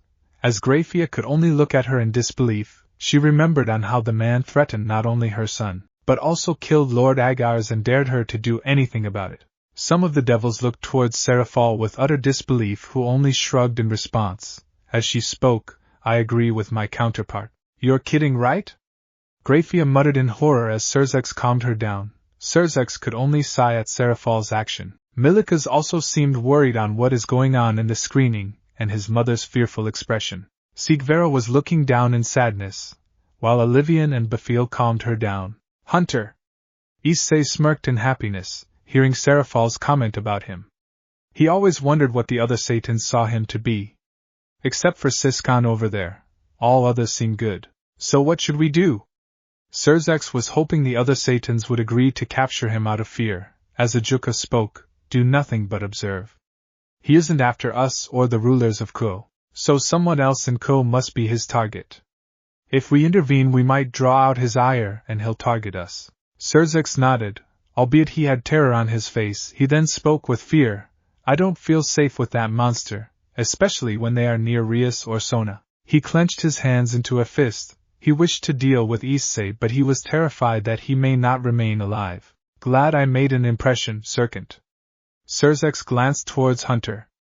Issei that spoke that, he did not bother provoking him in any manner. As Rias asked with fear, why did you call him that? Many Isseis that hate the Gremry siblings call him that, so I also started calling him that. Concept is one of those Isseis. Rias gulped in fear. She was already terrified of both Concept, Issei and Hunter. Issei, she wondered how many more Isseis hate her. 7. Surzex could only look down in sadness. He could only hope that his Issei does not hate him. His family calmed him down. Serafal noticed this and smirked, and thought, to think that the strongest devil is terrified of you, you must be really something, Issei? Serafal continued to watch the fight. Thanks, Serafal. Hunter. Issei spoke while drinking some beer. Serafal looked at him. She wanted to respond to the compliment, but she noticed the beer and instead spoke. Wait, where did you? Check your side of your seats, everyone. Revan has set up some drinks. Just press the left or right to scroll through the drinks or type the name of the drink. Press enter, and the drink will come into your hand. The audience was surprised by this. As they all decided to have a drink, Revan smirked as he wondered if he would add a food console as well. He decided to do it after the viewing. Back in the fight, Issei was making Revel gulp in fear, as she was crying. She then spoke, please spare me. And why should I? Issei asked, to which Revel was pleading. She then spoke, I will do anything, please spare me. Issei thought for a moment before smirking. You will do anything, right? Yes. Issei then spoke in response, meet me sometime in the future. Sona Citri will contact you when I need you. Once you are done, I will let you know what I need. Betray me and I will make sure you beg for death. Revel only nodded in response. as she teleported in a green light, as Grayfia announced, one bishop of Riser Phoenix has been eliminated. Issei soon leaps in the air to have a final confrontation. The Phoenix family sighed in relief. Despite what Revel did, they didn't want her to die horribly. Revel herself was relieved. Some frowned at the cowardice, but understood it was her only way out of the situation. You know the saying, cowards do survive, sometimes. Revan thought as he watched the viewing. 7. In the meantime, John looks to see the Gremry peerage already arrived. As he spoke, "You're late, Gremry. We will be the ones to handle." Rias and the others were surprised to see the location completely empty with the exception of Issei clashing against Riser. "Where is everybody?" John then spoke. "If you didn't hear the announcement, only Riser remains, and Issei is fighting against that Phoenix." John spoke, as Rias and her peerage just remained helplessly, with John continuing, "You should have stayed in the clubroom, watching the show, cause you are contributing nothing." Yuto and Matsuda were the angriest as they were about to dash towards John, but Akino stopped both of them. She shook her head remembering her fight against him. She couldn't lay a single hit on him, and she knew he was holding back, else she was done for. "Listen to that huge-titted queen. She is the only one that makes sense in your team." Akino remained silent. She did not know how to respond to John's words, while some clenched their fists in anger. Akino in the audience also remained silent. She did not know how to respond to the comment, while the rest of the Gremry peerage were angered by this, but they had to contain their anger since almost many of the audience hated them. Riser was watching with fear. He did not know what is going to happen, since his fate was to be much worse than him. Issei walked over to Riser, who looked visibly afraid. "Now let's finish this devil," Issei announced as Riser somewhat got his confidence back as he tried to swing at Issei with a fire-enhanced punch. But Issei caught it before punching Riser right in the face, which broke his nose as he stumbled back. But Issei wasn't done as he delivered another punch in Riser's gut before giving him a good book on the side of his head that made him see stars while dropping on his knees. Issei just grinned as he lifted Riser up by his hair before grabbed his head and kneeing him right in the chin that cracked his skull. Riser was pale seeing this. While his peerage looked on in fear, they were terrified on what Issei was planning to do. Claire and Revel were in tears seeing this happen. Mari was calming her down. She was wondering when this will end. She gave a glance to Hunter. Issei, who only shook his head. Mari understood this and pitted on what Issei has planned for Riser. Riser let out a painful howl as Issei threw his body across the field a few meters away. The Gremry peerage watching this were stunned by this as John spoke. "This was bound to happen. My teacher doesn't take kindly to arrogance and annoyances all that well. That's all the mighty Phoenix clan has to offer? Such a disappointment," Issei said loud enough so everybody of the broadcast could hear it. Issei looked at the downed Riser as he kneeled a bit. "You still alive down there?" Issei asked as Riser barely got a word out. The Phoenix family present couldn't help but be angered and horrified by this. Claire wanted to have some words with Hunter. Issei, since she was unaware of this, but Mari stopped her. Claire spoke in response. "Why are you dash?" Mari cuts her off and speaks, "To stop you from doing something stupid. This version of Issei destroyed Surzex and has slain God-class beings. You wouldn't stand a chance against someone like him. Even with that you wouldn't stand a chance." Claire looked at her for a moment as she looked down. She couldn't help but remain in tears. Sure, her brother was arrogant, keyword being was, but she never wanted him to die, especially by the hands of someone that she loved. "Hunter." Issei looked at her for a moment, and remained serious. He didn't intend to kill Claire since this Issei also cared for her. He would have subdued and knocked her out. Riser, on the other hand, was shivering. He was glad that Issei did not go this far during both of his matches against him. Please mercy." Issei only looked at him and grinned. He opened the zip of the jeans, as he pissed all over his body. "Really? Was pissing necessary?" The one who asked was Le Fei, as Hunter. Issei spoke. "Yep, and I have no regrets," and Phoenix family watched what happens to Riser. The Phoenix family were shuddering, with Riser being the most afraid, wondering what Issei had planned for him. Everybody that saw this looked in shock as Issei was humiliating Riser in front of the entire underworld for everybody to see. However, that wasn't even the best part of what Issei intended to do. as Riser suddenly let out a shrieking scream as his body suddenly started burning up as smoke appeared from his body. What is this? Riser yelled in agony as his body was burning up at such an alarming rate. Issei closed the zipper in his jeans before grinning down at him. He then spoke. Well, before the match I have been drinking a lot of holy water. I was curious if the holy element still is present after you drink it. And it appears that it is true. Also, the holy element in the water that I drank is much more pure than in regular holy water bottles. So I guess you'll die from holy piss. Issei revealed as Riser could only scream in pure pain as his body started breaking down before being burned completely. Riser was pale seeing this fate of his, while the Phoenix Peerage were crying seeing their master in such a state.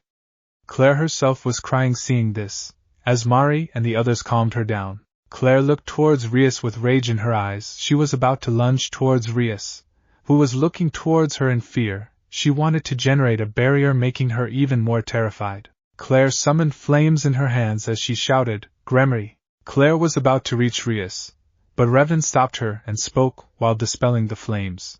As much as you want to kill her, you can deal with her once you get back. She is all yours. Claire had a scowl as she turned away and sat on her seat saying nothing to anyone. She was beyond livid that the woman that was responsible for Issei's pain, and could have potentially caused Riser also pain, is still present. Rias could only cry in fear. She was terrified of the hatred that was present in the theater for her. Aquino and her peerage could only calm and console her. Her family had no words. Rias was becoming worse and worse and they didn't know on how to deal with her. Grayfia could only announce, Riser Phoenix has been eliminated. The winner is Rias Gremory and her peerage. The voice announced, but nobody cheered as they all were too stunned at what just happened. The only one who wasn't stunned was Issei, who just grinned at nobody in particular. The screen soon turns to black. The audience were stunned by this, as Revan had spoken. We will be taking a 0-minute break and then start with the next viewing. The audience nodded, wondering what viewing are they going to show. He snapped his fingers. As 5 people had joined in, the audience recognized them, especially Hades and Nyx, both of whom had scowls and clenched their fists in anger. Persephone was stunned seeing them here. They were none other than the Greek gods Zeus, Poseidon, Hera, Artemis, and Athena. Zeus was described to be a blonde-haired man who had a mustache. It almost seemed to look like a handlebar mustache. His hair was longer than most males, reaching all the way below neck length. He is stated to have worn a crown and a toga. He also wore slippers. He held a crackling lightning bolt in his hand. Hera also had a crown, and had silver hair and green eyes. Her braided over one shoulder. She wore a dress that shimmered with colors like peacock feathers. She seemed to be wearing a white dress that extended all the way down to her lower legs. Poseidon seemed to be a black hair, a neatly trimmed black beard, a deep tan, and sea-green eyes that were surrounded by sun crinkles that told one he was prone to smiling. His hands are also scarred like an old-time fisherman's.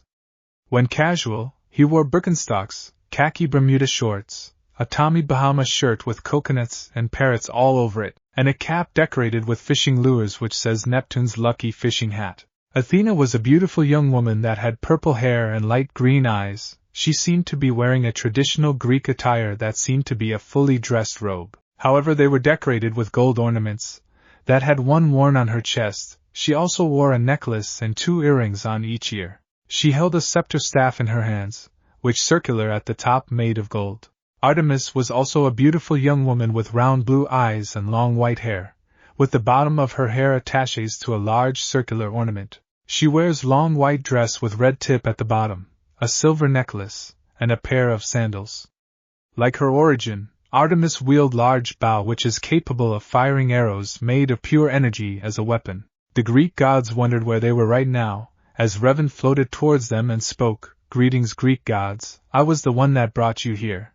Zeus stormed up to him and spoke, I hope you have a good reason for bringing us here, human. Revan shook his head and snapped his fingers and spoke, Just for the record, my name is Revan, and secondly yes, I wanted to show you something, the multiverse if you may. The 5 gods were intrigued by this, as Hera asked, so the rumors are true? There are different universes. Yes, they are Hera. You may all want to sit down, and yes, there are some fellow gods in the audience. Revan pointed towards Odin, Thor and Vidar, which did surprise them. They even saw Surzix and the others as well. Hades, Nyx and Persephone were fortunately not noticed for now. So on whose reality are we watching? Athena asked with curiosity and interest. As Revan answered, we are watching the Isseiverse, basically the multiverse of your Earth, to put in short.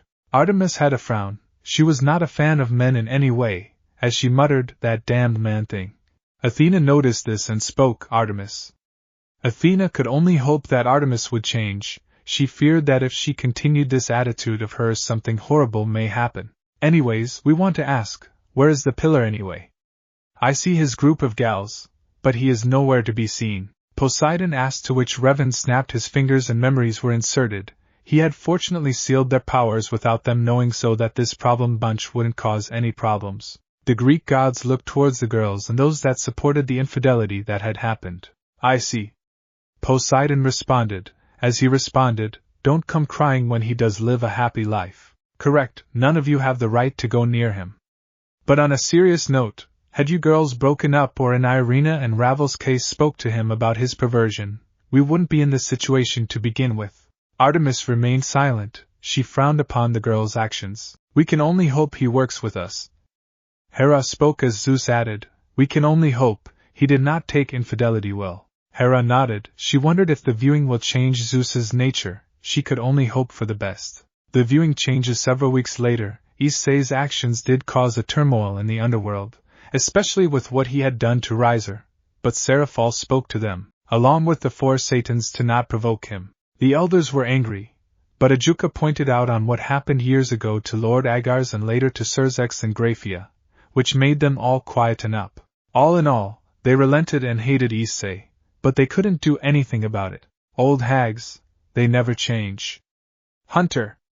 Issei commented in response as he looked towards Ajuka and Seraphol and added, you two made the right choice. It was the logical to do. Them coming after you would only cause you more problems. Seraphol spoke in agreement. Yup, and from what you can tell, you didn't want to deal with this tap's fingers in a mocking manner. Supernatural bullshit. Yep, and if you didn't, scores of bodies would have fallen. Hunter! Issei responded, as the 2 Satans nodded in understanding. They even dealt with Kokobile. Thanks to Rainier, who had assisted him in finding the base, she was proven to be useful and trustworthy. As a result, Issei had decided to give Rainier her own gear. She was now wearing a white and black bra, a pleated miniskirt.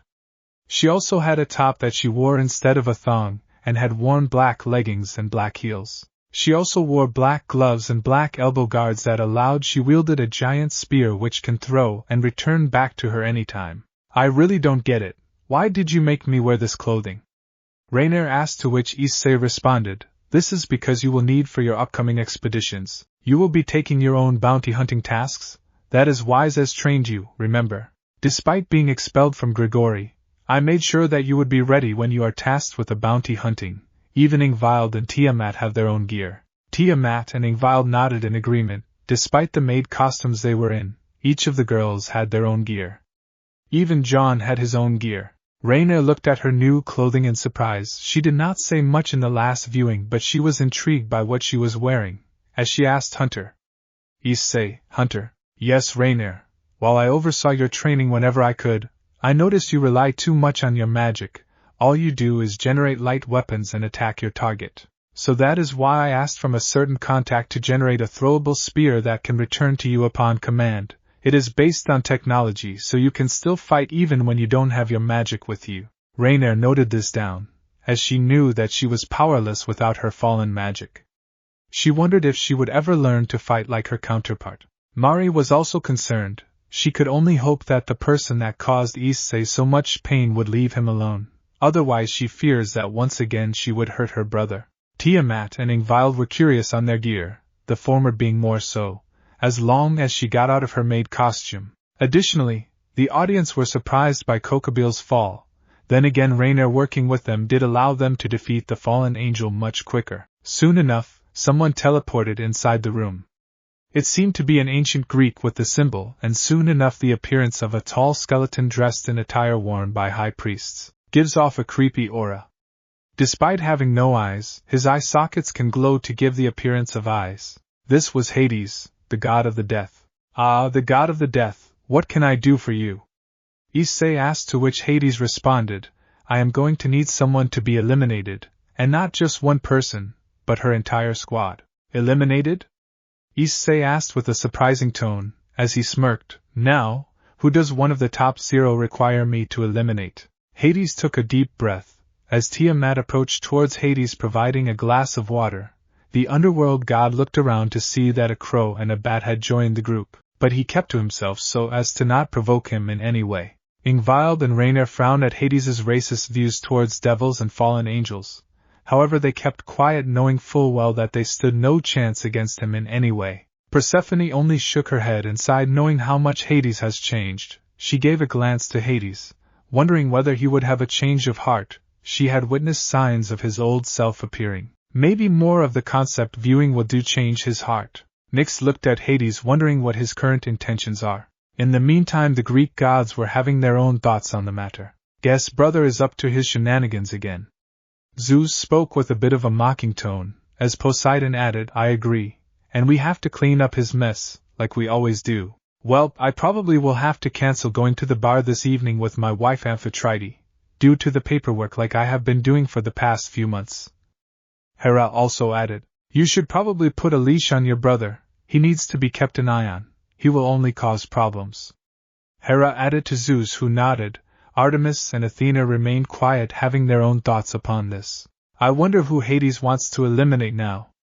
Artemis asked, to which Athena spoke, my guess, he must want to deal with someone that is causing problems to his plans. He did try to get rid of Ophis and failed miserably. All this was heard by Hades, who was gritting his teeth in anger. He detested his faction after how much they ignored and abandoned him when they needed him the most, especially after Persephone's death. He was calmed down by Nyx, since she knew it was pointless to deal with them. Persephone also had a frown, seeing the attitude. They haven't noticed her yet, and wondered if they would change. Revan smirked, knowing full well what is going to happen to them, especially to Zeus. In the meantime, Hunter. Issei gave a glance towards one of the Greek gods, knowing who exactly was Hades going to ask for. I wish for you to eliminate Artemis and her huntresses. Issei and his group were caught off guard, as they asked, Artemis and her huntresses. Yes, I am willing to pay you a lot of gold in order to get rid of them. Issei seemed interested in the quest. As they spoke, go on. The Greek faction minus Hades, Nyx and Persephone were in uproar, especially Zeus, Artemis and Athena. Artemis was stunned by the fact and gritted her teeth in anger. Zeus shouted with fury, that bastard! How dare he attack my daughter! I wish to make him pay. Revan spoke with a smirk. If you are wondering, he is actually right there in the audience. Revan pointed his finger towards Hades, who himself was stunned by the viewing. He never thought that he would harm Artemis. He never had a reason to do so. Persephone also looked in disbelief. She looked at Hades, who was stunned, seeing that he is also surprised by this revelation. Nyx was confused. Why would Hades do this? You bastard! Zeus was about to unleash lightning, with Artemis following suit, but to their surprise their lightning and bow respectively never came in their hands. Revan walked forward and spoke, I am afraid I can't let you fight in my theater. How dare you, you mortal! Zeus was flung to the seat and was forcefully being seated. There were soon cuffs that had locked his arms, completely sealing him in his seat. Artemis looked in horror and shouted, Father! Revan looked towards Artemis and spoke, Sit down, Artemis. Artemis seemed reluctant at first, but Revan spoke, Sit down. Artemis nodded as she took her seat. As she looked towards her father, who was angry and fearful at what happened, Revan gave a glance towards the other Olympians ready to lunge at Hades, and spoke, Do you also need an invitation to sit down? The Olympians nodded and sat down. As Poseidon asked, Why do you defend him? 1. I don't want a scene when the viewing is going on. I get annoyed pausing and replaying it for no reason, and 2. I don't want a mess in my theater, especially one that involves blood or body fluid. If you want to take up issues, do it when you are out of the theater. Poseidon nodded in understanding as they all continued the viewing. Revan sighed and played it. He probably is going to have to deal with them since he brought them here. I want to eliminate her is because of her recent activities. She has been going to America. She has been hunting and camping there. Now this wouldn't be a problem, but she and her huntress has been killing any men or couples that are also camping there. Her hatred of men has no bounds, and she often ignores the pleas of any of the men that are begging for mercy. Issei intently listened. He was curious on why Hades wants his own niece dealt with. He then spoke. 7. I see. Issei gave a glance towards John, who also was keen. He internally smirked, since if he does defeat Artemis, his training will be complete. Ha! Like that man has a chance against me. Artemis spoke with a mocking tone and with utter disdain as Hunter. Issei spoke. I wouldn't be so sure, Goddess Sama. 7. Hunter. Issei's tone was mocking, as Artemis responded. What do you mean by that, mortal? Just watch, you will see on what is going to happen to you, and trust me, you will know why you shouldn't underestimate my student, or humans in general. Artemis looked towards Hunter. Issei with a murderous look who ignored her. Zeus was angry, but the chains weren't letting him go in any way. So will you accept this quest? Hades asked, to which Issei was about to respond. As John spoke, I wish to accept this quest. Issei smirked upon this, as he had spoken. Guess you got our answer, Hades. Keep the payment ready. I don't take kindly to those that don't pay me, Hades. Hades nodded, knowing how dangerous the man is, as he snapped his fingers, sending half of the payment to Issei. Hades then spoke. This is 0% of the payment I am giving you. The rest will be done upon the job completed. I hope you can understand. If Artemis is not stopped, the underworld will be overloaded, and handling that many souls and judging them takes some time. That is why you must eliminate her. Hades's words made Issei nod in understanding, as he had teleported away. Issei then spoke. Tiamat, Ingvild, get yourself geared up. We are going on a big hunt today. John, you are the one that volunteered, so it would be best if you come up with a strategy and defeat the goddess. John nodded. With the girls giving their own nod, Issei had a secret ally that was willing to work with him. A certain white dragon empress will be joining him for the fight. Valerie herself was surprised by this. She wondered how this Issei and her counterpart had met. She then asked, How did I meet Issei? Hunter, would you explain this one? Hunter. Issei nodded in response. Yes, so once I took down Kokobile and decided to drag his ass back to Zaz, I had a run-in with you. You, being the battle maniac that you are, decided to take me one-on-one, with the condition that the loser does anything the winner asks. You lost, and now, you listen to everything I say. Valerie nodded in understanding and sighed. She wondered what relationship her counterpart has. She hoped it was not antagonistic. And if you are wondering, no, Valerie, Hunter does not hate your counterpart, and neither does she hate him. In fact, if you are wondering, Valerie is also in a relation with Issei. Hunter. Issei agreed to this, as Valerie became beet red and turned her gaze away from Revan while her group were teasing her, making her even more embarrassed. Albion could only shake his head and sigh. Out of all the people, the Red Dragon is the last person he wanted her to date. He could only hope that Valerie fixes his broken heart. The girls that liked Issei minus Ingvild were jealous of Valerie. The reason Ingvild was not jealous was because she also was in a relationship with Issei. She wondered if Rainier was in a relationship with Hunter. Issei. She hoped not, since in her eyes, Rainier doesn't deserve a man like Issei. Artemis, on the other hand, had different thoughts, as she thought, that squadron has no chance against me. They will all die by my hands, that is for sure. The scene changes to Bighorn National Forest, where Artemis and her huntresses were last seen. John was seen walking towards the dense forests and looked around. He knew that sooner or later, one of the huntresses of Artemis would locate and try to kill him. He soon did according to his plan, as he set up a camping tent, some fire and some marshmallows, as he patiently waited for a prey, since he knew sooner or later they were going to come to him. An arrow was coming to him, with speeds on par with bullets. Well, that John boy is dead. Artemis spoke with a mocking tone and utter disdain. She has no tolerance for those that think of harming her huntresses or her family. Some of the audience glared at her with anger, while others did so with shock. Hunter. Issei smirked, knowing how her fate is, and it is not pretty in any way. John catches the arrow and crushes it with ease. He smirked, knowing that his first part of luring the huntress has played into fruition. His goal was simple. He and his group will take out as many huntresses. Before the big catch, Artemis herself comes out. He also had a plan for Artemis as well. John disappeared from the location, having an idea where he was. Artemis was gritting her teeth in anger while glaring at Hunter. Issei, who didn't give two shits about it. They knew he survived and wondered if their Issei was a threat. If he was, then they had to deal with him. Here is the thing about my student, everyone. Hunter. Issei spoke, garnering everyone's attention as he continued. While he may not be as strong as me, you must all know something about him. He is one of the most excellent strategists that I have ever met. He is not someone to be taken lightly, and can catch you off guard, especially when you underestimate him. Wait, that means? Sirzex asked, to which Hunter. Issei spoke, yes, Zex, you are right on that one. He is the one that made the plan for dealing with Artemis and her huntresses. Sirzex and the others nodded. Many were curious on John's strategy, while the Greeks, especially Artemis and Zeus, were angry at this. They knew Hunter. Issei survived and had a very bad feeling about it. The huntress that shot the arrow gritted her teeth in anger. She tried to escape only to be met with a gun hole aimed towards her face before she could react. Bam! The huntress's head exploded as John smoked off his CCW revolver. The corpse of the body fell to the ground, as John looked at the corpse while speaking. So they had longevity, not true immortality. What a disappointment. John spoke as he leaped down from the tree.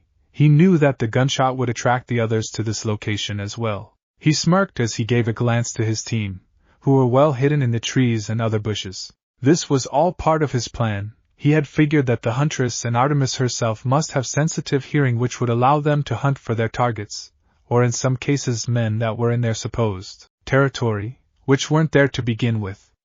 This would bring them all here to this location to investigate. No, Artemis screamed in anger and horror when she saw her huntress die like this. Athena and the others also looked in horror, with the former calming Artemis down and stopping her from doing something foolish. Told you, he is an amazing strategist. Hunter. Issei spoke proudly of his student. The fact that he had thought this through really showed how capable of a strategist he is, I guess. Azazel spoke with intrigue, pondering on what else the boy is capable of. Odin and the other gods looked at Artemis.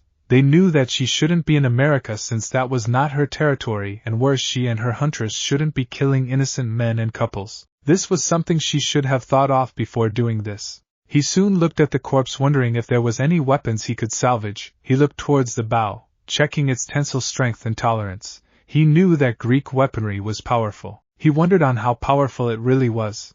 Suddenly he noticed himself to be surrounded by several huntresses that belonged to Artemis, with all of them appearing to be in the age groups of 8 to 0 years old, almost akin to teenagers or young adults. Drop the weapon, man, or you will regret it. The oldest one, who seemingly had blonde hair and green eyes, had spoken as John spoke with a mocking tone. Okay, I will. The huntress still had their weapons aimed, as John secretly generated a ball of aura and boom! There was a light explosion that distracted them, allowing Issei, Ingvild, Tiamat and Rainier. Valerie also joined them, who was in her balance breaker. Tiamat had let some of her draconic traits out, with her horns being the most visible. She was wearing a blue top now and black shorts. She wore a black arm coverings that were meant extended all the way till a bit lower of the shoulder. Her coverings were fingerless, and she had some of her treasures adorn her gear. While Ingvild went for a simpler gear, she wore a princess vest and a jeans, along with sports shoes. While Ingvild went for a simpler gear, she wore a princess vest and a jeans, along with sports shoes. She carried several bombs in her dimensional gear, and underneath her vest she wore a white bra. Both Tiamat and Ingvild smiled, looking at their choice of attire they have been wearing, although Tiamat was surprised as she asked, Hunter, mind if I ask you something? Raven paused the viewing. Both Tiamat and Ingvild smiled, looking at their choice of attire they have been wearing, although Tiamat was surprised as she asked, Hunter, mind if I ask you something? Raven paused the viewing. Sure, go ahead. Tiamat noted two specific things as she asked. First is the hand guards. Why do I wear them? And secondly, why did I use the treasure that I often keep in my cave in my gear? Hunter. Issei thought for a moment before speaking. First thing, hand guards. Yes, I suggested them since you can't always rely on your dragon scales to defend yourself, especially when there is magic or weapons designed to breach through them. These hand guards are magically attuned with defensive magic of another faction to make sure that you aren't hurt by any dragon slayer, especially when you are in your human form. It's best to stay safe than sorry. Tiamat nodded in agreement, as she understood Hunter Issei's reasoning. Plus, the two hand guards are designed to generate a barrier that protects you from Dragon Slayer magic. So in case Artemis and her company does decide to use Dragon Slayer magic, you can defend yourself without any problem. Tiamat nodded. She had a small smile on her face seeing how much Hunter Issei cares for her counterpart, as he continued. As for your second question, the treasures you specifically wield are attuned to your dragon self. This allows you to wield a much higher portion of strength, stamina, speed and magic that you would have in your dragon form, as opposed to what you would have normally. My estimation is around 70% of your original dragon strength. This one was my Tiamat's suggestion and I agreed to it. Hell, I even arranged the clothing to attune to her gems and other treasures. Tiamat again nodded in agreement, seeing on how much he cares for her and understands her, letting her do what she wants despite her counterpart serving as a maid. She looks around to see Crom with a cheeky smile as he asked, "Why are you smiling?" Tiamat shook her head and spoke, "No reason." Tiamat pondered if her Issei was like that, but then shook her thoughts. She still hasn't forgiven Drake and won't for a very long time. Hunter. Issei looked towards Ingvild, and she asked, "Is my gear attuned as well?" "Not as much as Tiamat's or Rainer's, but it still is. The vest you wear allows breathing room and mana circulation in your body, allowing you to fight longer and more stronger as well." Ingvild nodded in understanding as Hunter continued, "Then we have your pants that are specially designed for more flexibility, almost akin to a diver's suit or anything stretchable based, which allows you to maneuver around the field with ease, allowing you to perform flips and attacks without problems. You will be seeing a lot of this." Ingvild nodded in agreement. She was pondering on trying her counterpart's fighting style. But first, she wanted to see what she is capable of. Artemis and the Greeks gods minus Hades, Nyx and Persephone were starting to get a bit concerned. At first it was just one man without a sacred gear, but now they had to deal with the whole squad. However, they were confident that they will win. The huntresses were shocked, as Issei spoke with a mocking tone. "Seems like your plan worked of attracting them like flies. Guess we can finally get to fight these legendary huntress that belong to Artemis herself. Wish I could fight her though." The one who spoke was Valerie as Issei spoke. "Well, we will intervene when John needs our help. I believe that he has a plan for Artemis, right? That is why you asked for that from me, right?" John nods in understanding, as they all got ready to fight with the lead huntress shouting, "Get them!" The audience were intrigued by the fight that was going on. With Artemis speaking, they will fail their mission, and get slaughtered like pathetic lambs. Everyone looked at the man-hating goddess in surprise, shock and confusion, seeing her attitude. Rainer, Valerie, Tiamat and Ingvild were the angriest, with Tiamat wanting to put the arrogant goddess in her place. Hunter Issei glared at Artemis since she was no different from his Artemis, but someone who hadn't spoken for a while, that being Ophis, had spoken. "You know, your arrogance and blind hatred has been your downfall in many timelines. You are going to watch that yourself, Artemis. Either you will die horribly or you will be stuck with a fate worse than death. Now just watch, as your huntress fall, and soon you, the goddess of hunting, will fall by the blade of the very people she detests." Ophis's words made Artemis really angry, but she had to sit down and relent. She refused to believe Ophis's words. She was calmed down by Athena, who couldn't help but agree with the Ouroboros dragon's words. She wondered if she could change or not. Tiamat leaped in the air, using her dragon wings as she flew in the air. The huntresses raised their bows and started to fire, only for the Chaos Karma dragon to close her hands in an X motion, generating a barrier. It blocked all the arrows with ease, much to their shock due to it being dragon-slaying arrows, as once the arrows were done, Tiamat started to breathe some flames. She soon unleashed the flames upon the huntresses, who screamed in pain, as she leaped on the ground. A/N. I don't want this GIF or Naruto Shippuden. A/N. I don't want this GIF or Naruto Shippuden. She soon saw several more huntresses trying to ambush her from the behind, only for Tiamat to grow a tail using magic and swat them like flies. She once again flew in the air, grew her hands into talons and sliced them in half using her claws. Tiamat soon noticed more huntresses joining the fight as they were generating an incantation. She leaped in the air and unleashed some flames which were blocked by a small batch. She gritted her teeth in annoyance, knowing that she would be needing more power, as someone called out to her, "Tiamat! Let's work together. The one who shouted was Ingvild, who had kicked a huntress, sending her flying. She used the water under the ground and unleashed a very hot stream of water which started to peel off the skin, flesh, blood and organs of the huntresses that are present. Artemis looked in horror, seeing the way her huntresses were getting slaughtered like lambs. Tiamat then spoke with a mocking tone, "Guess your batch of huntresses are the lambs instead of us." Artemis looked at her with a murderous look as Tiamat glared back and spoke, "Never underestimate a dragon, Artemis. We will burn you to the ground just like our kind has done so to you people." Crom nodded in agreement, as Artemis gritted her teeth and sat down, albeit reluctantly. She was not happy with what had happened to her huntresses, and she was going to make that John pay for his actions. Ingvild herself was surprised by how brutal she was. She never knew water could be this dangerous. But her hunter counterpart displayed a very different method of eliminating her enemies. She gave a glance towards Lucius, who didn't seem that surprised by what he was witnessing. He knew how dangerous Leviathan's power can be, if used correctly, and this Ingvild learned the method. Tiamat nodded, as Ingvild's eyes glow in a lavender color as the area around her is enveloped in lavender light particles, and she started to sing, which increased Tiamat's strength and other abilities even higher, as she exclaimed, "Sweet, thank you, Ingvild." Ingvild nodded in response. As she started to sing, which enhanced Tiamat's abilities, she soon shouted, "I am all fired up now." Tiamat blew some more enhanced flames and fired it across the huntress group, who all were incinerated alive despite the shields protecting them. They screamed in pain while they were being burned alive. Tiamat returned back to the ground to see Ingvild grabbing more huntresses and using the water surrounding her to unleash a very strong tidal wave towards the huntresses, causing them to get swept by the intense water pressure. Leaping in the air, she used a grenade that had electric magic and threw it towards the huntresses, causing them to scream in pain. Once she was done, Ingvild brought another grenade which had condensing ice magic inside of it. She then used magic to maintain the water stream and throw the grenade.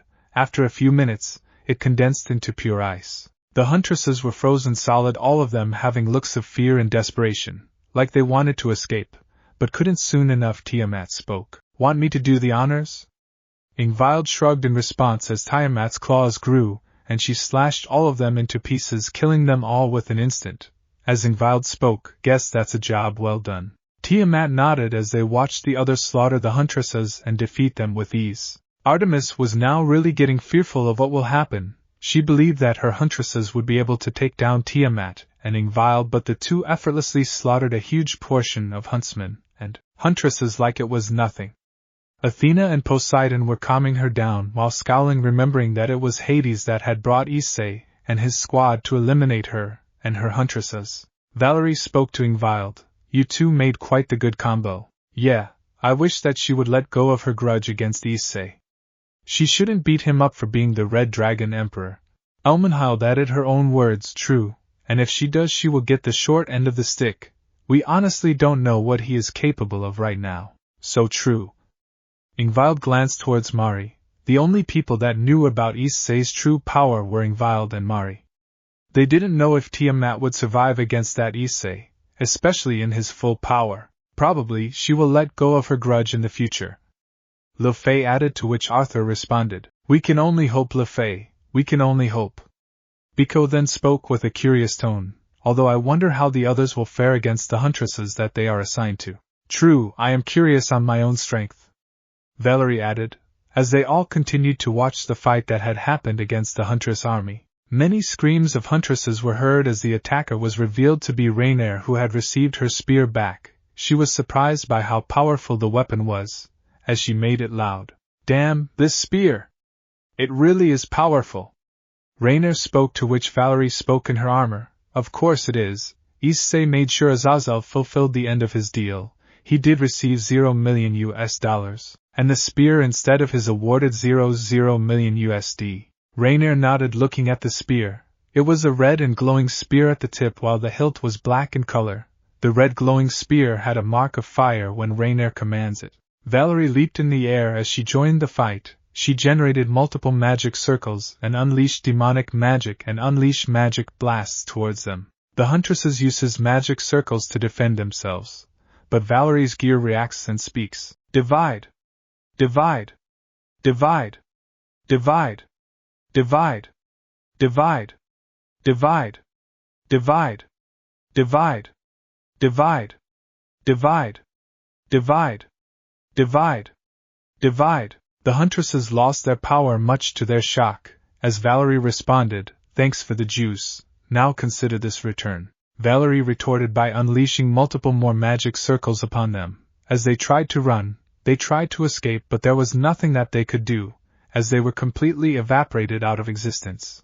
They screamed in pain, while they were being evaporated. Valerie was not surprised by her capability, and with this iteration of Rainier working with her, her chances of defeating them were pretty high.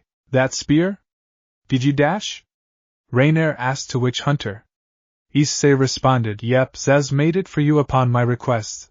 That spear really does strengthen what you are capable of." Aye. Rainier wanted to speak, but she remained quiet. She had no words to speak. She was grateful for Issei's hunter counterpart for helping her, and making her stronger, but she did not know or understand why. Since in her eyes Issei hates her, and wants her dead. Rainier didn't understand the feeling, but she started to feel bad. She did not know what she was feeling. She was starting to feel bad for what she had done to Issei and Asia, but mostly Issei, since he truly loved her at one point. Rainier, on the other hand, had a serious tone. Releasing her 8 wings due to the training she had received, she would normally unleash a barrage of light spears, but she decided to condense her magic into the spear, which started to glow an even brighter red. "Let's see if you overconfident huntresses handle this." Rainier smirked as she threw the spear, which went faster than the human eye could see. The spear immediately killed a few of the huntresses, and soon it triggered a massive explosion, as many were engulfed by the explosion. Rainier brought back her spear and smiled, seeing on how dangerous the spear is. "How much do you think we must have gotten?" Rainier asked, to which Valerie spoke, "Judging by our attacks and actions, around 0%. That means Ingvild and Tiamat have slaughtered around the same bunch, which makes it 80%. Guess the boys are going to have all the fun." Valerie gave a sigh and nodded. At the very least they were able to slaughter 0% of Artemis's forces. Artemis was crying, seeing on how many of her huntresses were getting slaughtered. She glared at Hunter Issei for accepting the quest, who could feel the glares and sighed. He then spoke, "If you want to pin the blame on someone, pin the blame on my client, not me. He is the one that killed your huntress. I am just a simple man making his way in the supernatural world." "Hunter!" Issei spoke with a shrug, to which Azazel retorted with slight mocking tone, "Simple my ass. You are rich as hell. Well, if the job is quite good, why not demand for more money for my services? I mean, slaying gods is no joke." "Hunter," Issei spoke in retort, to which Poseidon speaks, "You are only saying this because you only care about money. Nothing more. You have no shred of empathy for others, you money-grubbing. It must stop you right there, Poseidon." Poseidon was surprised by him being cut off. As Hunter Issei continued, "If there is anything I am not a fan of, it is someone preaching morals, especially if it is from you knowing what kind of a person you really are. Try preaching that morals when you need to starve in order to survive. Let's see how long your morals last. I had to kill just to survive once upon a time, but once I started to get stronger and my payouts became better, I started to make my own living. This is my bread and butter, Poseidon. A god like you who has never experienced starvation will never understand what it is to survive." "Hunter," Issei spoke coldly. As many were surprised that this Issei had to deal with starvation, several had empathy and pity for him. Poseidon remained silent and sat down. He was regretting asking towards Hunter Issei about his past. John and Issei were looking towards the lead huntress, who had tears in her eyes. She had already called Artemis to assist her, but the rest were all dead by her hands. John aimed her pistol at her and spoke, "That should do it. I do believe that your boss will appear soon enough, right?" The lead huntress gritted her teeth in anger and spoke, "Lady Artemis will make you pay in blood. You will all regret it. Hee, whatever you say. After all, killing you girls was part of my job, nothing personal." John pulled the trigger and bam! The head of the lead huntress was blown off. As Issei had spoken, now we wait for the big one to come. Speaking of which, did Ravel keep the end of her deal? John nodded as he had responded, "Yep, That Phoenix girl kept her end of the deal and provided us 000 Phoenix tears that would supply us for a lifetime. It would cause a dent in the business of Ravel's family, but that is not our problem, right? Issei nodded as he spoke. True that. Wait, what? Ravel asked with a surprised tone, to which Hunter Issei spoke. Well, I would make the most out of it, so why not have 000 Phoenix tears? I have only used 0 of them thought till now, but they have been quite useful for any injuries that my guild sustains. They don't have my regeneration. I see.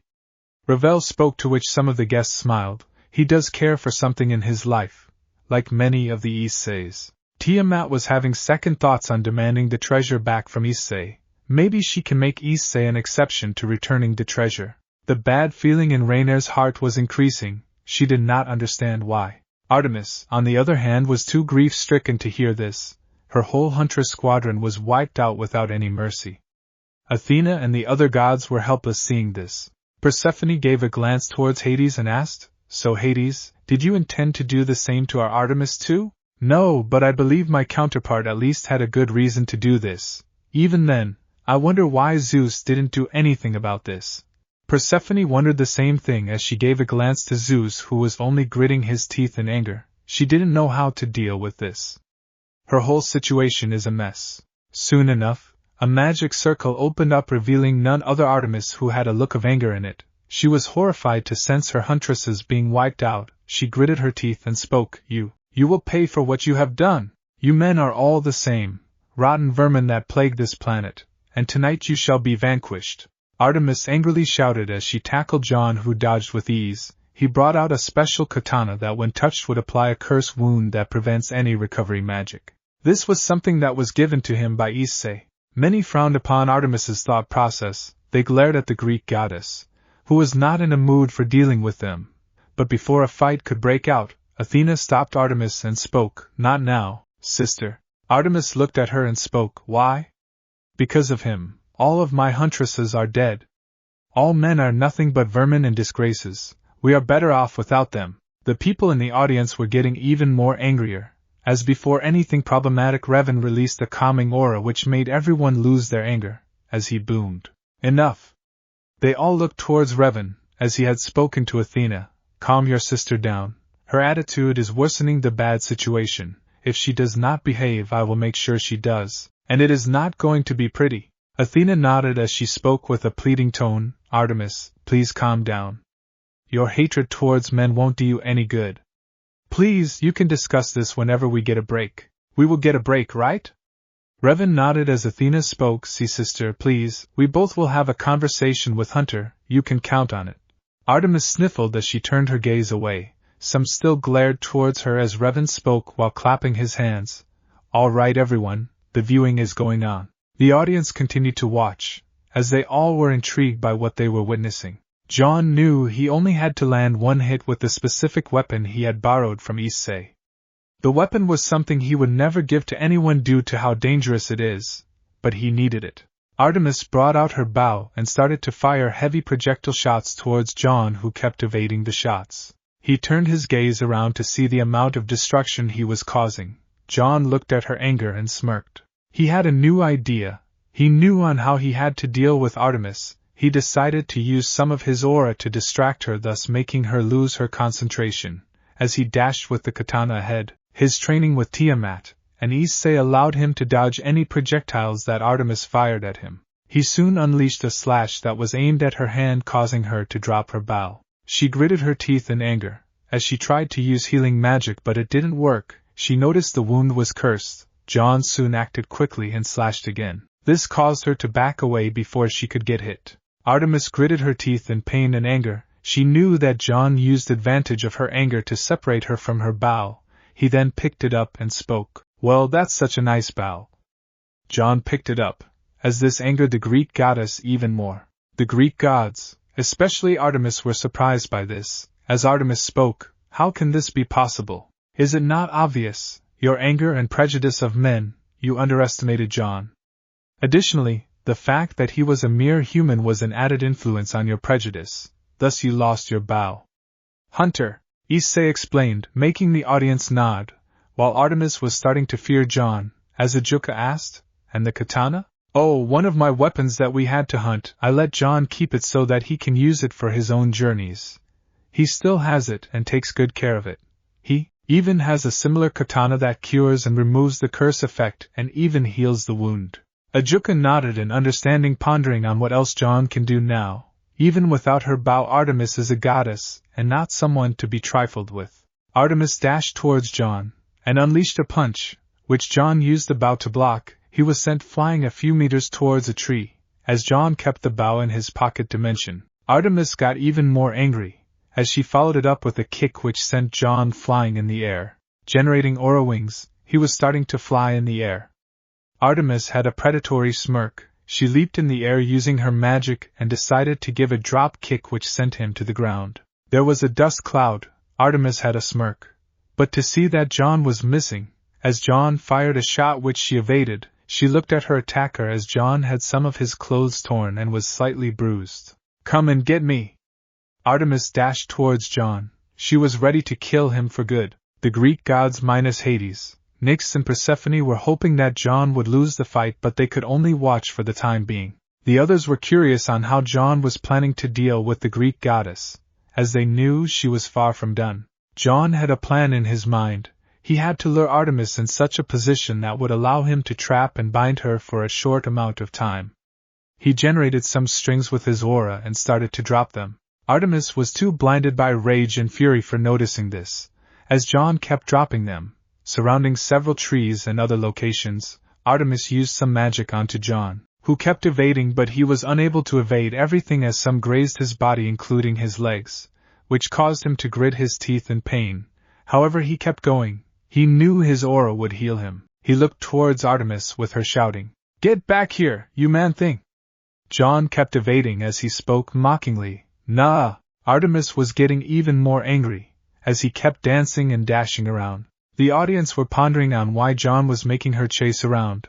They knew that he was not going to tire her in any way, since a god's stamina far eclipses that of a human's speed. Some of the smarter ones in the audience, like Ajuka, Azazel, Athena and Almenhild to name a few, noticed the aura threads on specific locations, but they were pondering on why John is using his aura to create aura threads. Issei watches with a smile. He knew he would intervene if things do go south. As someone flapped her wings, he looked to see Tiamat flying beside him, as he asked, "So, I take it you are done with your cleanup?" "Yep, Ingvild and the others are clearing anything else that remains. The later the gods know, the better." Tiamat was looking at John and spoke, "You let him fight Artemis alone?" "Yep, and he is doing a good job at that." Tiamat looked at him dumbfoundedly as she voiced her concerns. "But I see, are you sure Artemis will kill that boy? I don't want to see him suffer again." Issei looked at her with a worried tone, as he pulled her towards him, making her slightly less worried as he spoke, "He won't, Tia." But Tiamat retorted as Issei had spoken, "Have faith in John. We trained him to be the way he is supposed to be, and look at how he is going. Artemis is unable to even get to him. He is thinking of aiming his attack at the right time. Just trust him on this one." Tiamat could only look solemnly. She would intervene if things do go south. She knew Issei would also do the same. She nodded in understanding as she spoke, "I understand, but I am intervening if he gets too injured." Issei nodded in response as the duo nod in acceptance. Some of the girls that had a crush or loved Issei had looks of jealousy, or were making jealous noises. Their loved ones and other people were calming them down. Many smiled at the sweet moment that was happening between the two hunters. It seemed like they were watching their kid grow up. Tiamat was red seeing this. She couldn't believe her counterpart to be acting like this. However, she did have a question. If my counterpart likes Issei, what kind of a relationship do I have with John? Revan was about to answer as hunter. Issei spoke, "I will take it from here. You see, Tiamat, as time passed with the two of you training him, the three of you became akin to a family. You see John as a little one, and if anything happens to either me or John, you will destroy the ones responsible, no matter what happens." Tiamat nodded in understanding while trying her best to suppress her blush. The fact that she sees Issei as a mate was something, but John as her little one was too much for her. 7. The jealousy in the girls was intensifying even more, while Mari and those that cared for Issei knew that there was still the old Issei in them. They were happy knowing that hunter, Issei, was living in happiness. In the meantime, John stood at the center, as Artemis dashed towards the same spot ready to kill him. Only for John to leap in the air as he pulled the strings that he was setting on the ground. In mere moments Artemis was completely bound using the aura string, startling her, as she exclaimed, "What? How? Is it not obvious? While you were blinded by your anger, I set this trap up. Now, it is time to end this." Artemis was using her superior strength to break free from the strings, but John did not let that happen. He brought out the empty blade of nothingness, a dagger that had a red ruby on its hilt. Artemis was starting to break from the restraints as John used his aura to speed himself up and immediately stabbed Artemis in the head, causing her to scream in pain. Artemis was pale seeing herself like this. Athena held her with concern and worry. The Greeks were horrified by this, seeing Artemis's state, with Xerxes recognizing the blade as he spoke. "That blade, it is the same blade Hunter Issei used against me." "Hunter?" Issei nodded with a smirk. He then spoke, "You got that right. The blade as the viewing describes is the empty blade of nothingness. I had got this during an mission of retrieval courtesy of Erebus." The mention of her brother got Nyx's attention as she asked, "You met my brother?" "I did, and before you ask, he is alive and well in my timeline." Nyx breathed a sigh of relief as she asked, "Then what do you mean courtesy of Erebus?" "To put it lightly, Erebus wanted me to head to a specific location in the Shinto territory to gain some treasures for himself. In return he promised to give me half of the treasures that I gain, along with proper payment for my services. This dagger is one of the treasures." Nyx nodded in understanding. She was happy that Issei did not kill her brother. Yasaka had a question of her own, which was on how Issei was able to enter the Shinto territory undetected, but soon remembered his experimentations and on how he can enter into different territories undetected. "As for the blade, it is my most valuable weapon, is the empty blade of nothingness, which has the ability to disrupt and seal away any kind of supernatural enemy when stabbed by it. Even ultimate-level gods will lose their divinity the moment their skin touches the blade. I think you know what this means, right, Hunter?" Issei's words made Artemis and the Greek faction minus Hades, Nyx and Persephone shocked and horrified, with the latter three also being stunned by this revelation. Zeus and Athena were tearing up upon realizing that Artemis won't live for much longer. Artemis muttered with shock and horror, with her speaking age, "How? This blade seals any divinity that it touches against. Right now you are a human and any wound to a human skull is a death sentence."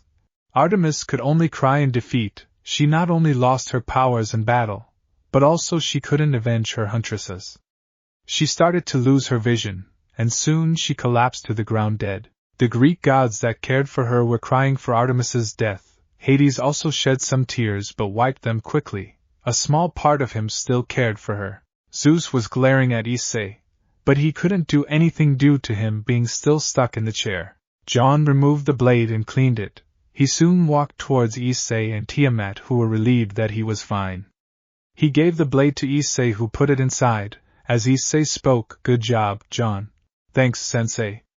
Tiamat gave a smile, as she hugged John, and spoke, "I am just glad that nothing happened to you." John returned the hug of the Dragon King. She was more of a mother than his own birth mother was. Issei smiled seeing this, as they soon split up. Issei brought out one of the Phoenix Tears and healed him up. "Sweet, so this is how the Phoenix Tears work." Issei nodded in understanding as they soon reunited with the rest of the group. As Issei spoke, "Let's all head home." The Greek gods would have come to know the death of their fellow goddess. The group nodded as they all returned home. All in all, they won against Artemis and decided to celebrate their victory, especially when Issei revealed that it was John that killed Artemis. The screen turns to black as the Greek gods minus the three were angered by the fact that they were celebrating their daughter's death. "Hunter." Issei looked at their expressions and spoke, "The fact that you don't keep a leash on Artemis is the reason that this happened. She must have killed many men for just a simple grudge of being men. If anyone is to blame for this, it is you. Either you can give up your biased views of men being the scourge of the planet, or simply die trying by a stronger man or even a woman that would do anything to protect this man. And besides, getting angry on the opposite gender must be so good, you woke wannabe bitch. It is no wonder no one respects or worships your sorry non-existent divinity." "Hunter," Issei spoke with a mocking tone, as he continued, either change your views or you can keep being a bitch and pay the price. Artemis was in tears as she was weeping endlessly with Hunter. Issei speaking, oh look at Hunter goddess, gonna cry? Hunter! Issei spoke with a mocking tone, as the Greek gods near Artemis were about to speak, but they knew that this Issei was not going to hold any punches, and with their powers sealed they were even more fearful of what he is capable of, for now they could only glare at him, which Hunter? Issei not bothering to entertain them. Now we get to the last scene, where the final goodbyes happened between John and Issei. The audience wondered what was going to happen. While some wanted to ask questions, Revan told them the questions will be answered once the viewing ends. The scene changes to days later, where John is in for his final training lesson, since he would soon be heading back to Remnant. Issei was watching him train, as he soon clapped, garnering his attention. Alright, that's enough with the training, Issei commanded with a clap as John took a breather and spoke, well, I'll be damned, seems like even I am done. I agree. You have done quite well for someone that was deemed the weakest student in Beacon. But this would be the last time I would be training you, John. John was surprised by what his mentor had stated. He couldn't believe he would be hearing this one day. It has been years since Issei has been training the boy. Did you know he was going to leave? Mari asked, to which Hunter? Issei spoke, yep, sooner or later, he was supposed to go back to his world. He needed to continue his life there than here. I see. Mari responded as she looked towards the final scene that was going to be played. I see, so it is time to return. Issei nodded as he walked towards him and kept his hand on his shoulder. Indeed, you are ready to face all those trials in your world. But, remember, whatever you do, don't let anyone or anything interfere in your goals. Issei's serious words made John nod, as he knew what this meant. He knew why Issei would say that, and he will follow his goals to the very end. Your own path is yours to follow, and judging from what you told me in your world, there will be many that will stand in your way. They are obstacles that you need to overcome, nothing more, nothing less. Eliminate anyone that stands in your way and fulfill the goal you desire. From what you want, you no longer desire to be a huntsman, right? Issei continued, to which John nodded in response. Indeed, all I see them as false heroes and frauds that ruin the motion of what heroes stand for. I will charter my own path and destroy those that stand in my way. Issei grinned in John's response as he spoke. Excellent, my young student. I wish you good luck for this journey. Your portal is where you'd been. It has been reactivated, so I think you should make haste, young man. John nodded as he headed inside to get his stuff. He had already packed most of his stuff, so it would only take him a few moments to do so. And from the looks of it, John knew he was going to go back. Falbium commented, to which Ajuka responded, yes, he did have to deal with those disgraces, right? Not necessarily, since they didn't want him to be a huntsman. He decided to now become one, especially after he saw their true selves due to his experiences. Hunter, Issei spoke, as Ajuka nodded in understanding. Many of the audience agreed with John's words of them being frauds and false heroes. They refused to see those morons as real heroes. He eventually came down with his suitcases. As he reached where Issei was present, he was near his courtyard, where he usually trains with him on a daily basis. The portal was right behind him, since he teleported to Issei's house all of a sudden, where he was noticed by him and another person. Well, kid, I wish you the best of luck on things to come. John nodded as he stepped into the portal. He waved goodbye to Issei, who returned the same, as John was teleported back to Remnant. So do you two see each other again? Claire asked. She had calmed down from her incident with Riser, to which Hunter. Issei nodded. Yeah, we keep in touch. Even till today he still remains in touch with me. Claire nodded as she wondered on what journeys John would have. The others also wondered on what journeys he would have in Remnant. Soon enough someone came in. This was none other than Tiamat, as she asked. So he really left? Tiamat asked with slight sadness as Issei responded. The kid had to head back to his own world. You knew he couldn't stay with us forever, right? I know. Tiamat gave a sad sigh. She liked being with the kid. She hated what happened to the kid as she spoke. If it were up to me, master, I would have never let him go to that hellish world. I would have burned all those that had harmed him, even most of his pathetic excuse of a family. Tiamat spoke the last part coldly as Issei, although could care less about Remnant, he frowned at how their mentality worked like. But in his eyes, he knew John would cripple every last one of them that would get in his way at this point. Tiamat agreed with her counterpart. Like almost everyone in the audience, she hated the mentality the Vale citizens had for John. She wished to burn them all down to the ground for such petty thoughts. Yeah, I know, but if I know John, let's just say that Remnant's in for a storm. Issei spoke with a grin, wondering on how he is going to deal with those fools and morons. They are nothing but obstacles that John needs to crush. I agree. Tiamat approached closer to her mate as the latter looked at her. He knew exactly on how to cheer her. Well, I was considering, since that green-haired Beelzebub owes me a favor, I will probably ask him to create a portal ring that can take us there anytime we want. Wait! You mean it? Issei only nodded in response. As she beamed in response, thank you, master. You needn't thank me. I'll do anything for you and the other two girls in my place. Now come inside, Tiamat responded with a smile on her face. She loved Issei the most. No matter what happens, she looks after the house with the other two girls, who see each other as sisters. They all love and care for Issei, more than anyone else. The screen changes to black, as Revan speaks, and with that, the short viewing of Supernatural Bounty Hunter has officially ended. The audience sighed in relief, as they rested in their seats, as Revan spoke. So how was the viewing? It was amazing in its own right, although it was short. Some of us enjoyed it really well. Surzek spoke, despite being humiliated by Hunter.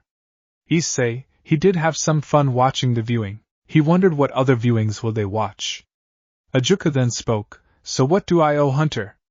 Issei, I helped you locate the crystals of the Malbranche that were stolen by Cow's brigade, so you tasked Issei with that. However, instead of money, Issei asked you to build a portal device, which you agreed upon doing so. Ajuka nodded to Hunter. Issei's words, as Serafal asked with slight cheerfulness, so what are we watching next? Revan thought for a moment and spoke, we will be watching something interesting, since the concept viewing is still a bit corrupted. Instead of waiting, I will prepare another viewing. You all can till then take a break in the cafeteria. Serafal nodded as the audience started to get up one by one. Zeus's restraints were opened, as he scowled in response. However, he knew that he couldn't do anything again due to his powers being sealed. Otherwise, he would have destroyed Hunter. Issei for killing his daughter. This viewing will be interesting, especially for the two foxes present in the audience.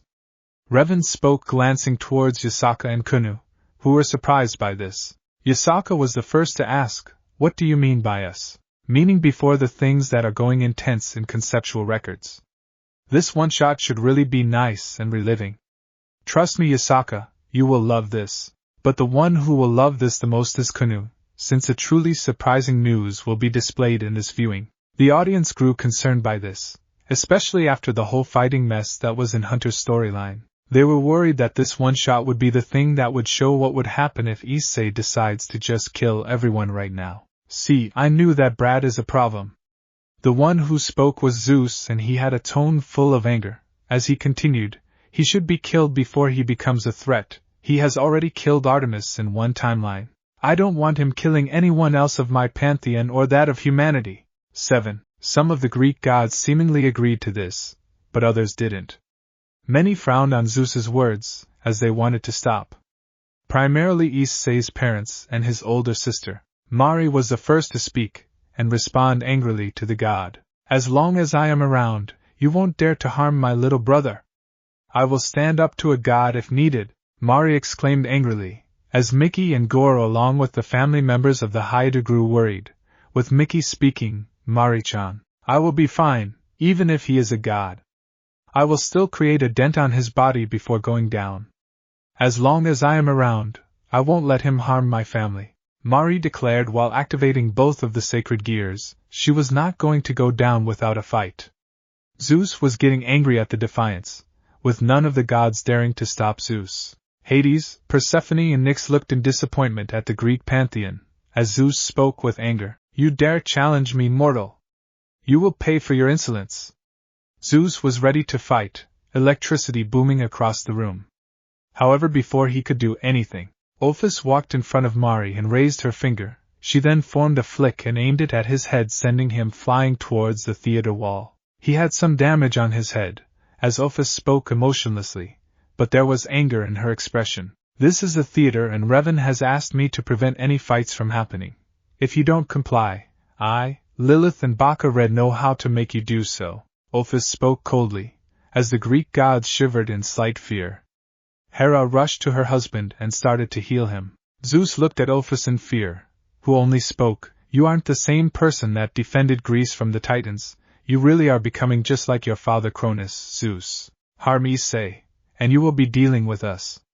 Ophis spoke, mentioning all those that would defend him, causing him to become angry and fearful of them. Revan remembered granting them access to their powers as long as they don't become destructive, but he was starting to think of limiting access to them, especially of the Greek pantheon if they do become a problem. Ophis's words causing Zeus to gulp. But Revan knew that he was going to try something in the future.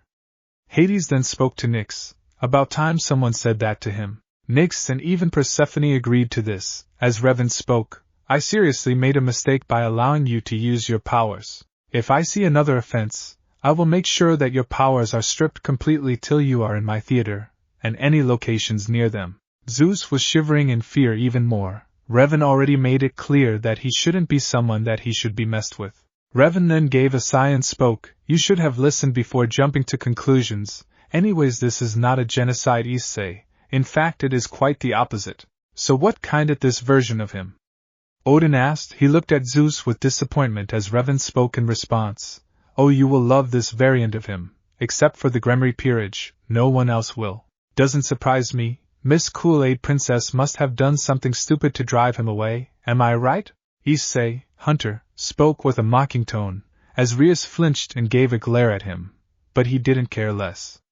He knew that Rias doesn't have the skills or even power to stop him. "Oh, and before I begin," Issei snapped his fingers, as soon the inventories of Rainier, Tiamat, Ingvild and Valerie were filled with three things: Hunter's clothes, Maid's clothes, and their respective gears. The three were surprised by this, as Rainier asked, "What is this?" "Your gifts I forgot to give you, and Rainier's is deactivated for the time being, since it was on request of your Hunter's counterpart.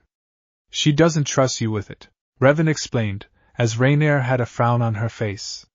She didn't blame her counterpart for not trusting her. She wondered if she would have a different life this time. Azazel looked at her and knew she had hope, but knew that her hope in Issei's life, or having a place, is really low.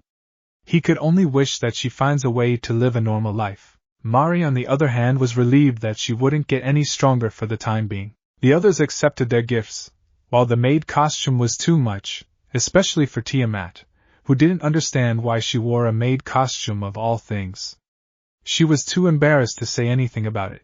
The gear and other stuff was good, she did like them and could be useful in the future. And one more thing.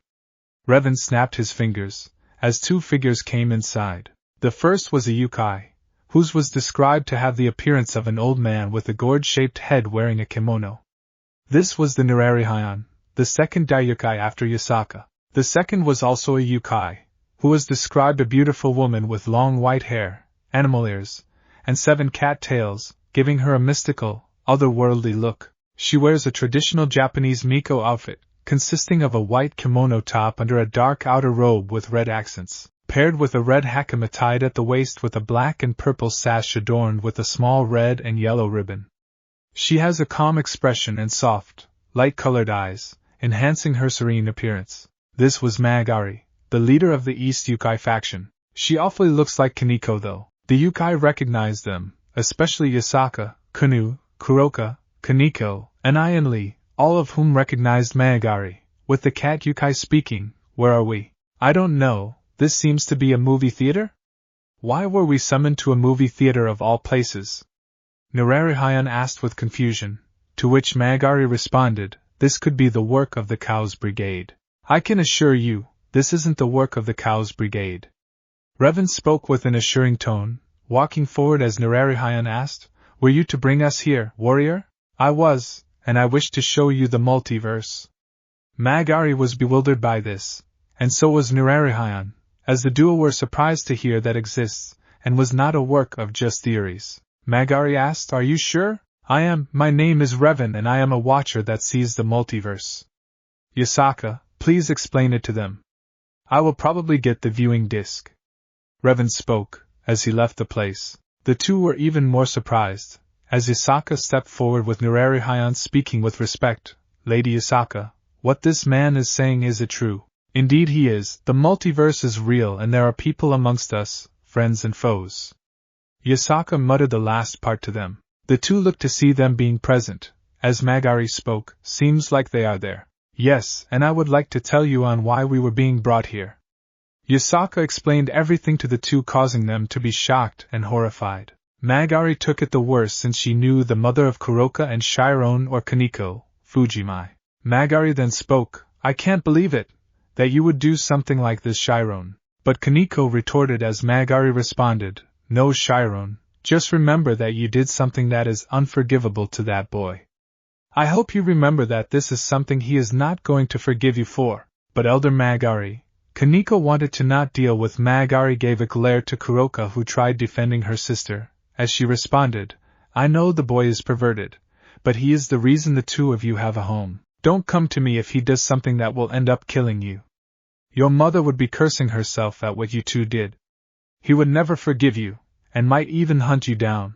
Dragons aren't beings that let betrayals slide easily. The dragons, primarily Ophis, Tiamat and Crom Cruch, seemed to agree, as they knew this to be true. The Nikomata was right on the mark. Dragons don't forget those that betray them that easily. He won't harm us. Issei will forgive us. Kuroka responded, as many glared at her or shook their heads in disappointment. Magari then responded, if you push him, he won't. 8. Magari left the two girls. As she speaks before leaving, I hope you can live with yourself. I am glad you didn't throw your body at Ryu. But betrayal is still betrayal. You couldn't even muster up the courage to speak this to Issei.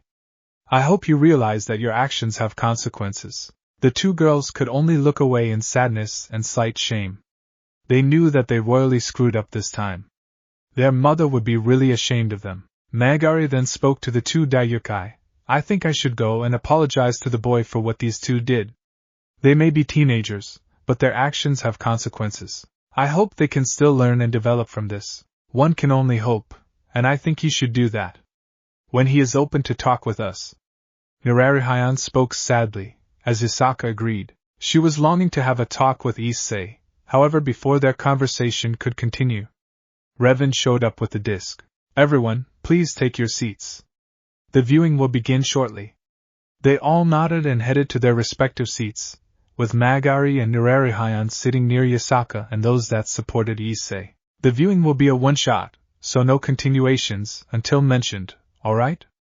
The audience nodded. The countdown soon began. Soon enough, the title screen showed up, that being the Yukai King. The scene changes to a cult research club room, where they just had a talk with Ravel's mother, as Issei promised to take care of her. Rias, upon hearing this, got up from the chair and was about to leave. Issei, who had a look of confusion, as Rias looked at him sadly, and was about to leave, as Issei asks, President, where are you going? Issei, tell me something, would you protect me like you protect Ravel? Rias asked, to which Issei responded without hesitation, of course I would. What about Aquino? Rias asked, to which Issei responded, yes I would. And Asia? Rias continued, as Issei spoke, is it not obvious, I would. The ORC flinched upon this, both former and current members seeing the viewing. However, only those that were present back then flinched, with the exception of Azazel, who only heard snippets of the scene. The others remembered this scene all too well, and remembered what had happened after this. Oh no. Rias muttered, as Serzex noticed her and asked, what happened? And nothing. Rias lied, knowing the things that is going to come next. She hated this scene as it brought back even more bad memories.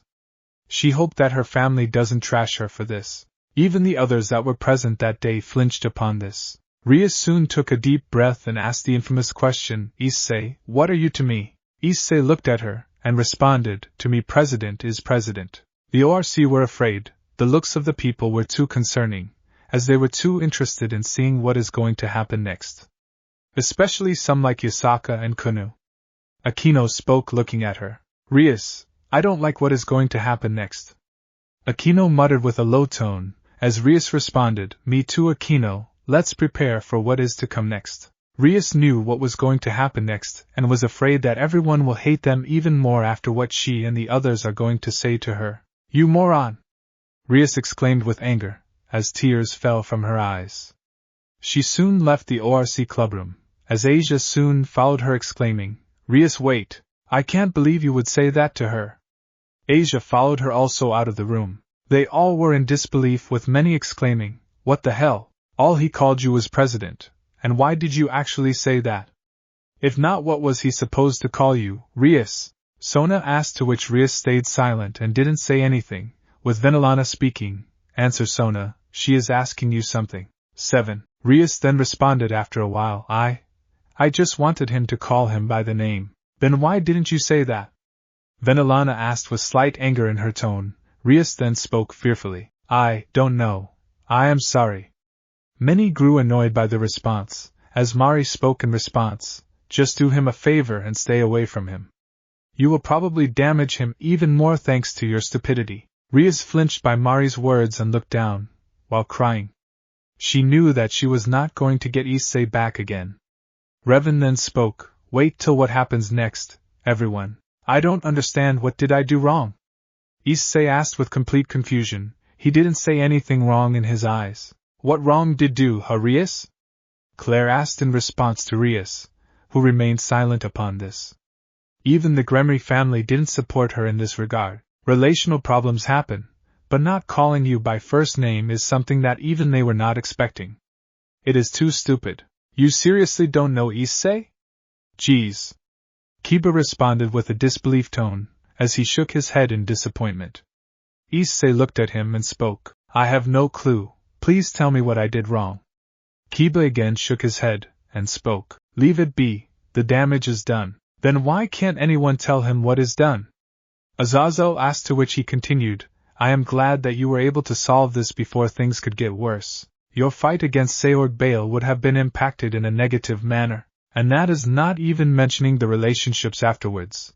This one mistake could have cost all of you dearly, very dearly." Serzek spoke seriously. He was also appalled by how they were starting to attack him for not calling Rias by her name. If that was the case, Serzek should attack Grayfia every time she called him Lord Lucifer or Lucifer-sama. Seorg also agreed. He had sensed that they were getting distant in the match, and the public confession that had happened made things slightly better. But even then, Seorg noticed Issei having the fear of rejection in his eyes. He frowned on his cousin's immaturity in relationships and on how to handle conflict in a proper manner. "But I got to help, I need to do something." Issei spoke, hopefully trying to make things right. However, another person spoke, "There is nothing you can do about it." Issei turned around to see Aquino, giving a cold glare to him, as he spoke, "What do you mean?" "I need to do something about it." "Geez, how can you not know Issei-kun? Are you that foolish?"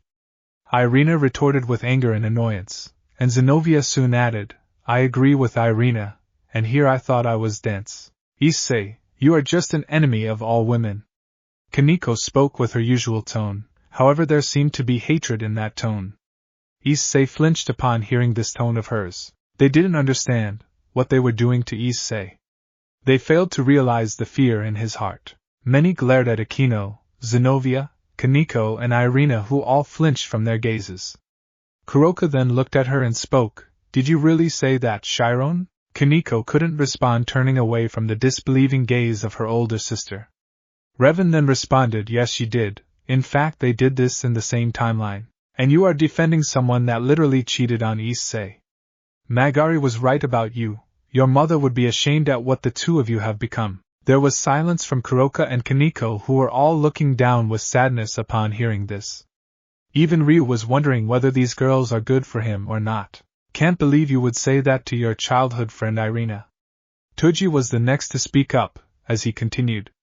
Mina only looked at her with disappointment, as Irina looked down in shame. Griselda also did the same, with Zenobia speaking, "Don't try to play with me, Zenobia. I hope you realize what you have done." Zenobia looked down in sadness, as Barakil said nothing to his daughter.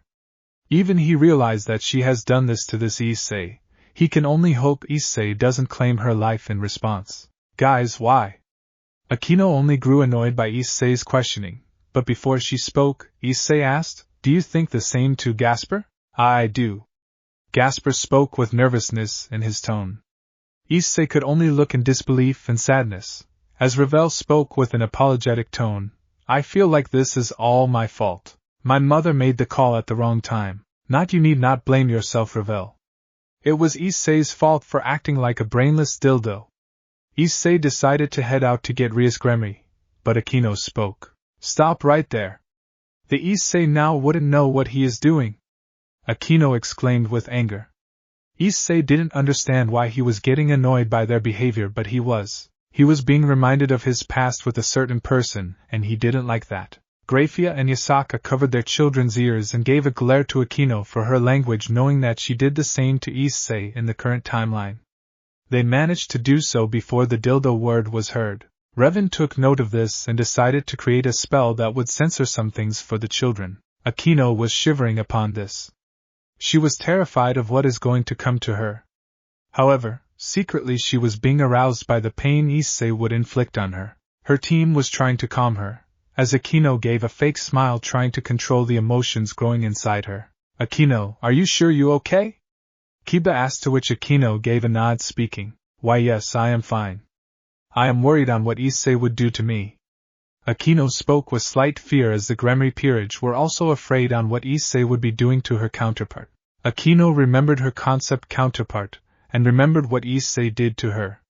While a sadomasochist, she had her limits, and Issei playing with her past memories was too much even for someone like her. Gasper, on the other hand, was looking in sadness remembering this. He wondered if he should support Rias or not. "You know what, Himejima? I am leaving, whether you like it or not," Issei spoke, as he headed out of the room. She then shouted upon hearing this, "Issei, wait, Issei!" Akino called out. She flinched when Issei called her by her last name, and how angry he was, as Issei headed outside of the ORC clubroom. He gave a sigh, as he looked in sadness. He wondered why he was bashed so badly. He then spoke to Drake. "Drake, was I at fault in this? I only did what President asked to do." Drake shook his head, and spoke, "No, if anything you only spoke the truth. Anyways, just leave it be and head back home." Issei gave a nod, as Drake muttered to himself, "I can't reveal the fact you already have a wife and daughter." "Not yet." The audience was surprised by this, as they all exclaimed, "What the hell? Issei has a wife and daughter, when? How?"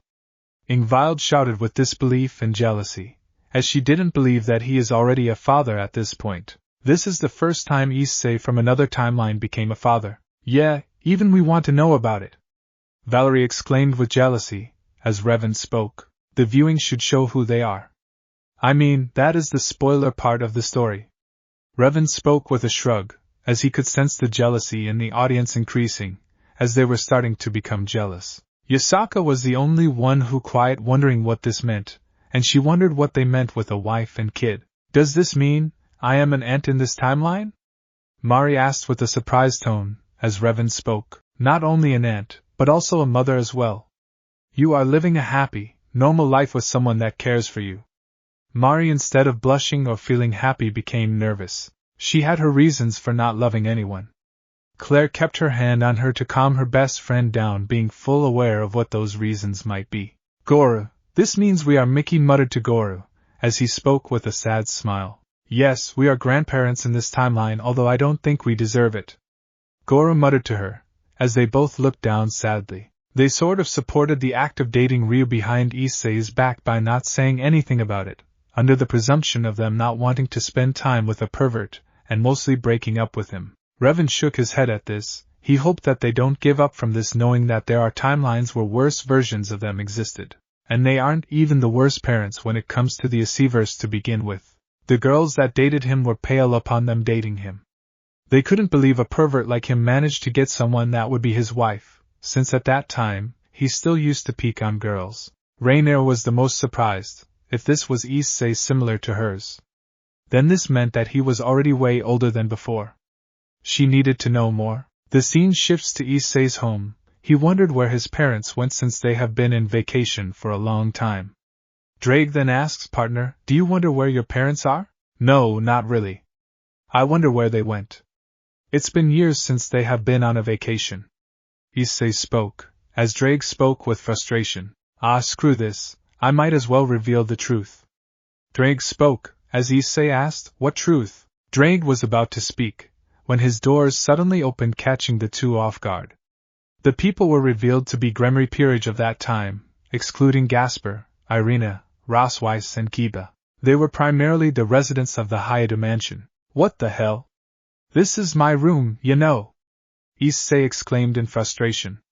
He didn't like the fact that they suddenly barged in the room. Many were surprised by this, especially those of the Hayate family. They wondered where they went for years.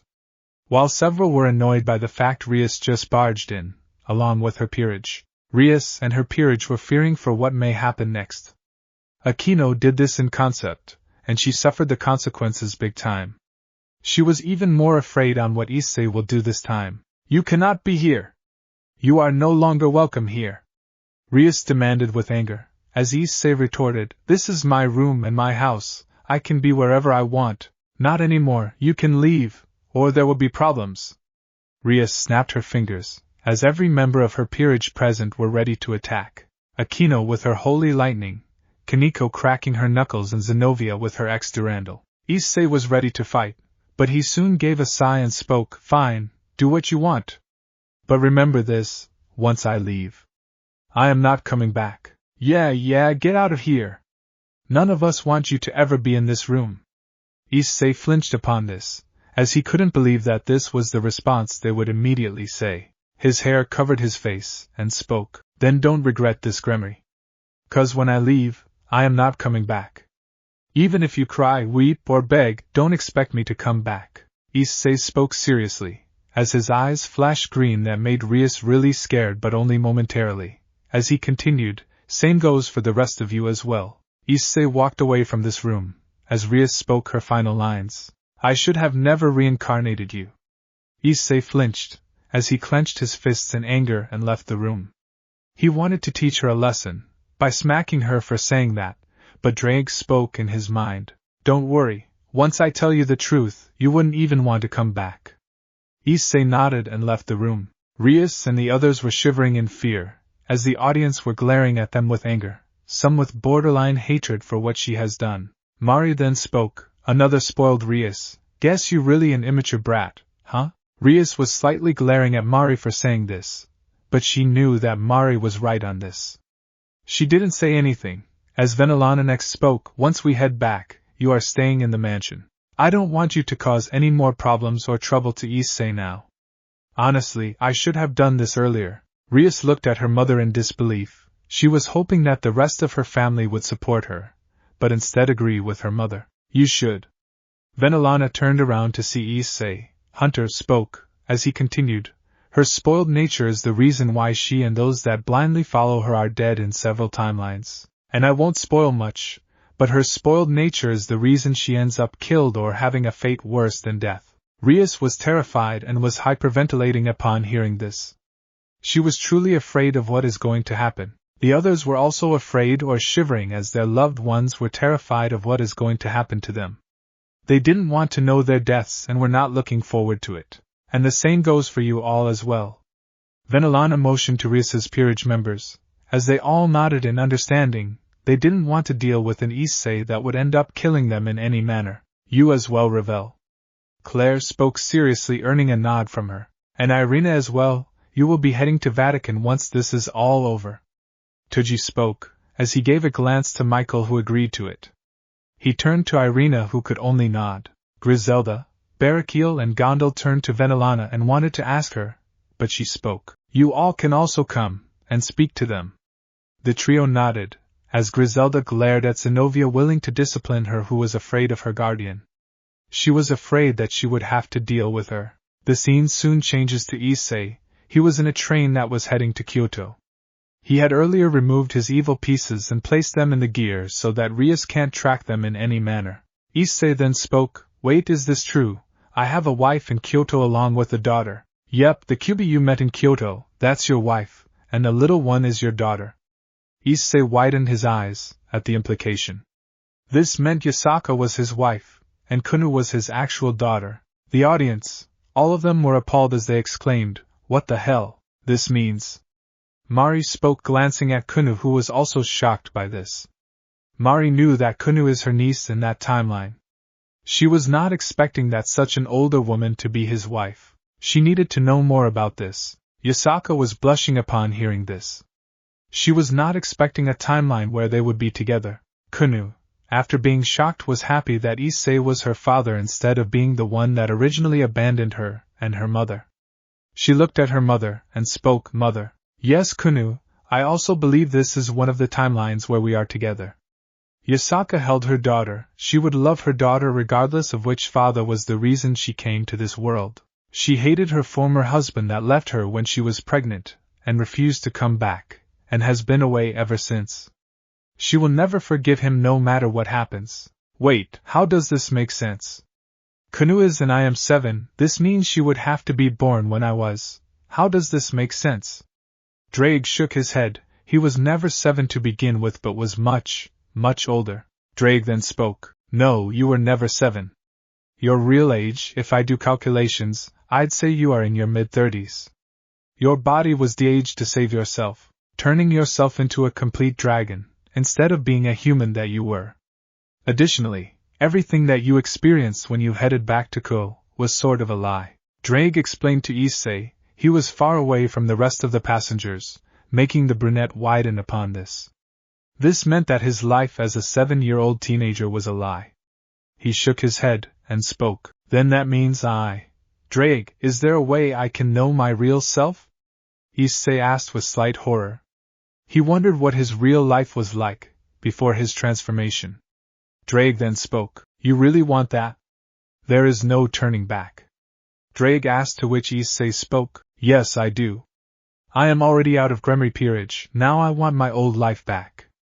Drake gave a nod, and spoke. "Very well, sleep, and the next time you wake up, you will remember everything." Issei gave a nod and did so. Drake decided to activate his memories and spoke. "Welcome back, Issei Hayadu, my best friend." Many were wondering on what his relationship was with Yasaka, with the Yukai Queen herself wondering what is going to be up for her. She looked at Kunu wondering on how this older Issei would be like. Kunu was also wondering the same, as Magari asked, "Nirarihayan, what do you think of this version of the Sekiryutai? That is something even we need to see.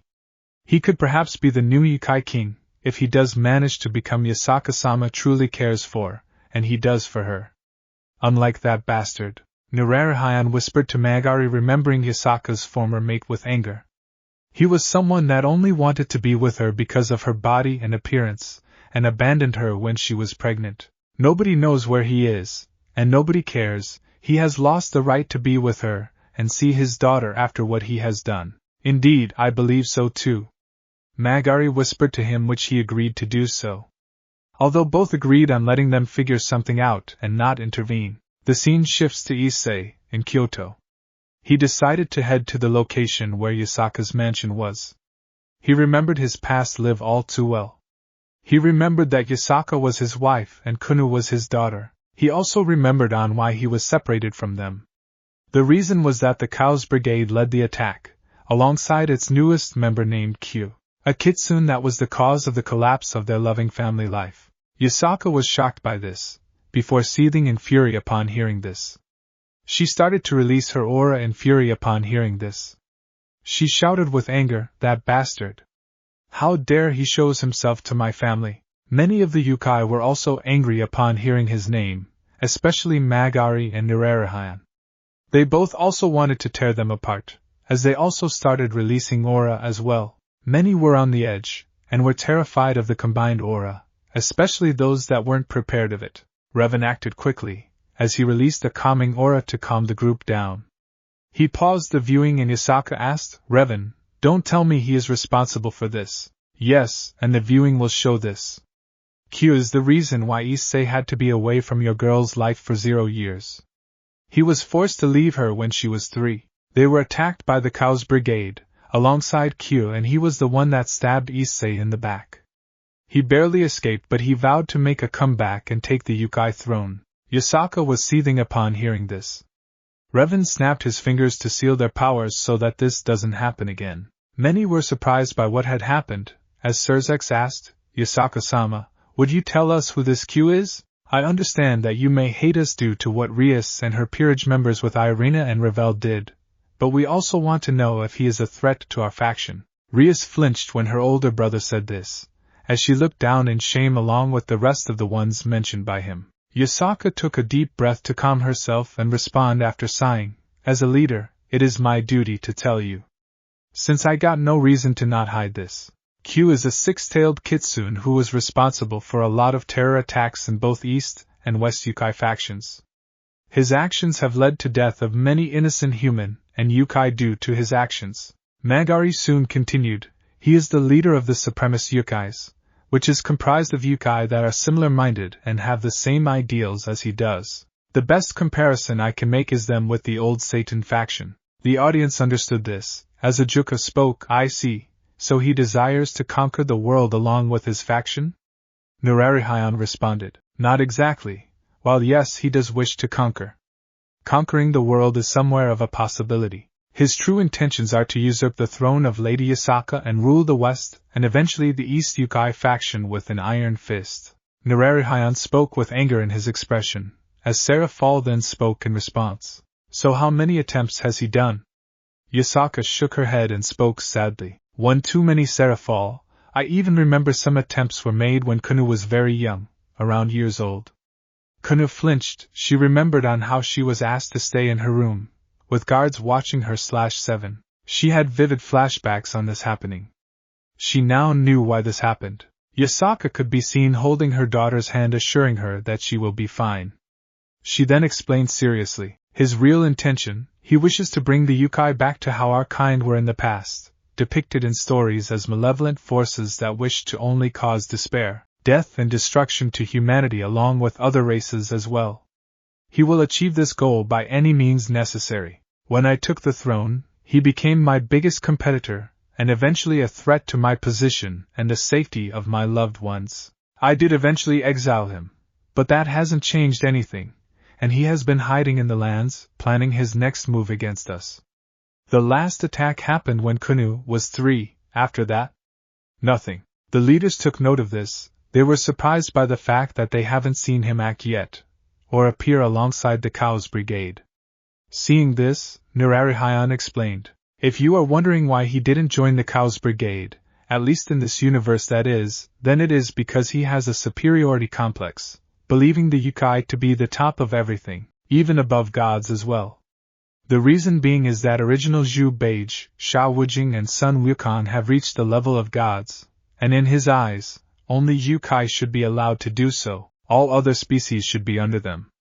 Nurarihayan explained, causing them to nod. Everyone felt anger and hatred towards the Kitsune.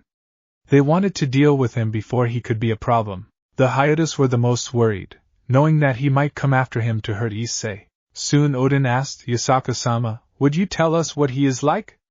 Along with the rest of his faction? Most of the Yukai supremacists are harsh and ruthless. However, Q is by far the most fearsome of them all. Possessed with a strong lust for power and relentless sadism, Q is a tremendously cruel individual who takes great satisfaction in the pain of others and thrives on the fear and submission his actions receive. In addition to this, he is arrogant and also doesn't care about anyone but himself, megalomaniac, who believes that he is the law and that he is free to interpret and execute it in any way that he wishes. This is the essence of an evil tyrant. This results in an individual who is a bloodthirsty dictator, who does not allow any dissent, and he will proceed to strike down anyone who attempts to so much as question him. He is also prone to acts of tremendous violence, beating up and incinerating his victims and imprisoning those who do not pay their debts to him. This makes his student police force more like thugs in a protection racket.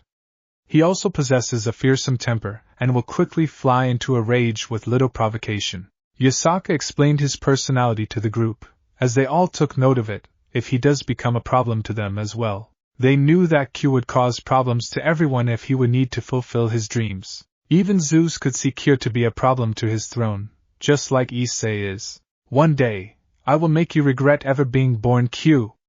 I killed RageRevan when he harmed my family, and I won't hesitate to kill you, if you show yourself ever again. Issei exclaimed with anger. He shook his head and headed to the location where 2 guards were. Security Dano? What business you have now? The guard spoke respectfully. He was grateful for the man's help in rescuing their queen. Issei then spoke with a normal tone. I wish to speak to Lady Isaka in private. Is she available now? The guard nodded and spoke. Yes, Lady Isaka is, but why do you wish to speak with her Security Dano? Issei gave a nod, and spoke. I have my reasons and don't wish to publicly speak them. You will find out soon enough, I can assure you. The guard gives a nod and lets him pass.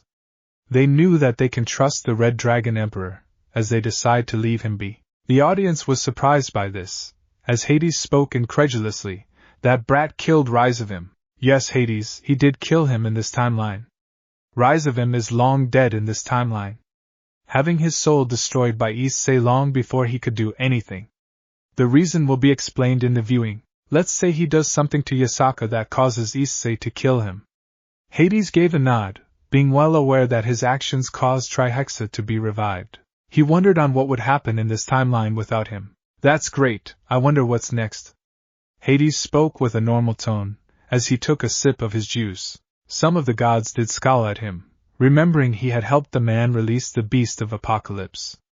Especially Zeus and Poseidon. They wanted to seal him away for his actions, but knew that they stood no chance against him. Valerie felt jealous that Issei got to kill this RageRevan. She never got to kill hers due to Fafnir literally stealing her kill. She can only hope that in one timeline she gets to kill that bastard that caused her childhood to be miserable. I am glad that the bastard is dead in this timeline. Valerie spoke with happiness. Despite Issei killing her biggest enemy and feeling jealous, she was happy about it. Issei soon heads inside the mansion, and sees Kuna sitting on the floor. She turned around and saw him, as she asked, Issei, what brings you here? Issei felt weird being called by his first name by his own daughter, but here he is. He needed to explain to her why he is here. He was controlling his tears to not embrace his own girl right away, but he was aware that there is a chance Kuna might not remember him, since she was too small when the attack happened. Kuna, on the other hand, was not thinking the same as Issei did. She knew who exactly he is. This man was her father, and he has returned to her. But her mother told her to keep it a secret till his father remembers who he truly is. She wanted to run to him and tell him that she is her daughter, but feared that she may not be remembered or worse rejected by him. Is your mother around? I need to have a talk with her. Kuna gave a nod, and spoke. She is inside her bedroom. Kuna spoke, to which Issei responded, Thank you, Kuna-chan. Kuna nodded and had a smile, as Issei walked into the room. Kuna watched Issei head inside and hoped that her father has returned. The audience were also looking forward to the reunion, especially Yasaka and Kuna. She wanted to know how their reunion was going to happen. She was the most ecstatic but didn't show it. Issei soon knocked onto the doors of Yasaka's room, or chambers as one may call it. He soon entered the room. Upon hearing Yasaka's voice not being present, he soon entered the room and saw Yasaka gazing towards the outside. She was unable to hear the knocks, as Issei spoke, Yasaka-sama? Yasaka was startled upon hearing Issei's voice, as she turned around to see him present, as she asked, Sekurudai? What brings you here? Yasaka was surprised, but internally she was happy to see her husband return. Despite not remembering her, she still wishes to be with him. Their last meeting was barely there due to Chow Chow, but now there is a chance to talk with him. Yasaka was ecstatic, as the other girls were jealous of this. She was cheering for her counterpart to succeed and muttered slowly, Good luck, other me. Yasaka spoke, as she looked at her counterpart's state, hoping she would get the love of her dreams. She knew that this variant of her does deserve to be with her Issei, given she never had to marry that fox that betrayed her. And Issei did have a reason of leaving her, and that was due to the attack that had happened and Q stabbing Issei in the back, forcing him to live a life of a lie. I was hoping this would be a time to talk. Is it okay with you? Yasaka gave a nod, and spoke with a smile. Why wouldn't I be against for this? I mean, I do owe you and your friends for rescuing me. Why yeah, friends. Issei muttered, remembering his so-called friends kicking him out of his house. He shook his head at the thought of that. They are his past, and not going to be his future. No matter what happens, the ones mentioned were looking down sadly, remembering the incident that he was kicked out. Mari glaring at them wasn't making things any better, along with the others that supported and cared for Issei. You know, I wonder what exactly happened during the grace period that these two fought. Azazel muttered to Valerie, who responded, I got no clue. You do Ingvild, given you are the closest to Issei? Valerie spoke to Ingvild, to which she responded, no. Ingvild muttered to Valerie, and Azazel were surprised as she continued, this was never brought up by him, or the rest of the peerage members. Hell, this is the first time I even knew of this. Cause conflicts happen in a relationship, fights happen. But this is just I couldn't have agreed anymore. Elmenhild added as she continued, not calling someone by name when it was explicitly stated to only call her president, Bucho, is just foolish. I mean, everyone calls her that, so it makes sense to do so. I can understand if this happens in private, but this is public. And it is not like she did state to call her by her name. Tell me about it. Kyom spoke as she agreed with the rest. She knew she had a chance with Issei as well, due to Rias blowing it on her face. Is something wrong, Issei? Yasaka asked, to which Issei shook his head and spoke, no, nothing, Yasaka, I need you to listen to me. Why, yes? Yasaka spoke with a confused tone. Issei then gave a smile and spoke, I remember everything, Yasa-chan. Yasaka widened her eyes. This was the nickname Issei used to call her as, when they were together. Her eyes started to well up, and tears pooled in her eyes. She looked at Issei and spoke with hope. Is this a dream? Have you really come back to me? Am I Issei? Issei gave a nod and a smile, and spoke, it's no dream, I have Yasa-chan, I remember everything. Tears were falling from her eyes, implying that she was reunited one day. She was not expecting it to be today. She then leaped in his arms, as she cried onto him. She tightly held on to him like her life depended on it. She kept crying while exclaiming, you have come back, finally! I have waited for so long for you to come back. Welcome back, Anada! Issei returned the hug, and spoke in response. Indeed, I am back. He also had tears in his eyes, finally reuniting with his true love. They soon split up as Issei moves her hair and her on her forehead. He could see tears were falling from her eyes, and she was blushing upon the. Many were smiling, seeing the heartwarming scene that had happened, with the couples holding each other's hands, being reminded of what had happened. They were happy to have truly found each other, and are still together. Yasaka was very ecstatic seeing this. She was a blushing mess but was happy upon seeing this. She could feel her cheeks heat up and redden upon hearing this. Her heart was beating faster than usual and fluttering upon seeing this. There was a timeline where they are together, and she is the only one that Issei has feelings for. Kunu was also equally happy, seeing that Issei was this timeline's version of her real dad. Instead of being a father figure in their one, she wished that Issei is able to recover from the trauma those cheaters had triggered on him. The other girls, primarily Ingvild, Valerie, Lefay and Elmenhild, were seething in jealousy upon seeing this. They were releasing their jealous aura towards everyone, making several flinch or nervous. They wished that they took Yasaka's place. Even girls like Kyom and Claire were slightly jealous seeing this. Mari and Azazel were happy seeing this. A version of their brother had finally found some happiness. Azazel was even more happy that Issei found such a wife like Yasaka who will love him and take care of him. Mari, on the other hand, was ecstatic. She was also an aunt as well. She was also excited to see what happens next with her time with Issei and her. She wanted to know more about her relationships. However, not everyone was happy about it. Rias and those that betrayed Issei were devastated seeing this, especially Irina and Ravel, who had some longing feelings for him and chose to try to date Ryu only on the suggestion of their friends. They hated this viewing and didn't wish to see any more. They were starting to regret their choices. The Hayate family minus Mari were on the same boat as well. Then some like Rainer frowned on this. She believed that no one can love a pervert like him. She looked at Kunu and wondered if she can use this against Issei. She smirked evilly, upon thinking of her revenge against Issei. But soon she stopped doing so. When she looked at the bracelet, for an unknown reason she started to lose the will to actually do anything to harm those that Issei cared for. Why? Why is this happening to me? Rainier spoke in a very low tone. She was hoping this would leave, however little does she know that the viewing in the supernatural bounty hunter was changing her views on others.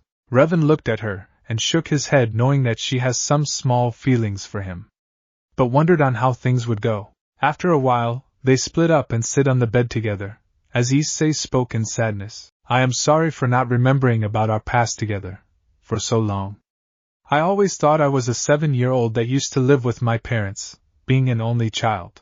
But I knew nothing about what really happened to my parents dying in an accident, and having an older sister, and worse of all you guys. Yasaka shook her head and kept her hand on Issei and spoke, No Issei, it is not your fault.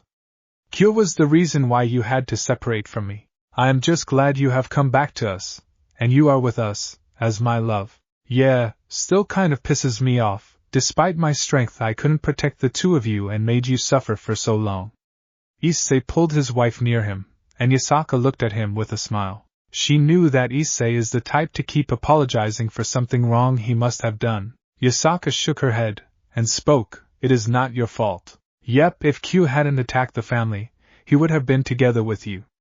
Magari spoke to Yasaka, who agreed with it. Kunu also agreed with this, and wanted to be with her father and wouldn't want to blame her for being forced to separate because of Q, after what she had heard about him.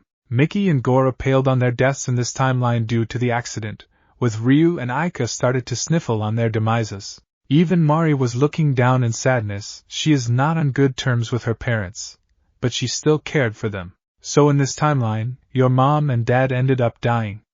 Claire muttered to Mari as she responded, Yes, Claire, they must have. Claire gave a nod, as she calmed her down. She cared for her best friend a lot, and wanted to see her remain happy. She knew meeting her brother was the first thing that made her happy. She could only hope that the parents can see their mistakes and try to find solutions to fix their relationship with Issei. It is not your fault. Don't beat yourself for something not under your control. I am just happy you remembered the two of us.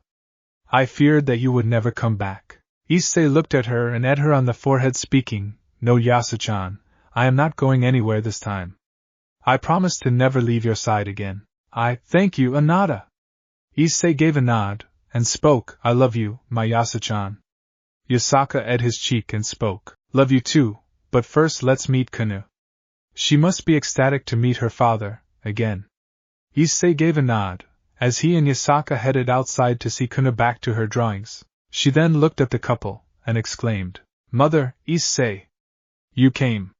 Kanu rushed to them, as Issei spoke, Kanu-chan, do you remember me? This means. Issei gave a smile and spoke, Yes, Kanu-chan, your father has returned to you. Kanu beamed at this and leaped on Issei's shoulder. Being the fox spirit she is, she was capable of running fast and leaping around like a fox. Aside from the kitsune abilities that she has, Kanu was now at Issei's eye level, as she holding on to him and gripping her tightly. Papa, you have returned. Issei returned the hug and responded, I have returned, my little girl. Issei held his daughter tightly, assuring her that she is not going anywhere. Yasaka watched this a smile. She was happy that their family was reunited again. She was not going to let anyone ruin this. Kunu was cheering in her head. Sure, Issei was a childhood crush at first, but now she was seeing him as a dad more than a lover. She was looking at Issei with happiness, knowing he would be her father and someone that will love her and guide her to become a better person. Many others were also happy seeing this, seeing on how a family has come back. Especially those that loved and cared for Issei. They were all happy seeing this. Kunu looked at Yasaka and asked softly, Mother, do you think Issei would love us? He would, but first someone needs to heal his heart. It is too fractured because of what those heathens did to him. I can only hope that Lady Ingvild can get it healed. Yasaka muttered to her, as Kunu asked, Yes, but would Issei? He doesn't trust us, given he still partially or completely believes that we may have supported or ignored infidelity intentionally. So for now, we can only wait, till he is ready to talk. Yasaka responded sadly as Kunu could only nod in understanding. She wished to help him, but there is not many things they could do aside from watch the viewings. Kunu remembered on how she was carried on her back when she was young. Hence why she decided to stick with Issei and leaped even on his back, wrapping her arms around it. She decided to head to his back and do the same, wrapping her arms around him. Issei then speaks. Kunu, you aren't a baby, you know. Issei spoke with a normal tone, as Kunu nuzzled and responded. No, I want to stay here. I like this spot. I always did. Kunu once again nuzzled on Issei's face. Issei only gave a wry smile, speaking. Guess my baby girl hasn't changed all that much. Issei spoke to himself, as Yasaka soon joined him responding, she does take a lot after you. Often enjoying her time with her loved ones and family, Issei soon responded, to each of his own. Kunu didn't bother, and kept nuzzling to him. Issei didn't mind since he knew Kunu properly missed this for a very long time. Kunu was slightly embarrassed seeing herself act like this. Yasaka only spoke, cheering her up. It's alright, Kunu, to act like this in front of Issei. You needn't get worried for being a child to your parents. But mother, I need to. Yasaka cuts her off, speaking. No, Kunu, your childhood is something you can never have once you grow up. Have fun while you can, you needn't be strict or mature always, just be yourself when you are young. Kunu gave a nod and a smile, as she spoke. Yes, mother, Yasaka responded with a smile of her own. She was happy that this version of her was reunited with Issei. She was wondering if Issei would be giving her another child sometime in the future to her counterpart. Grayfia looked at Milikas and spoke silently. You too as well, Milikas. Yes, mother. Grayfia returned a smile, as Surzex rubbed his son's head in response, making him smile too. Now everyone, may I have your attention? They all looked at the host, as he continued. First things first, now we will be seeing a small time skip with the couple spending time. The time skip will involve the faction meeting to decide what comes next. And yes, do expect some drama courtesy of Rias Gremory and the girls. The audience nodded as several glared at the Gremory girls, making them all flinch in fear. Yasaka and Kunu were the angriest. They are not going to let her ruin their counterparts' lives. They could only hope that they find a way to deal with the Gremory team. The scene shifts to a few days later. The leaders had arrived at Kyoto alongside the Gremory peerage, or mostly the ORC. Yasaka looked at them with a serious look. However, she was internally furious at the ORC for what they did to Issei. The only reason she didn't say or do anything is because she is a leader, and knew that Issei has a plan for dealing with them once and for all. So leaders, what brings you here? Yasaka asked with a normal tone, as Surzex asked. We first wanted to know, how is your faction doing? Yasaka gave a nod and spoke. It's doing well. With Chow Chow repelled thanks to the efforts of Azazel, Lady Sarah Fall and SD Yurko's students. That's good to hear. Surzex spoke with a normal tone and a smile. Yasaka then looked towards the Gremory peerage and spoke. Well, I don't see the Security around, so would you tell us where he is? Rias and her peerage flinched, as Azazel and Surzex glared at them with anger and disappointment in their eyes. They knew what has happened and weren't happy with what Rias and her peerage did to him in any manner. Not to mention, Issei just vanished from thin air, and now, the Devil Council had declared him as a stray devil. Neither of this was accepted by the Satans and the faction leaders, so it was a bit of a messed up situation. We don't know where he is, Lady Yasaka. He just vanished because of an altercation that happened between him and girls that ignored everything that he has done, and decided to throw him out of his own house. Azazel spoke while controlling his anger. Surzex then responded. Azazel. No, Lord Surzex, those girls need to know their screw-up and do something about it instead of weeping in their rooms. They looked for Issei only for the first 2 days, then what? They gave up. Sorry, Surzex, but I am not hiding anything. Surzex only nodded. His sister's bad actions made them lose Issei, and he didn't blame Issei for this in any manner. The girls were only looking down, controlling their tears, while the boys were looking down in shame.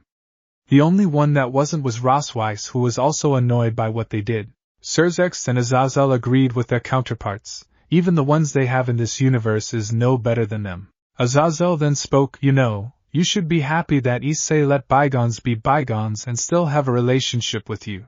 Honestly, if you loved him, then why cheat on him with his good-looking, powerless brother? Azazel spoke, glancing to Ryu, who responded, I can hear you, I hope you can. Azazel retorted as he looked towards Rias, who spoke after a while. It was because of his perversion. We were sick of dealing with his perversion. All he does is peek on girls, and does nothing after that. He doesn't even care for us, and we don't even know if he truly loves us. 8. The audience was silent upon hearing this. Revan paused the video knowing the shitstorm that is about to happen. Mari then spoke. Then why you didn't speak to him about it? If you believe the bullshit you just said, then why did you not speak about it or be strict about it? He was in your peerage, right? Rias gave a nod, and Mari responded with anger. Then are you brain dead? Enforce the rules. You are not only the king of the peerage that he is a part of, then why don't you make the rules stricter? Not only that, you are also his girlfriend, or were his girlfriend. Then why couldn't you do something about his behavior? Mari's shouts made Rias cover in fear, as she was truly afraid of Issei's older sister. She was also guilt-ridden by what she had done, realizing her mistake. Ingvild then added, Exactly, and she only does fuel his perversion by flirting with public. I'd rather not speak what she does in private to Issei while in public. So that's that. I seriously question if she has a brain or not at this point. Ingvild spoke with spite, causing Rias to cover down even further, as Ingvild adds, and because of her, the other girls also act like her and are influenced to become like her. This term also causes the others who cheated on Issei to also start weeping in sadness, as Aika Kiria looked at Rias being aware that she was sort of lying. She wanted to speak up but decided to not to, knowing that this would cause some issues, and there is a chance that they may not believe her. Plus, she is waiting for a better time to expose her even further, but now, she was more curious on the viewing. Aika, you know something? Kyom muttered to Aika Kiryu, to which she responded. I am not sure if Gremry knows of this, but Issei has been barely peeking on the girls if not never doing so. The reason for the reports is that the Kendo duo and club primarily blame all three of them in peeking, and not the two. I have no proof of this, but I know this to be true given that I see Issei only now hanging out with Matsuda and Motohama. Even they confirm that they are the ones peeking, but all three get punished because of the Kendo club naming all three. Aika spoke to Kyom, causing her to nod. They could only hope that Revan is able to bring those two so that their confessions could help Issei. That way, Issei will be completely out of suspicion. Back at the rest, before the situation could escalate, Revan unleashed a calming aura, speaking, You all can focus on this during the intermission. I will give you all time to talk it out, alright? The audience nodded, albeit reluctantly, as Revan continued the playing. He knew that things would get intense before they calmed down. I see. Yasaka speaks while calming down. She was glad that the leaders don't support the ORC. Even Surzex was against what Rias did. She then spoke, although, I do know where Issei is. Where? Where is my pawn? Please tell us, Lady Yasaka. I need my IC back. Yasaka could be seen taking a deep breath and trying to calm herself down. She has some nerve of calling her husband as her IC. Surzex and Azazel were getting her to stop before she jeopardizes her chance of strengthening the alliance. I am afraid not. I have no reason to tell you, and if you don't like it. My husband would like to have a word with the two of you. The alliance was surprised by this. But before they could even ask who it is, Yasaka soon sent a message to him using a communication magic circle. Can you come here? After a few moments, Issei showed up in a red dragon magic circle, as many were surprised by this. They all were stunned by who was their husband. It was Issei Hayato, and he was Yasaka's husband, as she introduced him to them. Meet my husband and Kuna's real father, Issei Hayato. Yasaka's introduction of Issei being her husband and Kunu's father stunned everyone, especially Rias and her Gremry peerage. Azazel and the others that supported Issei approved of this Yasaka's way of handling the introduction sequence. Now they wondered on what is going to happen next. I am excited to see the couple lay a beatdown on the Gremry whore. Mari spoke to Claire. As Claire spoke, I agree on this one. What? They all exclaimed, as Rias shouted with fury, what is the meaning of this IC dash? I will stop you right there, Gremry. You will either address me by Hayato, or Security Idano. Issei declared with anger, to which Rias glared at him. She was ready to use her power of destruction to attack him, only for Issei to dash forward and reach her level. His speed was surprising to everyone present. I wasn't asking, this is an order. Address me as what I asked, or things will get messy. Make your choice, Gremry. Rias started to back away with slight fear, but there was anger in her eyes. Surzex then spoke to stop the fight from escalating. Issei-kun, may I first call you that? Just Issei would do. Surzex spoke with a serious tone. That's enough, Issei. Issei could see Rias smirking at him. He was tempted to incinerate that face completely. Surzex could only glare at Rias, making her shiver in slight fear, as he spoke seriously. If you think that I am going to defend you, then you are dead wrong, Rias. I will make this clear and drill this into your head if you can. If a fight escalates to the point of choosing between my faction and you, I would choose my faction. But Big Brother Surzex cuts her off, speaking, not a word. Let these viewings teach you a lesson. If you can learn a lesson now, it would for the best, else I will see to it that you are locked up in the Gremory mansion till you learn to behave better, even if it takes you the rest of your life. Rias shivered upon this, and was looking down in shame. Her parents didn't say anything or oppose Surzex's decision. Venelana soon added, and I will see to it that she is trained, son. Surzex normally would oppose this due to how sadistic Venelana is in some cases, so much so that even Surzex wouldn't want her to do so, but now, things have become bad, really bad, so he nodded in agreement to this. I will handle my sister. Surzex spoke, to which Issei gave a nod. As he spoke, Rias Gremory, you will address what Issei asked him to do so. Rias was shocked by the fact that her older brother is not supporting her in any manner, as she wanted to retort, but Surzex commanded, now. Rias gulped and shivered with fear, as she spoke, Hayado-sama. Excellent, now we can continue. I have several questions on how this happened. Like a lot of things don't add up.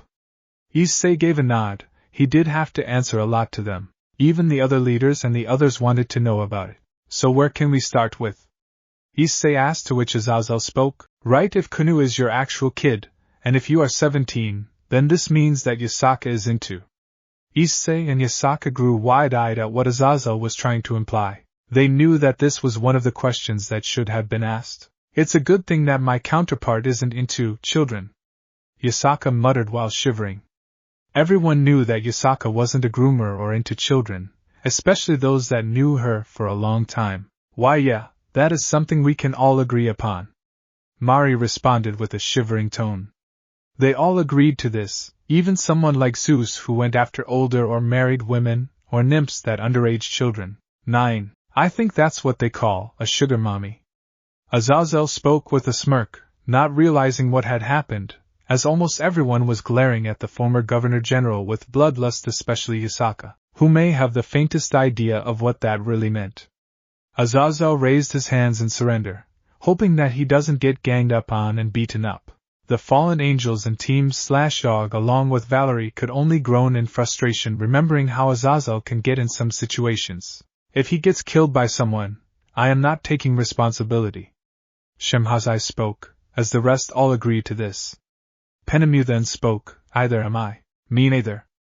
Barakil immediately responded, as they knew that Azazel would start digging his own grave if he continued to speak these terms. No, Azazel, I didn't go with Issei when he was 5, you can be assured on this. Yasaka spoke with a worried tone, paling on the fact that things could have gone if she didn't clarify that. As Issei spoke, yes, Azazel-sensei, I am actually in my mid-zeros, and before you say a thing, the Issei that lived with you was just a lie. In reality, I never saw any of you as attractive. The leader sighed in relief, clearing that situation, as Kiba asked, okay, then what about the fact that we couldn't sense any dragon side in her? Like we do with you. That is simple, it was because it was sealed. Yasaka explained to Kiba, who nodded in agreement. Surzex was the next to speak. So what about the fact that you love any of the girls, or what you said in the engagement? Surzex asked with confusion.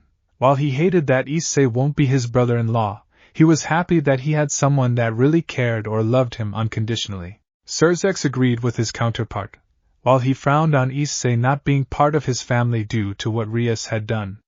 He was happy that Issei has some people that care for him. Take care of him, Ingvild.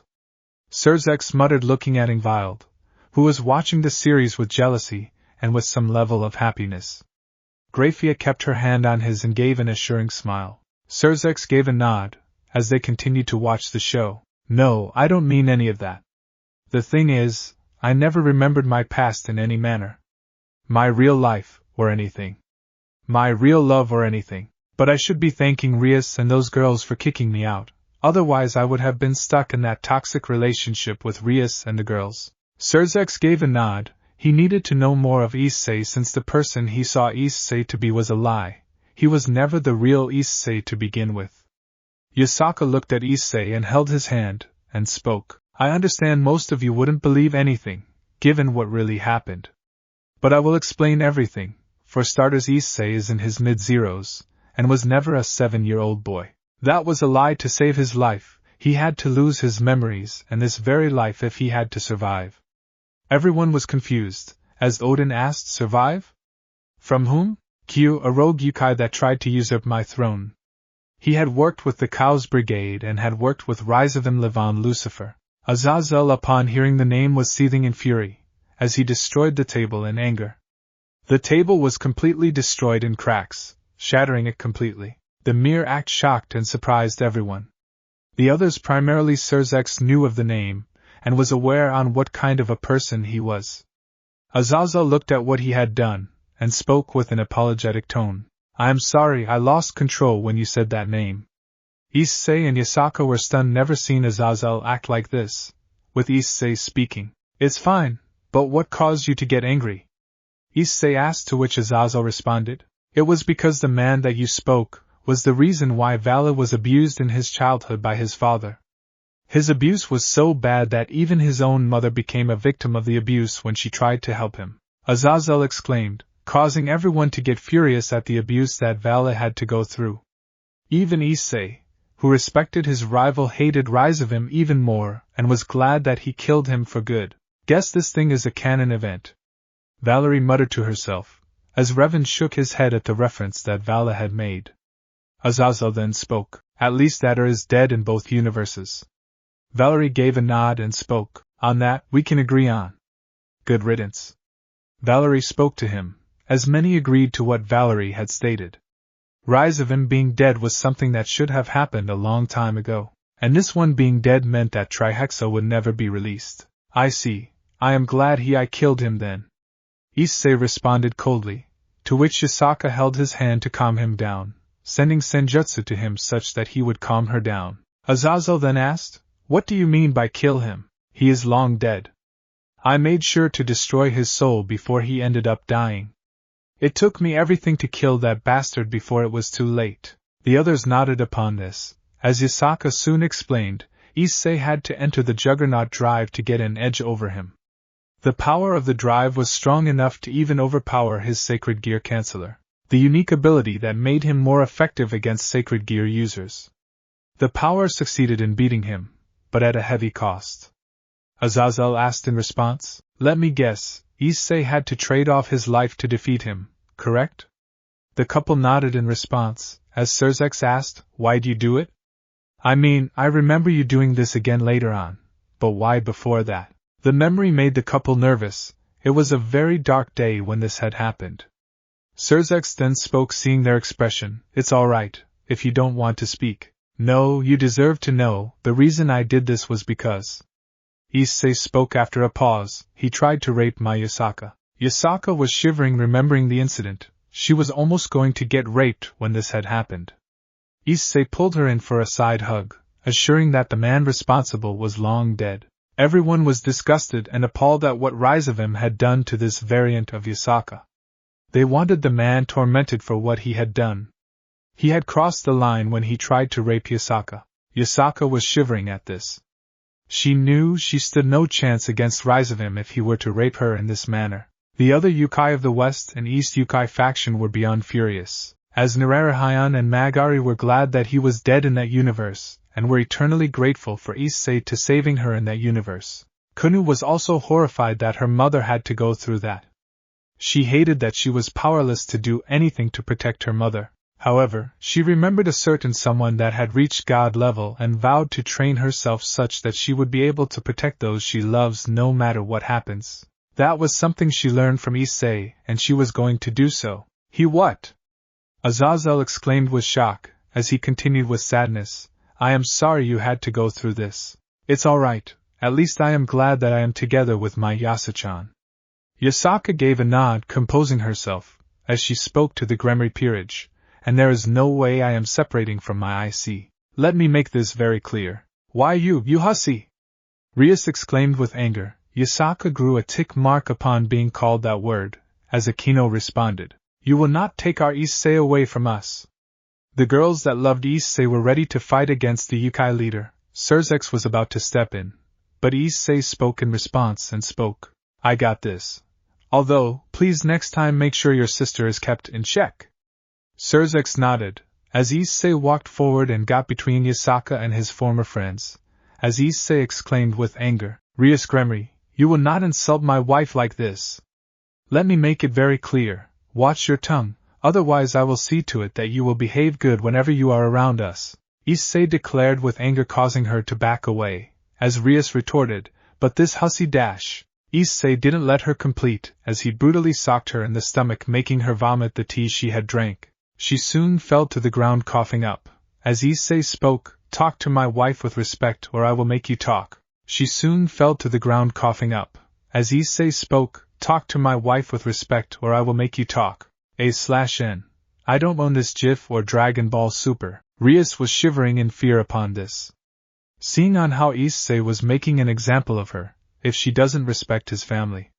She was almost on the verge of passing out. Even the other girls are afraid of Issei's newfound anger at this point. Yasaka smiled with happiness at how Issei was defending his wife's honor. She was glad to have a man like Issei in her life. I guess karma is catching up to her.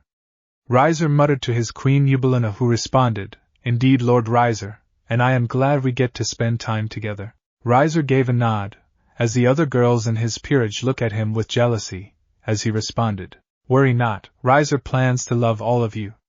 At least Riser doesn't have to deal with Rias Gremry. Riser muttered to his girls, as they all smiled happily. Upon seeing this, Sikvera rolled her eyes and responded, Playboy. Seorg responded with a normal smile. 8. Cut him some slack, Sikvera. Sikvera shook her head and looked at the screen. Rias held her stomach in pain, as Zenobia angrily exclaimed, What the hell, Issei? What was the reason to smack her like this? Asia retorted with anger, as Issei spoke, She insulted my wife even when being warned twice. If you want to join her, I don't mind making an example out of all of you. They all got ready to fight, as Issei looked at them and spoke, So be it. Yasaka shook her head, and spoke, It's bully time, I guess. What do you mean by this? Surzex asked as Yasaka looked at her and spoke with a smile, Just watch. The audience were curious by what they are going to see. Azazel then spoke, Is that? Revan teleported to him and spoke, No spoilers. Azazel nodded. He knew what was going to happen to the girls, and he knew that the girls would be bawling their eyes after this. Well, let's start with the power prostitute of the room, Zenobia Corda, who decided she wanted babies without actually thinking on how this would impact her life or her loved ones. Maybe if you actually had some brain cells, maybe you would get some studies and work before actually deciding to getting your cheeks clapped. Zenobia was stunned by this, as she was about to retort, and spoke, No, I don't want to hear some talk claiming, Issei, please, I need the seed of the Red Dragon Emperor to produce a child. Like seriously, get a proper life and then come for some cheeks clapping. But I am pretty sure nobody wants to deal with a runaway slut like you, who couldn't even stay loyal to one faction. Issei spoke in response, as Michael spoke, while looking at it that way, she is a power prostitute. I pity Griselda for having to deal with a ward like her. Michael spoke in response, as Zenobia started to fall down to her knees, and start crying tears. She had lost the entire will to fight. Zenobia in her audience was pale upon hearing this, as she couldn't believe Issei would say that to her. She was looking down, her legs and hands were shaking, as she spoke, I can't believe this. Griselda looked at her and rubbed her forehead with annoyance, speaking, I don't understand where I went wrong with her. She looked at the Seraphs and spoke, On her behalf I apologize for the trouble she has caused you with her rash decisions. You needn't blame yourself, Griselda, let's hope she can learn her lesson after this. Gabriel responded with an assuring smile, hoping that time will heal the damage. Issei. That was mean, apologize to her now? Irina exclaimed, to which Issei responded, Didn't I tell you to call me Hayado or Security Idano? But I guess you didn't ask Big Brother God. You don't have the brain cells to understand that, don't you? Irina was silent upon this, as Issei soon continued, no offense, Lord Michael. None taken, but try not to bring father into this. Issei looked at Irina and spoke, no promises. Michael nodded, as he decided to punish Irina after this. Issei then continued, oh, and Irina, you are no better than Zenobia, deciding to get pregnant with my child because I am the security instead of being someone you loved. I thought God always forbid lust and greed, given they are part of the 7 deadly sins. Guess you threw his teachings down the drain yet again. Should have expected from an airhead like you, who fails money management. Miss, I bought a painting from a scammer. Issei spoke with a mocking tone, as Odin exclaimed, holy shit! Irina was also taken aback, looking away in shame for what she had done in the past. She remembered on how she was begging on the streets alongside Zenobia after this. Damn, that was some roast. Tuji muttered as he looked at Irina, who was just stuck there gazing at the scene at what Issei said, as Mina soon responded with annoyance. That is what you are concerned about. Irina literally solicited Issei for, just cause of being the Red Dragon Emperor. Mina reminded him, as Tuji gave a nod and spoke, yeah, we should keep an eye on her. I can only hope Lord Michael punishes Irina after this. Michael looked at Tuji and gave a nod. He had to make sure Irina is properly disciplined before she returns to Kuo. She has more hope than the rest of the Gremory girls that cheated on Issei with his brother, since she only wanted to have conversations with him, and it was Zenobia pushing her to do so. Issei, this is not you? Asia responded, as she continued, you would never speak to us like this. I told that I am not the same 7-year-old Issei. Guess we got member no of the airhead trio, Asia Argento. Asia was silent upon this, as he continued, you are so useless that not even the church desires you in any manner. Even airhead known as Zenobia and airhead known as Irina wanted you dead because of how useless you are. You don't even have the brain cell to actually get something to defend yourself. Even poor Rasse has to burst his butt out to defend your sorry ass. Every ing time, I mostly have to bust my ass out to save you, let it be from Rainier, or Dildora Astamouth. Like seriously, find a cave and seal off the entrance, that way you will be safe from those that want your body, 'cause that is the only thing you are good for at this point, aside from your C-tier healing. 7. God damn! Azazel shouted, hearing what Issei had to say, never hearing Issei say that to her, causing Asia to tear up and start to head out of the room crying. She exclaimed in tears, you are so mean, Issei!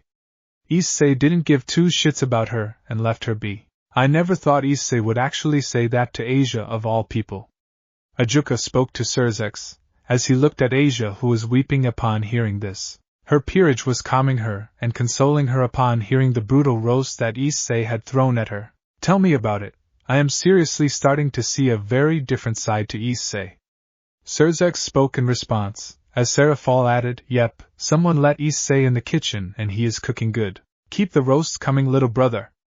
Mari exclaimed, cheering for her brother. Azazel then exclaimed in response, seriously, who let bully Issei cook like this? Or even enter the kitchen? Azazel exclaimed, he was certainly enjoying Issei deal with them like this in such a manner. Even those that supported Issei were also enjoying the show. You know, I'd be mad about the jab directed at me. Rainier spoke, as she continued, but even I am starting to enjoy seeing Asia suffer even more. Seriously, I should have gone for Issei over you. At least I'd have a Longinus over your C-tier healing. Asia was weeping even more, as the girls that cared for her were glaring at Rainier, who didn't even give 2 shits about what had happened. Ingvild then spoke, yeah, good luck, Rainier.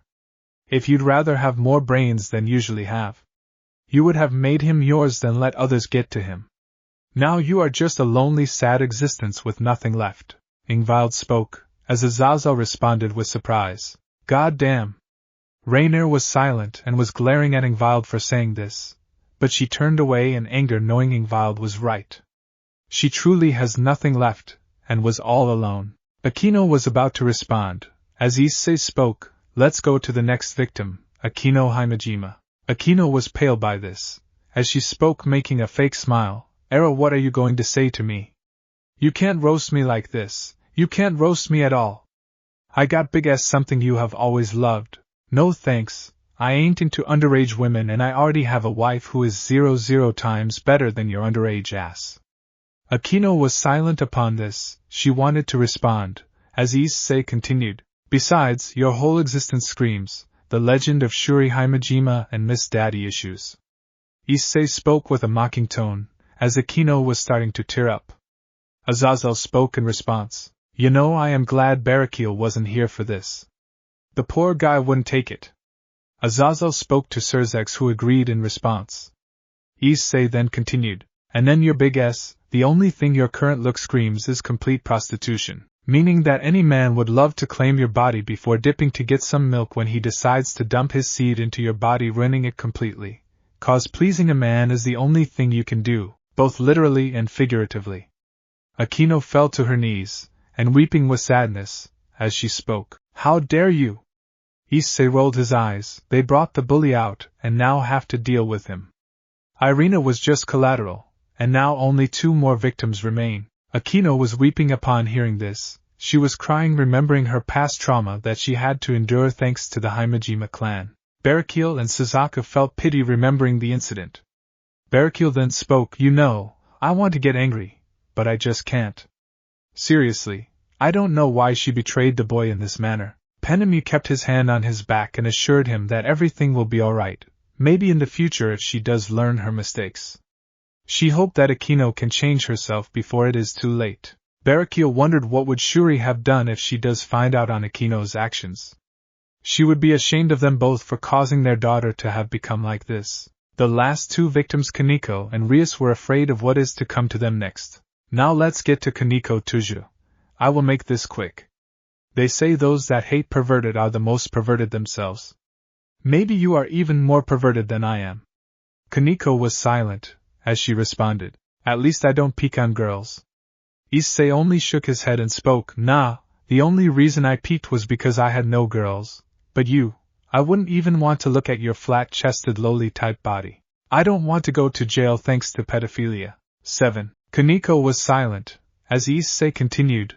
Who would even want you?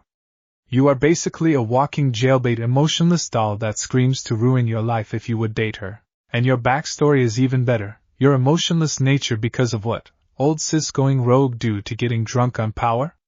Please, that's cap. Last I checked, senjutsu does the opposite of making someone drunk on power. Yasaka calms me down with it most of the time when I get stressed. If anything, you are just a terrible sister to Kuroka who only wants to bring you back. It was Kaneko's turn to start weeping.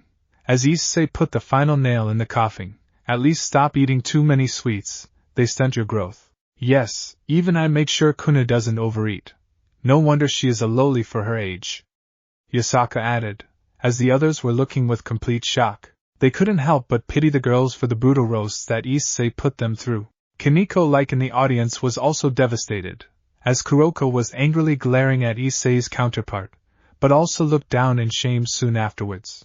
Issei was right again, and once again he made a brutal roast about how she is. For now, she can only console her sister, assuring her that there is still someone in her life.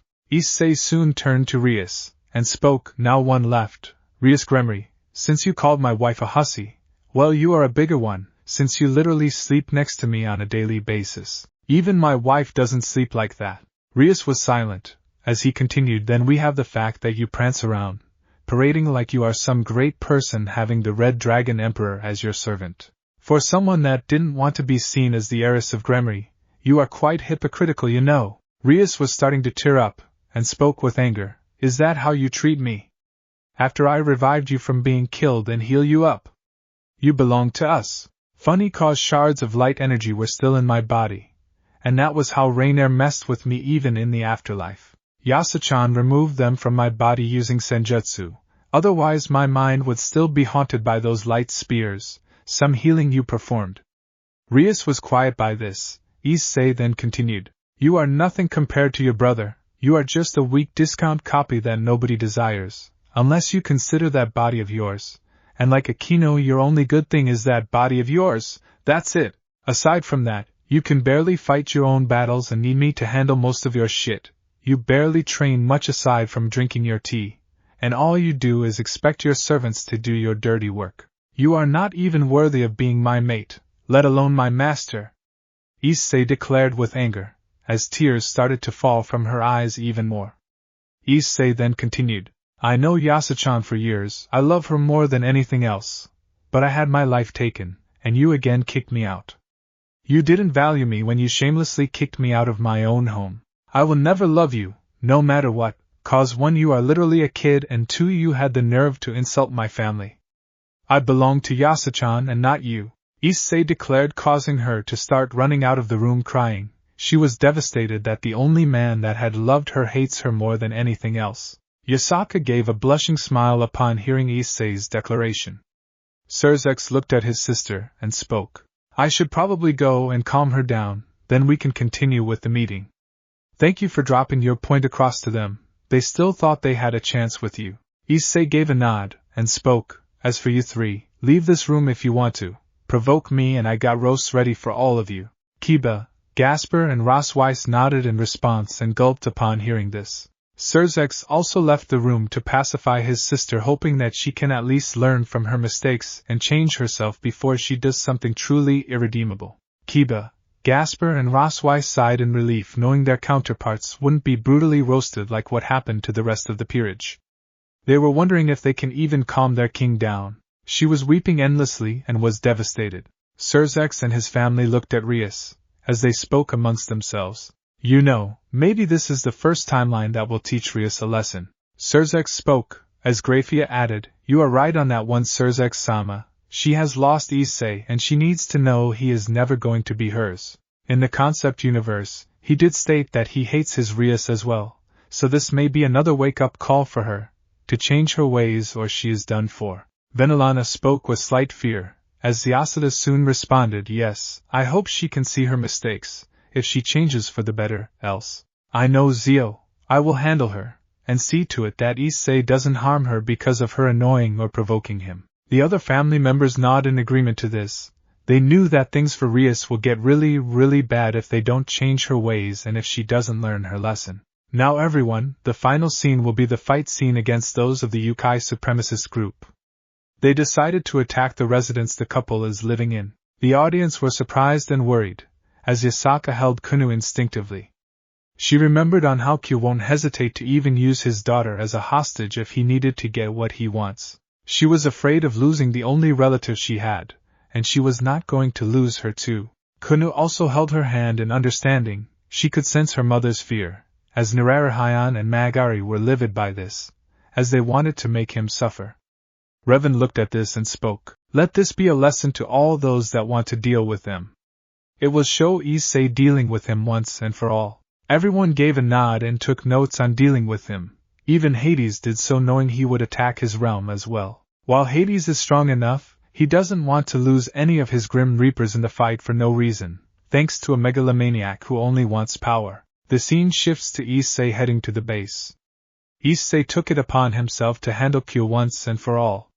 He made a big mistake of attacking his wife and daughter, and using them as hostages. He was going to make him regret ever being born. He had slaughtered any Yukai that stood in his way, unwilling to surrender, while those were detained and taken for questioning. "Q, just wait and watch. I am coming for you." Issei soon dashed forward and encountered a purple-haired woman. Issei had a scowl seeing her here. She was a purple-haired woman with black eyes. The Yukai scowled on seeing her again, never thought they would see her once again. She had gone into hiding like Q, and her appearing again brought back bad memories. "Of course, I never thought I'd see this one here again." Nararahayan spoke with disappointment, as he remembered her to be a Joragumo that actively consumed humans to retain her youth. Magari then spoke. "I agree," she then chose Q since their goals align a lot. Magari spoke with anger, knowing how many Nikomatas were slain by her for not abiding to her goals. Valerie then asked, "Who is she?" "She is Kito, Q's top dogs and a Joragumo." Yasaka explained as she continued, "While she may seem beautiful on the surface, she is as bad as Q. She is known to still keep up with old Joragumo traditions, and often relishes deceiving and slaughtering humans for her own amusement. Joragumos have given up killing humans, and prefer to live in solitude. Some even have human partners, but she doesn't like that." Kito despises what her species have become, deeming them as complete disgraces, and hates them. She even consumes humans in front of them just to make them see their mistakes. But this only got her banished from her own home by her kind. Eventually she joined Kyo and decided to become a threat to all yokai present. The audience took note of this, as Nerarihayan then spoke in response. And if you are wondering what abilities they have spider-like limbs, appendages and abilities. They also have the ability to spit out web from their body, which can be as strong as tensile strengths. They are 6 times more stronger and faster than humans, similar to most spiders, and yes, they also have a giant arachnid-like form. I believe this viewing will show it to you. The audience took note of this, minus the yokai who were aware of who she is and what she is like. So Kyo sends his spider to do his bidding? What gonna web me up like Peter Parker? Issei asks mockingly as Kito responds arrogantly, Nah, that human doesn't stand a chance against me. He will get destroyed by my hands. Keep telling yourself that, bitch! Kito got angry by this, as she decided to scowl arrogantly and respond, It matters not, you got luck last time. This time, I will kill you and make Kyo-sama proud. Kito decided to leap in the air, and her clothes reveal 6 spider-like legs from her body. She soon developed webbing around the location, and create a spider web as she started to move on them with her hands and spider legs on her spider web that had basically spanned the whole corridor she was in. Take note everyone, Jorigumos can behave like both humans and spiders. Their bodies have been adapted to be capable of moving across the web without any problem. Take note everyone, Jorigumos can behave like both humans and spiders. Their bodies have been adapted to be capable of moving across the web without any problem. Despite this, a web made from the webbing of a Jorigumo can easily hold even a human body with ease. That is how strong they can get. Nerarihayan explained to the rest of the audience, who all understood this and several took notes of this. Milikas then asked, Nerarihayan-sama, how many people or men can a webbing hold? Nerarihayan responded to his question, That depends on how strong the web fluid is, young one. The highest record known is 0 people on a single web. This was done by a powerful Jorigumo who defended and protected a human village when a flood had arrived. The webbing was strong enough to hold the people till the flood subsided. It could be even more if needed. Magari explained, making many surprised by the power of web fluid. The fact that web fluid could be as strong as steel if needed. It is surprising, isn't it? It's good that most yokai either keep to themselves or desire peace with other species, right? The audience gave a nod to Yasaka's words, the yokai remembering on how far they have come in nature. Revan stifled a laugh, remembering a reality where the yokai are just as bad as the yokai supremacists. Wait till you see your Mercer counterparts. Revan thought with amusement, he can't wait to see their reactions of what is going to happen then. 7. Keiko was ready to strike him, as she fired her webs. But Issei was not having any of it. He leaped in the air to dodge the attacks. He soon brought out Ascalon, and sliced some of the webbings with ease. Due to the holy element of the blade, it sliced through the webs like butter. Kito was getting frustrated upon this, as she kept firing her webs to defeat Issei, but Issei was quicker, gracefully slicing them apart with ease.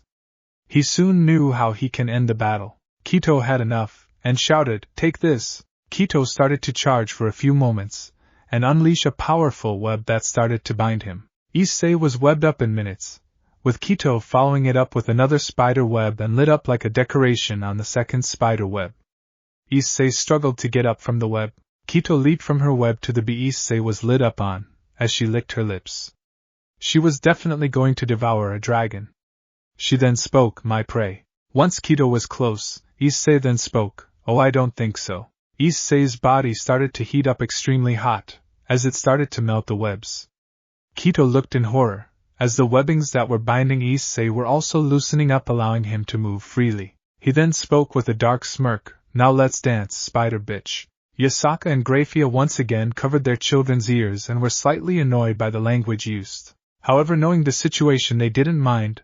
They were happy and relieved that Issei was able to escape with ease. Everyone, despite how strong webbings are, they are vulnerable to heat or heating up. Too much heat can easily dissolve the web fluid and destroy the webbing's strength to the point of it being nothing but a mere liquid. The elastic, strong web just dissolved into thin liquid in just mere moments. gooey liquid if you may. RageRevan spoke in response, making them understand the situation. Yasaka then spoke in response. There is a reason why Jorigumos often used to lure out unsuspecting human travelers or samurais in the past in order to kill and consume them alive. Because in their human form, they are frail, but in their spider form, they are much stronger. They can be easily killed in their human form, but it is the opposite in their spider form, due to the reasons RageRevan-sama mentioned. The audience again took note, aware of what they are capable of and their weaknesses. Kito tried to get some distance, but Issei was not having it.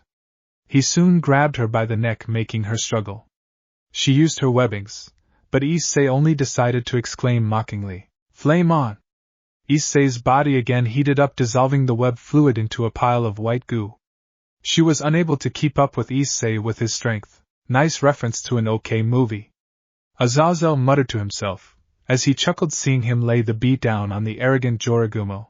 The others that were aware of pop culture references were also giving a small smile. He looked at Kito, was struggling to do anything to Issei. She was being heated up and burned.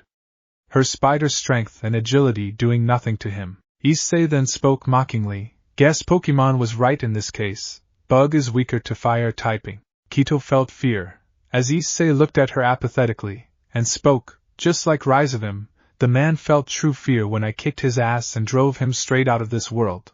All arrogant beings have one thing in common, they show off and look down on the weak.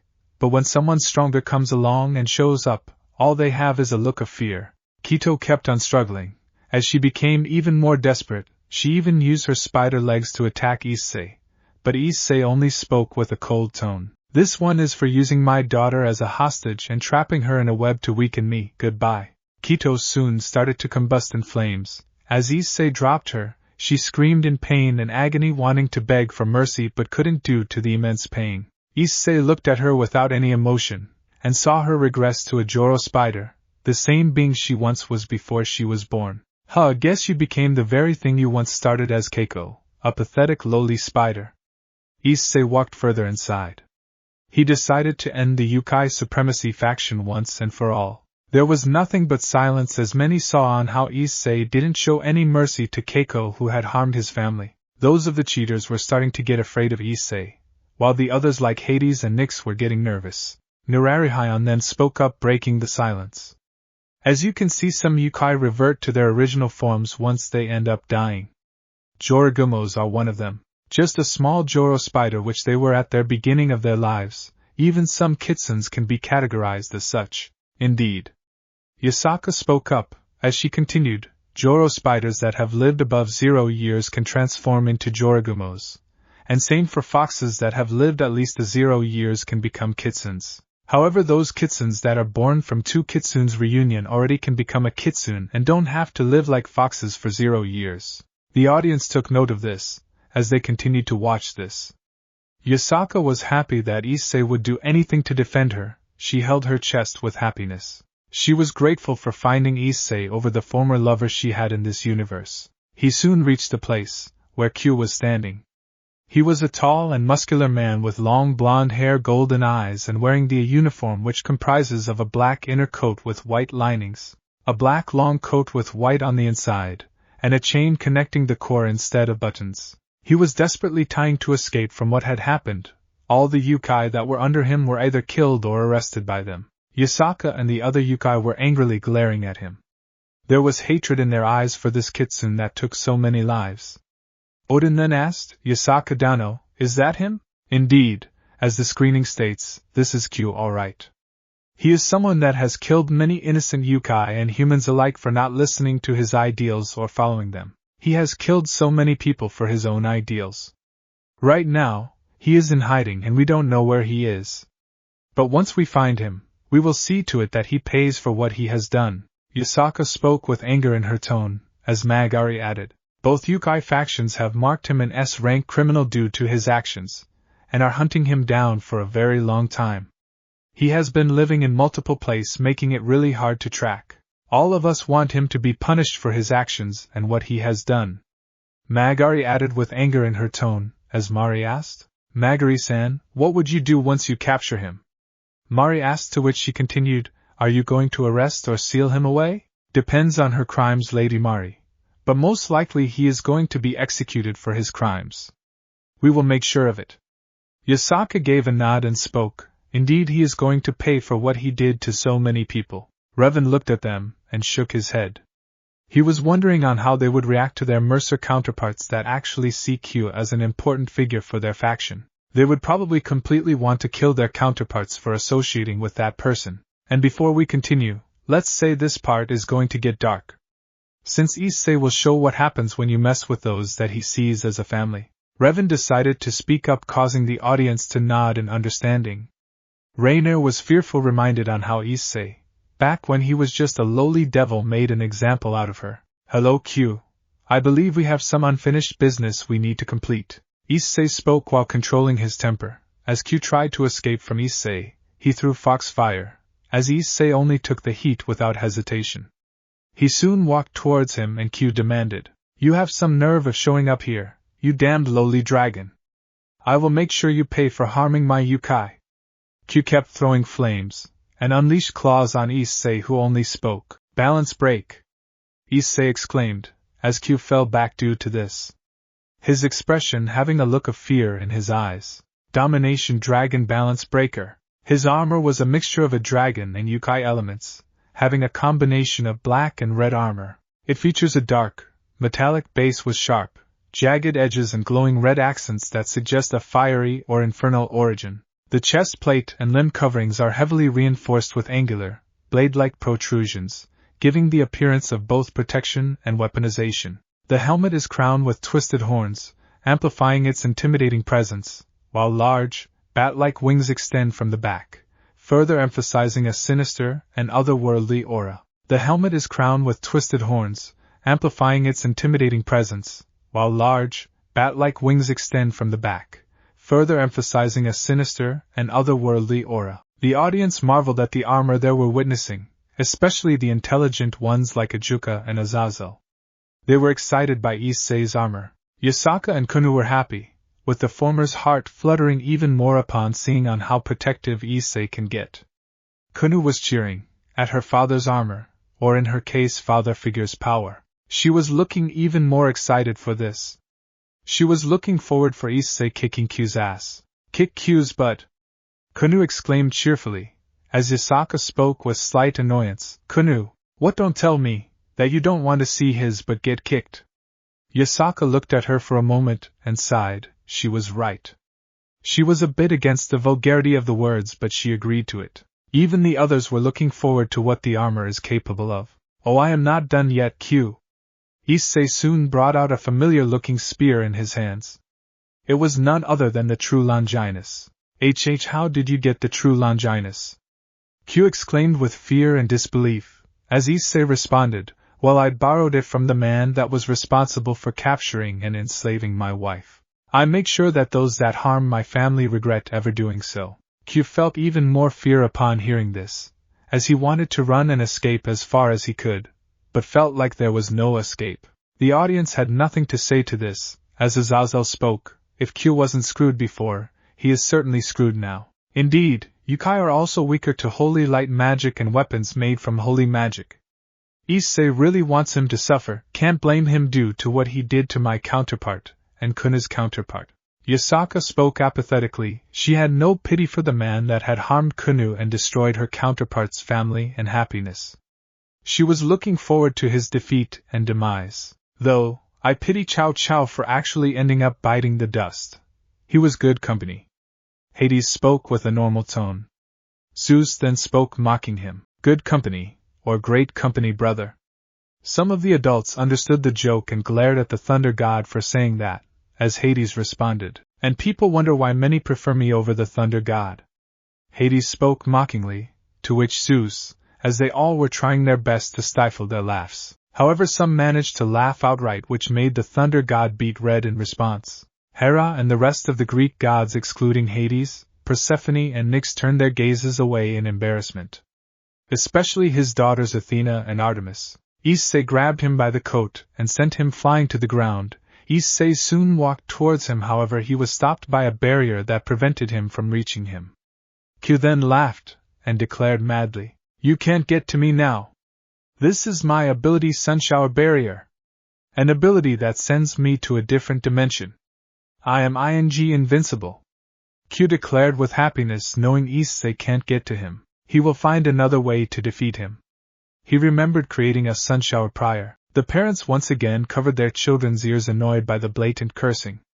Revan spoke in response. Want me to put a special voice filter for these two? Both Grayfia and Yasaka nodded without hesitation, as Revan snapped his fingers and a glow surrounded the two children, who looked around them feeling nothing has changed.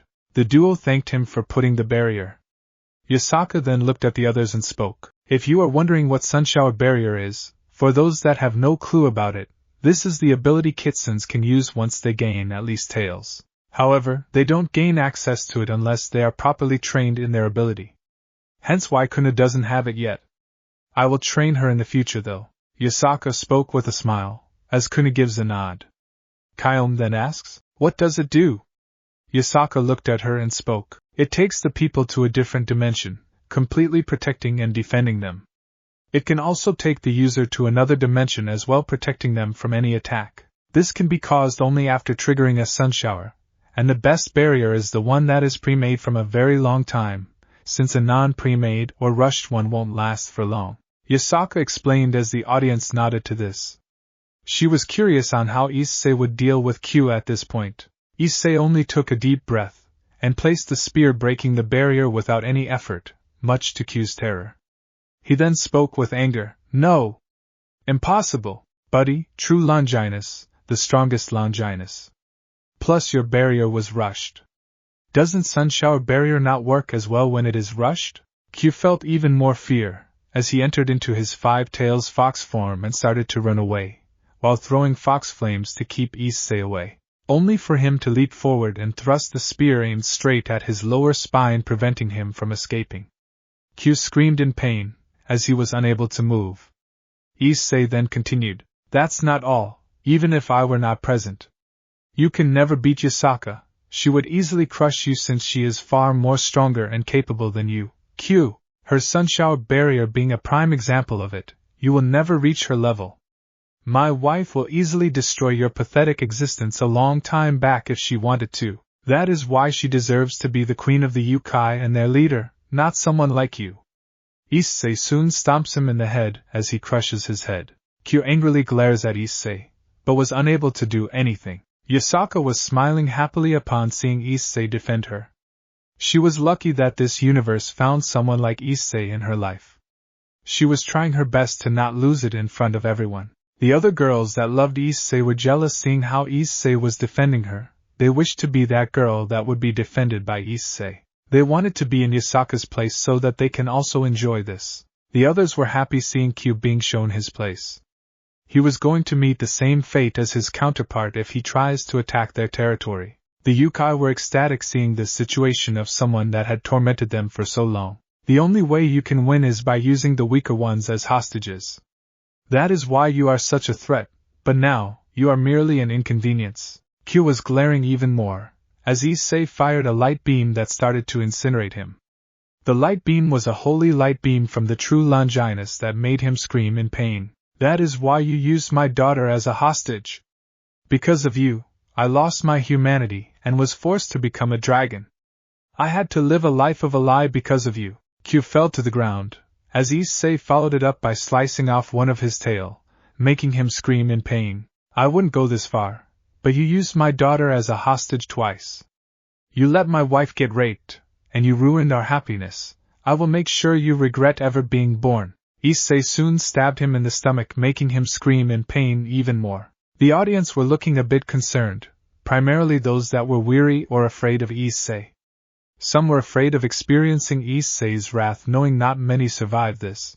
Mari nodded in understanding, being aware of what happened in the situation.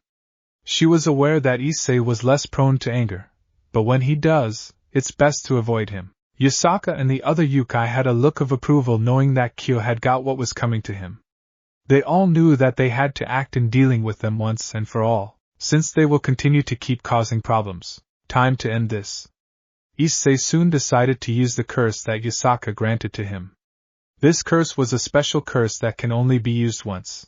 It was something they had developed due to research for the past 0 years after Issei had gone. This curse was special, since once it is injected into the body of a yokai, they not only lose their powers and turn back into human, but they would also age like one. This includes they will even age rapidly, eventually becoming old and withering in just a matter of seconds. Issei had a small frown.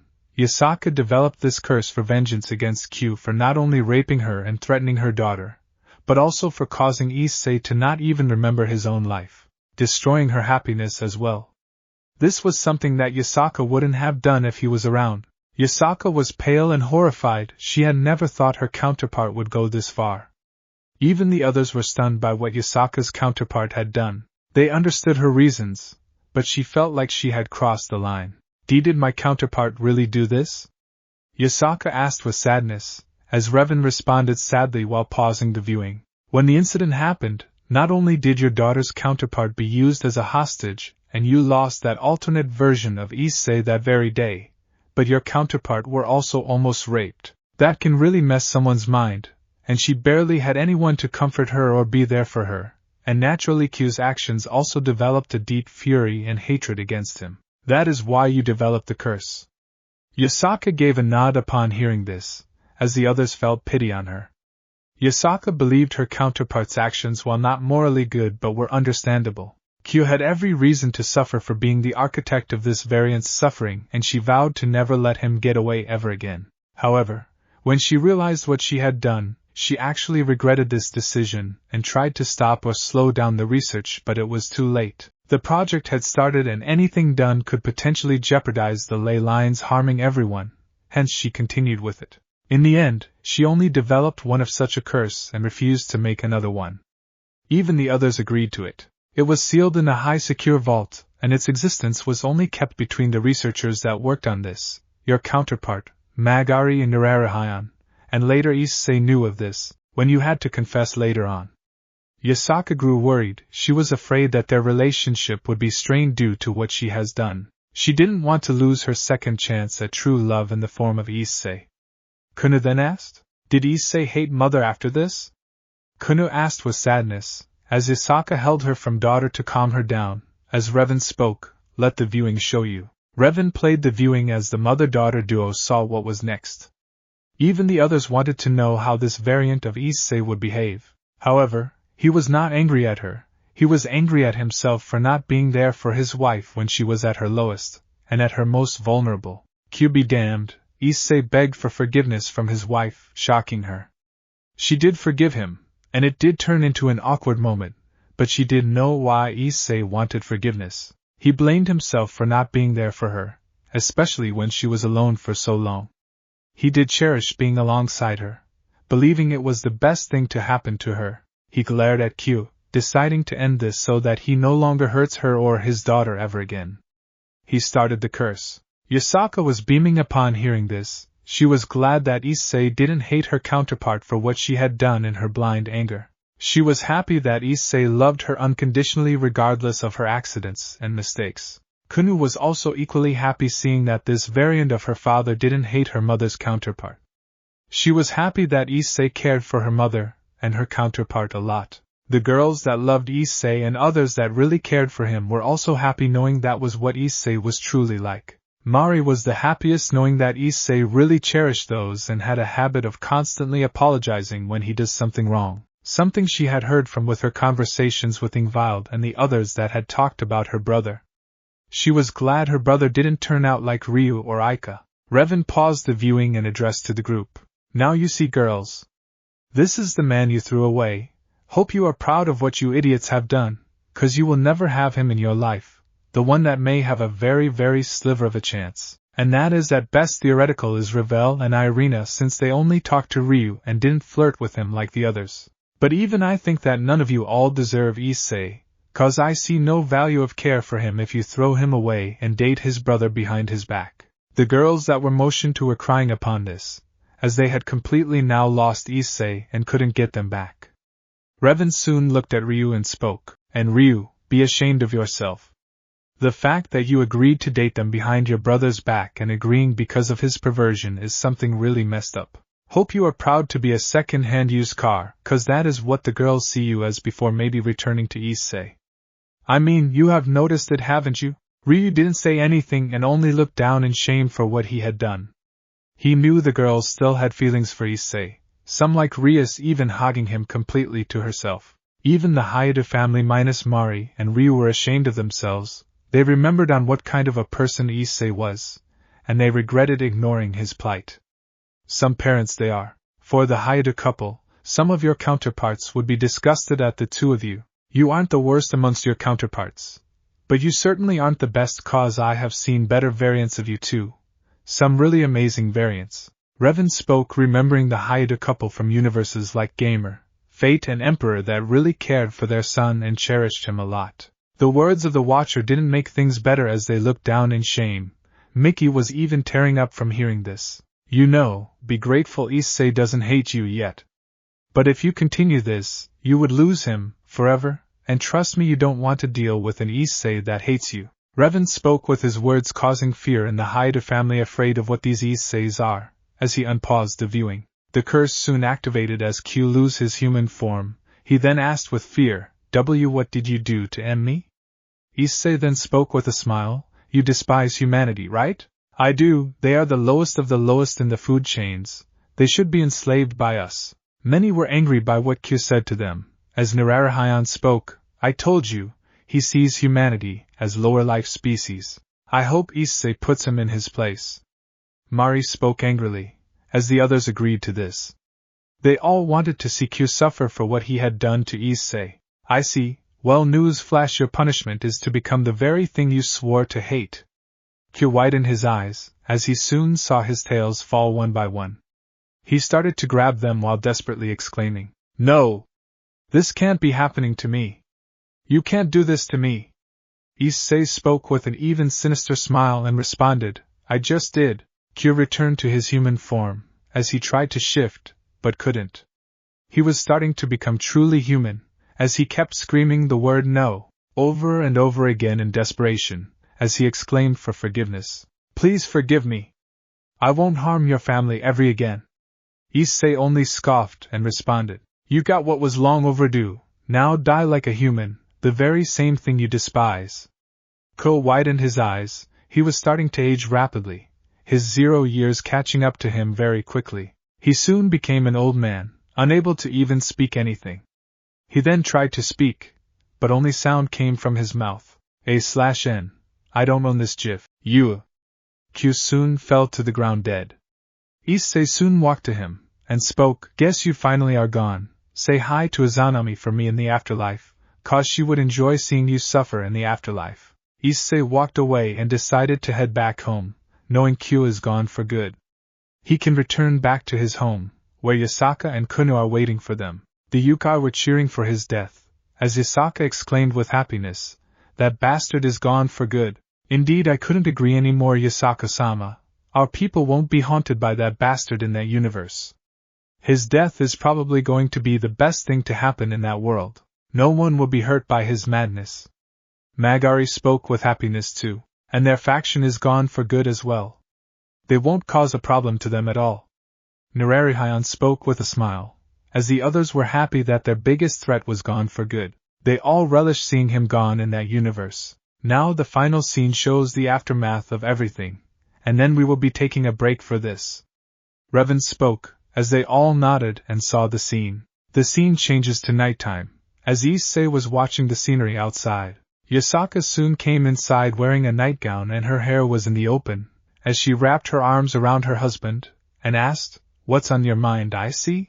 I was wondering, what now? I mean, we already have dealt with Q and the Yukai supremacists. Then we have what remains of the Cow's Brigade. Issei spoke, turning around, bringing him in her arms. As she spoke, that we will find a way. At least we are together. Yep, I even gave the pieces to Rias and told her to leave while she still can.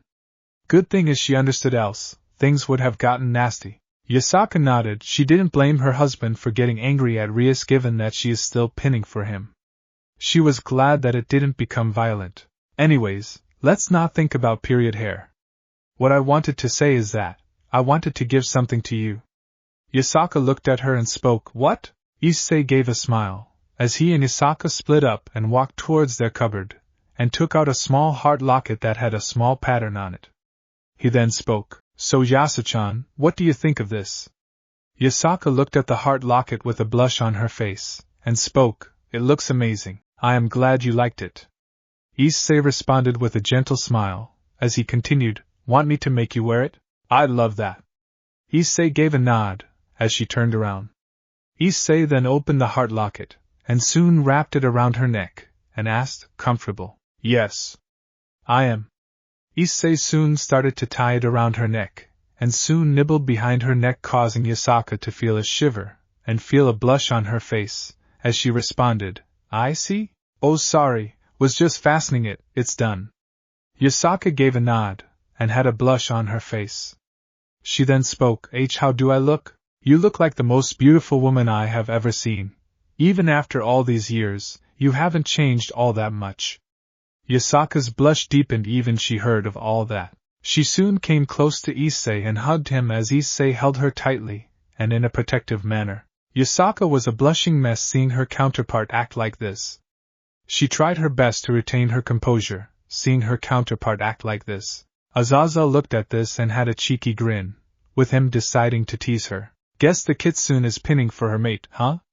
Yasaka covered her expression completely with her hands, with her readiness being shown where her hands were not being covered. She was completely a mess due to what she was witnessing. Herself act like this, when Issei nibbled her neck. However, she had a smile on her face. She was happy that Issei loved her a lot, and cared for her a lot. Way better than her former mate who had abandoned her when she was pregnant. Issei was forced to leave her, due to him not remembering what had happened after what the Cows Brigade did. "Shall we sit on the bed?" Issei asked. Yasaka gave a nod, and the couple headed to the bed, and she spoke, "I see, can I ask you something?" "Sure." Yasaka gave a smile to him and asked, "Ever since you have returned, Kunu has been asking for a sibling, just like between you and Mari, she wants a little sibling of her own as well. So what do you think?" Issei thought for a moment and spoke, "Not yet, but one day I promise. I need to deal with Euclid before that, the new leader of Clippeth of the Cows Brigade. Then, we can live in peace." Issei spoke with a smile, as Yasaka spoke in response, "Oh thank you, Issei.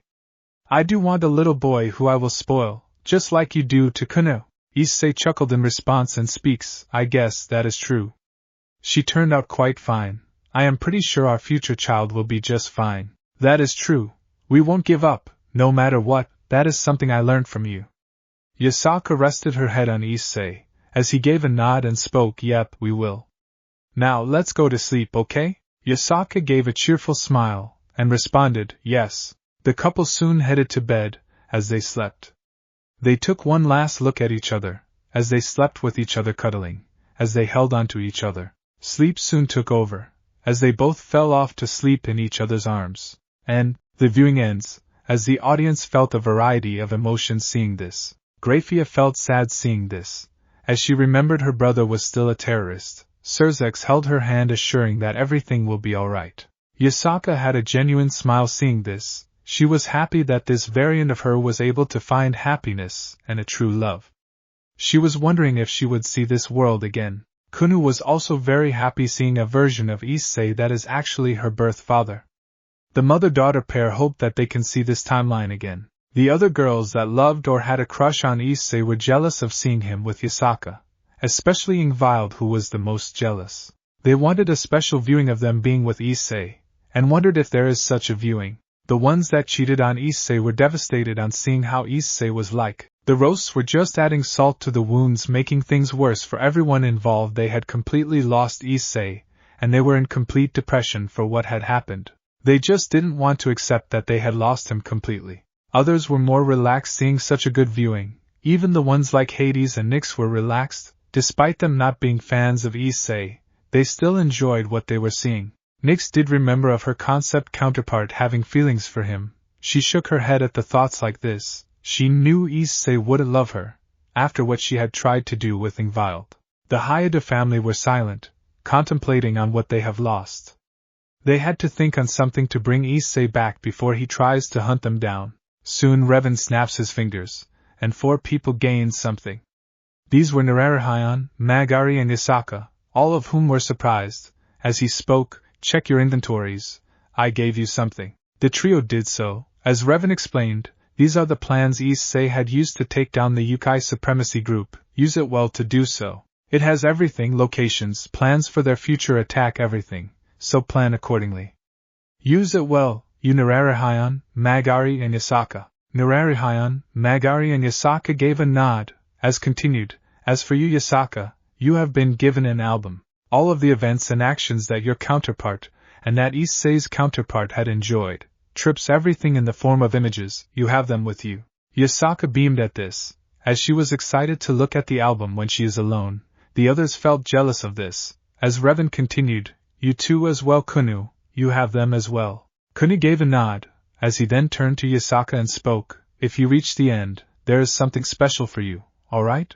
Yasaka gave a nod, excited to see what is granted to her. The jealousy of the other girls increased even more, which made some of the people back away nervously. Revan then spoke, and the heart locket your counterpart received. Yasaka gave a nod, and decided to look into it at a later time. As Revan spoke finally, all of you can take a break. I will prepare the next viewing. They all nodded and left the theater, leaving Revan to clean up what remains, excluding someone. He then sat down tired, and soon someone came into the place. So Revan, what now? Revan turned around and saw Issei, Concept, standing across, to which Issei, Hunter, spoke, so Concept, finally done training the new kid? Yep, I am, gamers handling him. Issei, Concept, spoke, remembering the Sentai warrior handling him, as he continued, what are you doing here, Hunter? Thought you wanted to live your life peacefully in your universe. Well, Revan called me on special request. These guys viewed mine before yours, Concept. Issei, Concept, was surprised by what Issei, Hunter, had said, as he looked to Revan for answers, who responded, if you are wondering why, your viewing got corrupted, that is why yours had to be delayed, and even a one-shot was done. Fret not, it is going to continue. Alright, if you say so, when am I going to make my debut? Issei, Concept, asked with slight excitement, as Revan spoke. Oh, that will be soon, Concept. When shit gets really bad, that is when you show up. It will knock the socks out of the ones present. Issei, Concept, gave a nod as he and Issei, Hunter, soon left the room, leaving Revan alone to work on the viewing. Thanks for watching this video. You really enjoy this video. Like, subscribe, and comment down below, and turn on that bell notification. Don't forget to support and follow RageRevan for writing that awesome fanfic, and also make sure to comment on this story, link in the description. See you in the next video. Goodbye.